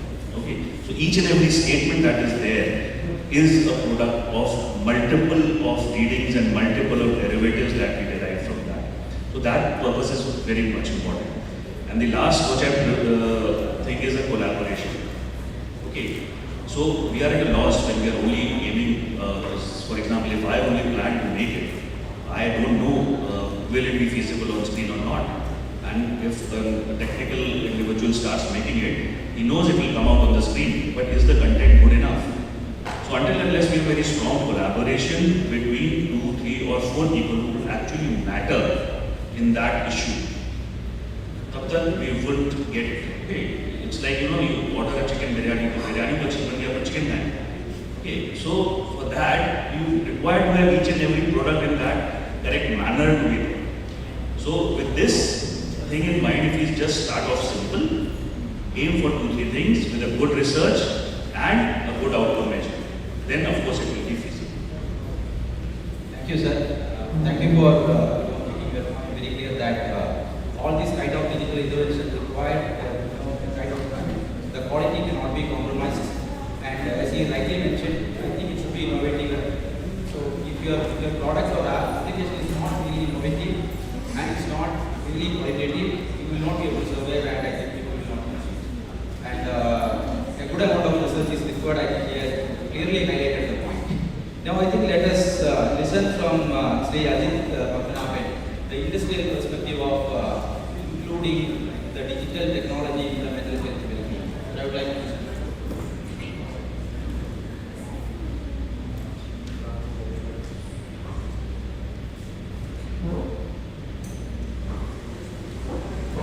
Good afternoon, everybody. And I know the participants are waiting for the results of the competition, so please indulge us a little bit more. Hope you had a good lunch too. Coming to this, the wellness part, right? So I've been a techie all my life, and wellness has been a very, very central part in the IT industry, right? We all know about stress and the tensions that we all go through. So what we do at OVR, the company that I run, is we create virtual reality experiences, not only for wellness, but for an overall experience of our culture and our heritage and stuff like that. Right? We also have a multidimensional team, like Sir was talking about now, where we bring in practitioners of these wellness technologies, as well as we have our own visual artists and developers and stuff like that. So we kind of create a cross-domain team. Essentially what we want to be doing is to help people come out of stress, because a lot of people I meet, they say I'm stressed out and they have no clue what they are going through, right? The unknown is what we are constantly battling with. And with virtual reality, what I've noticed is it gives you a very, very embodied cognition kind of an experience where you become part of that overall experience, right? We had a couple of projects where we kind of created a complete temple walk of the Golden Temple at Amritsar, and we hosted it at the G20 Summit at Amritsar. And a lot of local people came there and they saw our experience. It was haptic, like you can touch and feel the water and the stone of the temple. And they said they've never felt like it in the real temple. Right? So that gives me the confidence that there is this quality of embodied cognition that we can make use of in building our metaverse. And when we are building our metaverse, we will of course have a lot of clinical psychologists, right? We will of course have a lot of psychiatrists, and we are also right now building a version of the metaverse where I can talk to Smita ma'am in 3D, in reality, in front of you, with oral, vocal, as well as haptic sensation, right? We are also researching into olfactory research in the sense, bringing in the sense of smell, because I want people to experience camphor and, udbatti and all those kind of smells when they go to heritage sites. So we have a deep research team within our startup, but my fulcrum is wellness. We want to make this experiences holistic in the metaverse. I don't want this to be an addictive experience. I don't want this to be a for-profit commercial only experience. I want this to be a very responsible experience. Right? So when it comes to metaverse and virtual reality, there are a lot of companies that are already doing this in US and UK. There is a company called Helium, which gives you visualization of calming and getting you to focus and all that kind of stuff. And all of these companies are run by neuroscientists, and they are all for-profit companies, right? Over here in my team, we have 2 neuroscientists. One is in Bangalore, one is in the US. The Bangalore neuroscientist helps us with wellness research on the impact of Vedic chants and musical ragas on the human brain, how it can help calm down or bring in focus or kind of move you from one trajectory to the other. The other neuroscientist is very interesting. He brings in the effects of mandala and rangoli and all that, what they do to your brain when you're actually drawing it, right? So that's the kind of ethos that we've come with in this culture, in this heritage, in this country of ours. And somehow we should let go of that tradition while we embrace modernity to the core, right? We should become the forerunners of technology in this world, and we should become the forerunners of responsible technology in this world going forward. So I hope I answered the question. Thank you, sir. I think you have nicely put up your viewpoints and the role of metaverse and how we can really energize the upcoming research in the area of mental well-being. Well said the points. Now I think let us have some academic perspective. So, ma'am, I think would like to get your viewpoint as a psychologist next. What is your viewpoint on having a digital intervention in the area of mental health?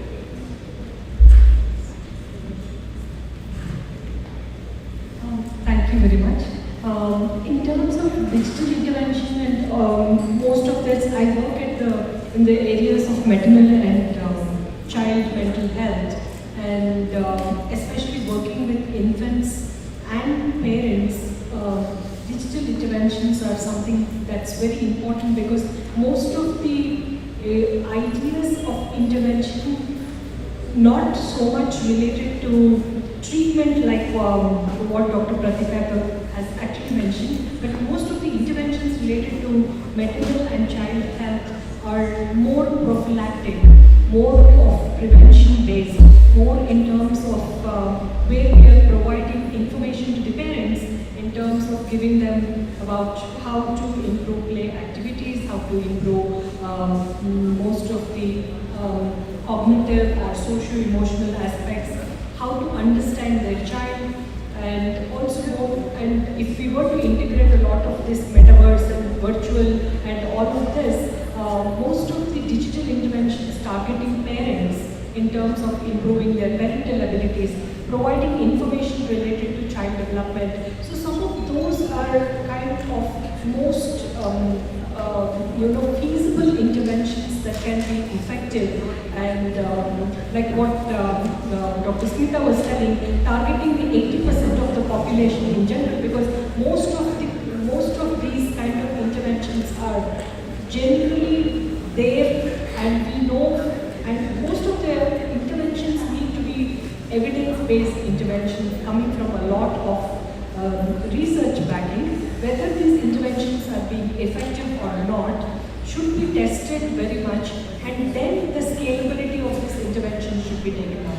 So it's not that we just plan an intervention and we float an intervention, but first of all we need to really test the feasibility and effectiveness of this intervention, and then scalability and sustainability of this interventions would be helpful. And before we are also planning interventions, it's also important to also see what are the needs of the general population and what are the specific kinds of issues or needs that particular specific population is having. Some of it must be very much cultural specific, some of it is there only in a certain region specific. So we need to look into some bits of this. Most of the digital interventions cannot be self-engaging ones, but would also be monitored by community specialists who are available and all of that. So if we can keep some of this in mind, we can target for whom the intervention is there, and also for what purposes we are actually doing, and who can actually administer these interventions. So these are some of the questions that we need to really keep in mind based on the evidence-based methodologies that we have available in the present context. Thank you, ma'am, bringing versatile dimension for digital technology app building group, because you have very clearly articulated the importance of region-specific, cultural-specific, social-specific, and many different aspects an engineer has to look into when we are developing such kind of applications specifically for Now I think let us listen from Rajesh sir. So I think now this is around AI and I'm sure you'll be able to throw light on like how this AI and ML technologies will help us to bring effective technologies. Sure, of course. So from the technological point of view, I'm divided into three categories. Okay, the category one, I would say, easiest category. The treatment process, it's a long-term process. You process initial screening, assessment data, intervention, so many things are happening. This is a long process. How this process again? How do you reduce the time? Today, I think classification of application has given an excellent example. The assessment mechanism. That mechanism, if we digitize, probably can eliminate the psychologist contact. Okay. So by the way, the time of the proposals and also today we have seen the Sri Vetsavan's presentation as well. The statistics. See, only 0.03 people per 1 lakh psychiatrists. So clearly required. Technology is really required. So the first one, you don't do any research. You sit with the psychiatrist or any doctors, and what is the benchmark? What is the WHO standards? What is exactly is there? Listen to them. Then you can go for the development. Okay, so there is no age required. It's all straightforward. Only thing is what type of association you have to incorporate. So for that, our age is required. What algorithms are required? How to you can chip into that. That is required. So, but you have done a wonderful presentation back yesterday. But the point is, you have missed out the benchmarking. So the literature is important. So you have not discussed much with the doctors. That is the one point. And that goals are achievable because it's only the development part. Okay, that's the first thing for myself. Okay. Second thing is what is the difference between the general patient and this mental development patients? Other patients obviously express by themselves what was happening, everything they can express. But like these people, they're never aware of what was exactly. Okay, that is the biggest challenge. So you think about a software or an AI system which can exactly keep track of activity of the user. So that activity will definitely give a better profile. That profile will speak to the doctor. Okay, and then there is no need of talking to the doctor, to the patient. Just like ECG, we are saying in that process. Similar to that, what activity they have done. So those activities, through the activity, the profiling has to be given to the doctor. So that kind of applications are really required because every disease has a different kind of characterizations. So obviously your application has to focus on, all application has to focus on the second view. First view is very easy. Second view, obviously, you should have different test because it's a subjective measurement. Because every patient has a different kind of things that happen. So it's a subjective measurement. And the third one is it's really third one is a high level. I would say that the day one we also have seen such kind of application. See, the thing is like the knowledge of the doctor, it's manageable. Okay, so after 20 or 30 years, that knowledge, how do you preserve the knowledge? How do you make use of the knowledge? So let's say a doctor is treating so many things. He's seeing a lot of patients. So he's paid for patients. So what is the treatment procedure he's following for specific cases? So that transactional information is on the matters. Okay? You just accumulate it, populate it to the reinforcement learning. If you do the reinforcement learning, obviously if the doctors is not over there, even your reinforcement learning, you can use certain sort of supporting factors, supporting doctors. But this requires a amount of time. Obviously, there is a long time before a 5-year project. It's not just like that. So 3 levels. So from the student point of view, take the very first level. So many applications you can give. Applications should be specific to the standard. That's it. So this is the technology. From the AI people are always talking about technology and this treatment. What is the consequence of this? The main consequence you can see is called data privacy. Because your data, your psychological data, or physiological data, the privacy will be lost. Okay? That is the solution to the AI. So nowadays there is a concept called federated learning. How many of you heard about this? The idea of the federated learning is something like your data will be there in your own system. Okay? You can say it's called decentralization of the data. So you never share your data from your industry sometimes. It is always in you. But your AI model can transfer from your machine to that centralized machine. Okay? What are the learning? The learning will happen on your own machine. And the model will be transferred to the centralized machine. Similarly, everybody has the data in their own devices. All the models are thinking it in a centralized server. And the new model will be sent back in the regions. So this is the solution available. You just start with a small, I can say like a kind of small case study on the cases you implement it. So you will comment that. So it's really good. And I'm ready to help you because it's a new technology and you see great people over here. So we are looking for problem statements. We have a technology, but we are always looking for the problem statement. Whoever comes for help, obviously, you'll be able to get at least few students from this group. And I think he has very nicely put up his 3 different viewpoints on technology interventions. And we all are used to coupling with our health problems. So if there is a pain, we will tell probably we can say. If you have fever, can be COVID-19. So we get panic and we invite sort of other problems into our mind and our routines plus and our personal life experience. So anyway, I think now I just wanted to ask one quick question to our panelists. So far, Moon was a story character for us, and in last 2020, India landed on Moon, and Moon is no longer a story character; it is a reality for us now. So we have a lot of youngsters here, and we have a lot of veterans on the other side. And your loud thinking, what could be the future? Maybe it may be very crazy, but I assume that maybe the crazy thinking may be a takeaway for each one of you in this work. So, let us start from this direction, because anyway I don't want to pitch in between that, because it is totally there. It's going to be the thought process.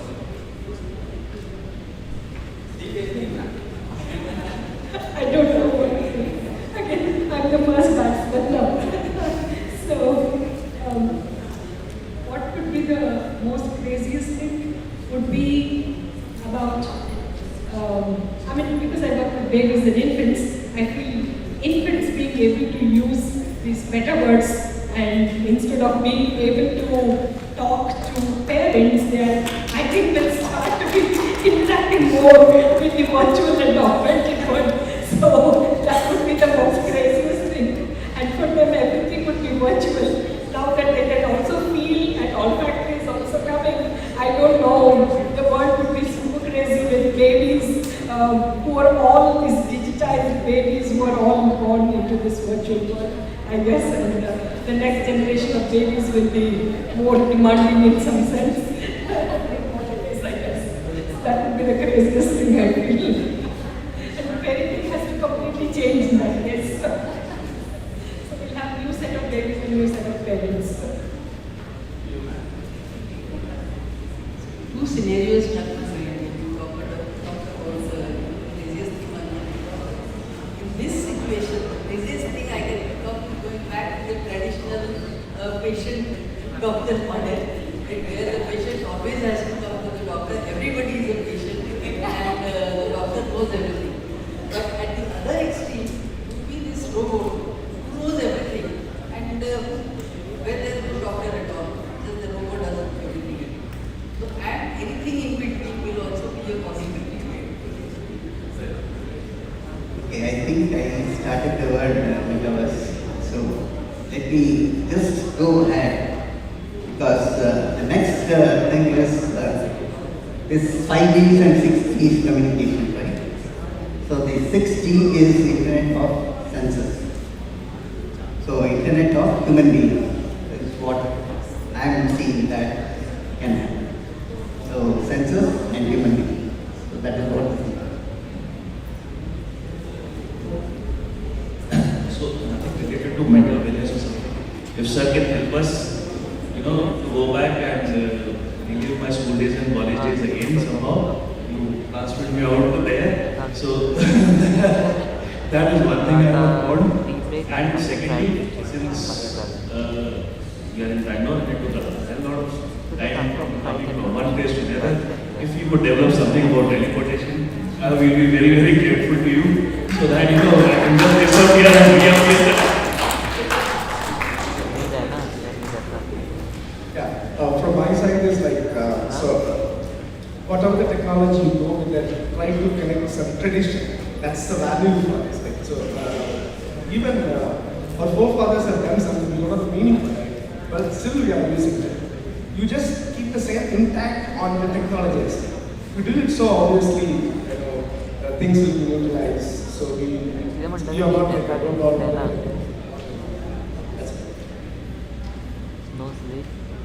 It's a great question. Before I answer, I would thank the organizers. I forgot to do that last time. I was too overwhelmed by the student reaction of being so dull and laid back. Guys, give us the results for waiting. So thank you for your organizers. Thank you for this wonderful organization. And to answer the question, this is my pet peeve. I look at technology as a double-edged sword. I agree with the speaker who had spoken before lunch, and I also agree that today's technology is in a very, very precarious position where it is doing as much harm as it is doing benefit. And I'm also mindful that today's AI and machine learning algorithms are very much trained on male whites. Just to continuation to your point about the gaming or the tests being done for whites, and this is something that we are grappling with today. My vision for the future in terms of technological empowerment is we don't need developers. Each of us become a developer. Each of us have an assistant with us who helps in our day-to-day activities. We become virtually immune to Alzheimer's. We virtually become immune to a lot of these health issues of today. And also I envision that we look back at our heritage and traditions and use that for the future. So why I'm saying this to you is today when we go to temples and such monuments like ancient temples, we just don't understand the technology that our ancients had. You know, there are temples without foundations, there are temples with floating sculptures, there are temples with anti-gravity levitation stuff, you know. How the hell did they do this? And those guys would have had the same question, you know, what would they want the future to be? I want the future to be as advanced as our ancients were. You know, I want our future to be as advanced as our storytelling was. Right? Our Puranas, Itihasas, there's such a multi-layered storytelling treasure troves. The last thing we want is marble metaphors. Right? We need an Indic metaphors. We need our Indian ethos and culture to be absolutely, proliferating across the world. And that will also help in the wellness journey because, as one of the Sanskrit speakers said, there is a need for psychiatry or psychologists today because of the modern problems that we've had because of a lack of certain educational premise. I think we will get back to that position for a better future. So that's the kind of future that I look at. It's a good introduction. So now I think if audience have any specific questions to ask any of these experts, maybe one question. Yeah, please.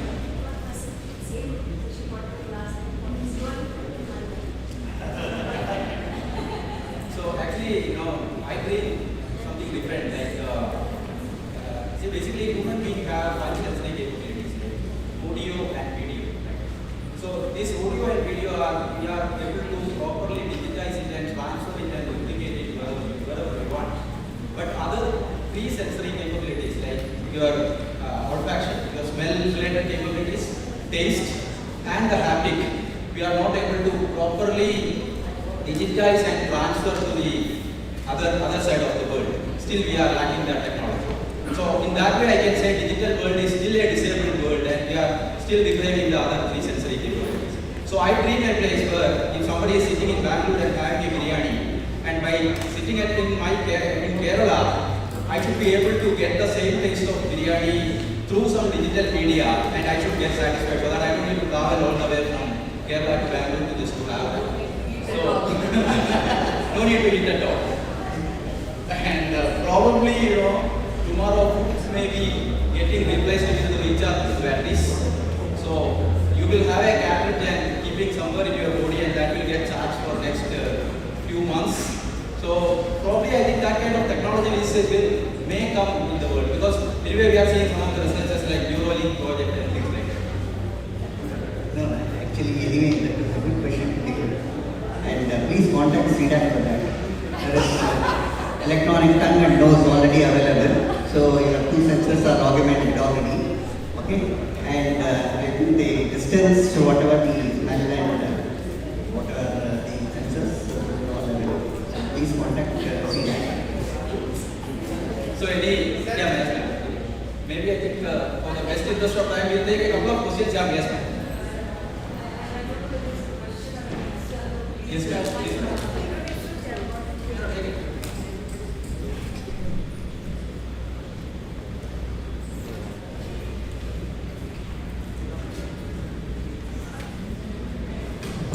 I don't know whether it's a question or a concern, but I think it concerns every member in this room. I am a little disturbed about going too much into the virtuality because it will somewhere hit the society. Let's be aware of it.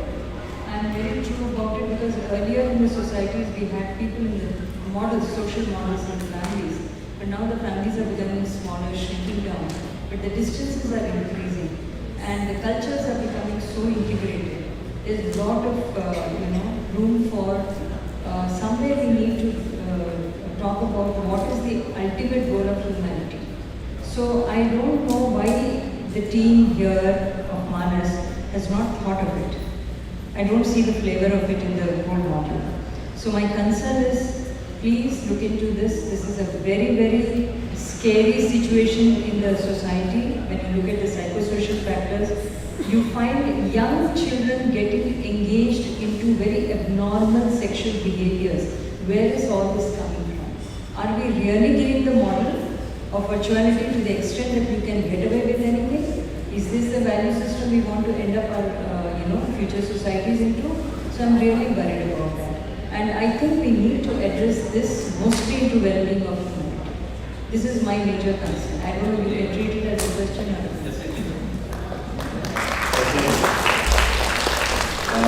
It's a concern that we share as well. It's a concern that we are all very, very mindful of, because what the world has done to us right now is we can visualize the ramifications of what we created 40 years ago right now. We can visualize the ramifications of what we create today in the next 2-3 years. And we can see the Frankenstein around us. We can see the Bhasmasura around us. Where we need to be mindful is the fact that the technology that we use should be used for good and should be used across personas, so that it doesn't become addictive or the mode of operation or the mode of substitution for people, right? Even in our virtual reality experiences, we ensure that there are minimum 4 or 5 people participating in the experience together. So we usually get families and they go through the entire temple complex and they see, whichever part of the temple they are, they're able to talk. So I personally am very mindful, and that's the reason for me AI, ML and all these research areas are very close to my heart. That's why we are partners with C-DAC. We want to ensure that whatever technology we create, even metaverse, even the avatars that we will create, there is going to be no replacement for humanity. At the core of it, humanity should win. Right? If I can share the vision of who we are, our mission is to elevate the collective consciousness of humanity through history, arts and culture. And this is what humanity has been doing for ages now. If we look at any civilization, what they have done as a glory is the cultural side of it. We want to kind of technologize that, and we want to ensure that there is no, I won't say no negative ramification, the minimum negative ramification. And I would not.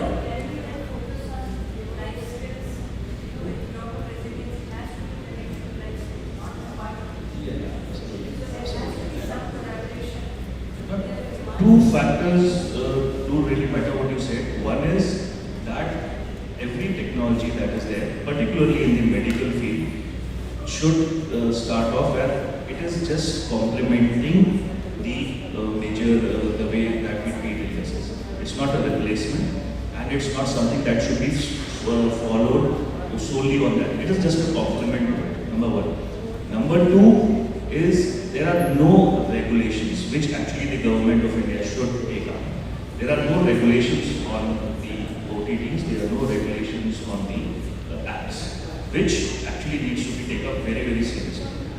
From the government of India, there are so much, they should wake up now and understand that there is certain millions and millions now.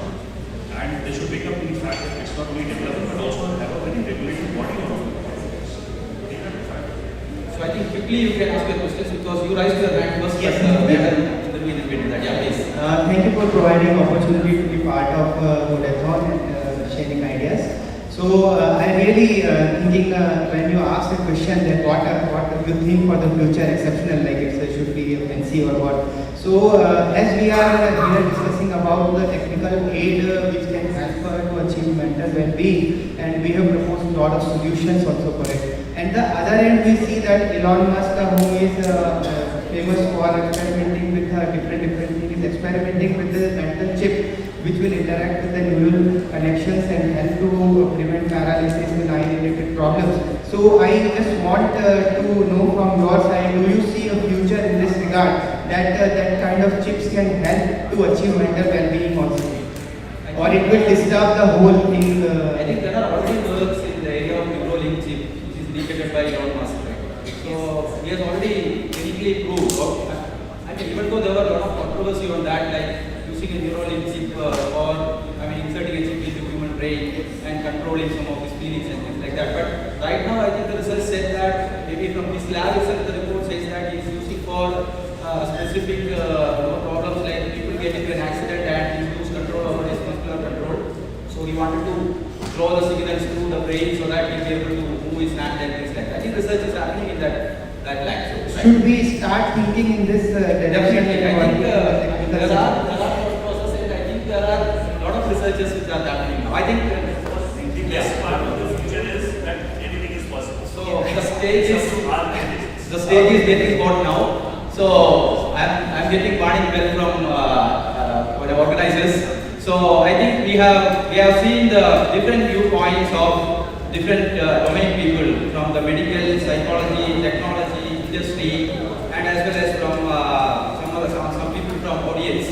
So I'm sure there will be a takeaway for each one of us from this forum. So it was a great experience for me, and thank you, sir, and thank you, madam, for being with us for this technical panel discussion.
Yes, finally the wait is over.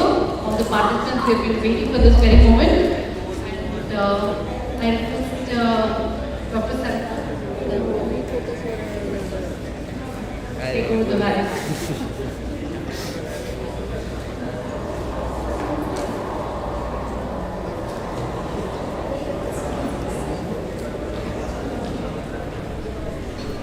Good evening, everyone. Now we are going to start valedictory function, which all the participants are awaiting from the morning. Correct? So we are very honored to be privileged. The chief guest for this valedictory function, Dr. Madhuri Kanetkar, and she is the Vice Chancellor of MUHS. So we welcome her to give her speech now. Just please introduce her.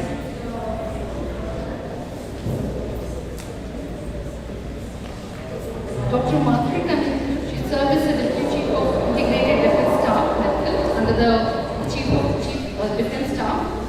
Dr. Kanetkar also serves on the Prime Minister's Science, Technology, Innovation Advisory Council. She is currently the Vice Chancellor of Maharashtra University of Health Science, by the Governor of Maharashtra.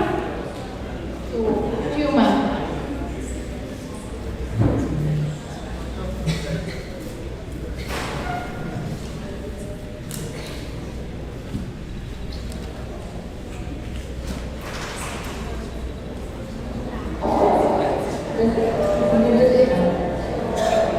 Ma'am, good evening.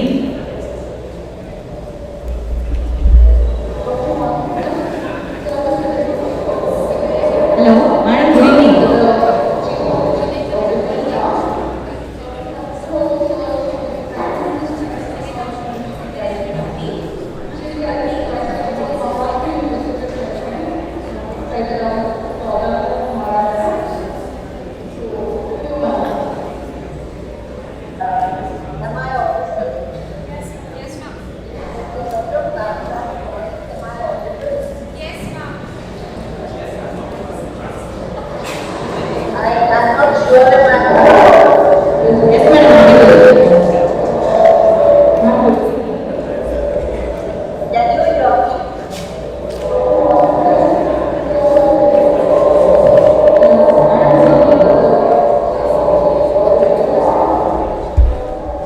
very much audible.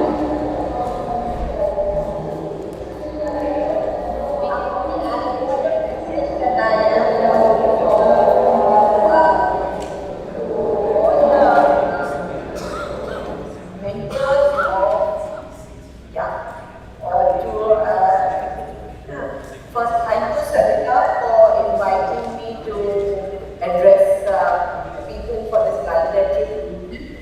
I firstly thank each one of you and all the people who have come for this protocol. For me, it's a dream come true project. That honestly, during the COVID, when we saw there were large number of mental problems which were coming up. And I'm so happy to see Dr. K there, who's actually the person who brought this level. And it was Dr. K who expressed the problem. And I said that yes, doctors understand problems, but sometimes can't fix them. So when you can't go to people who are the technologists, the engineers, the computer scientists, they have a solution and can fix everything. So this MANAS is a true thing of collaboration between technologists and scientists and clinicians. So I think it was a great pleasure and honor for me to mentor this project of bringing like-minded people from C-DAC, Bengaluru, from DIMAN,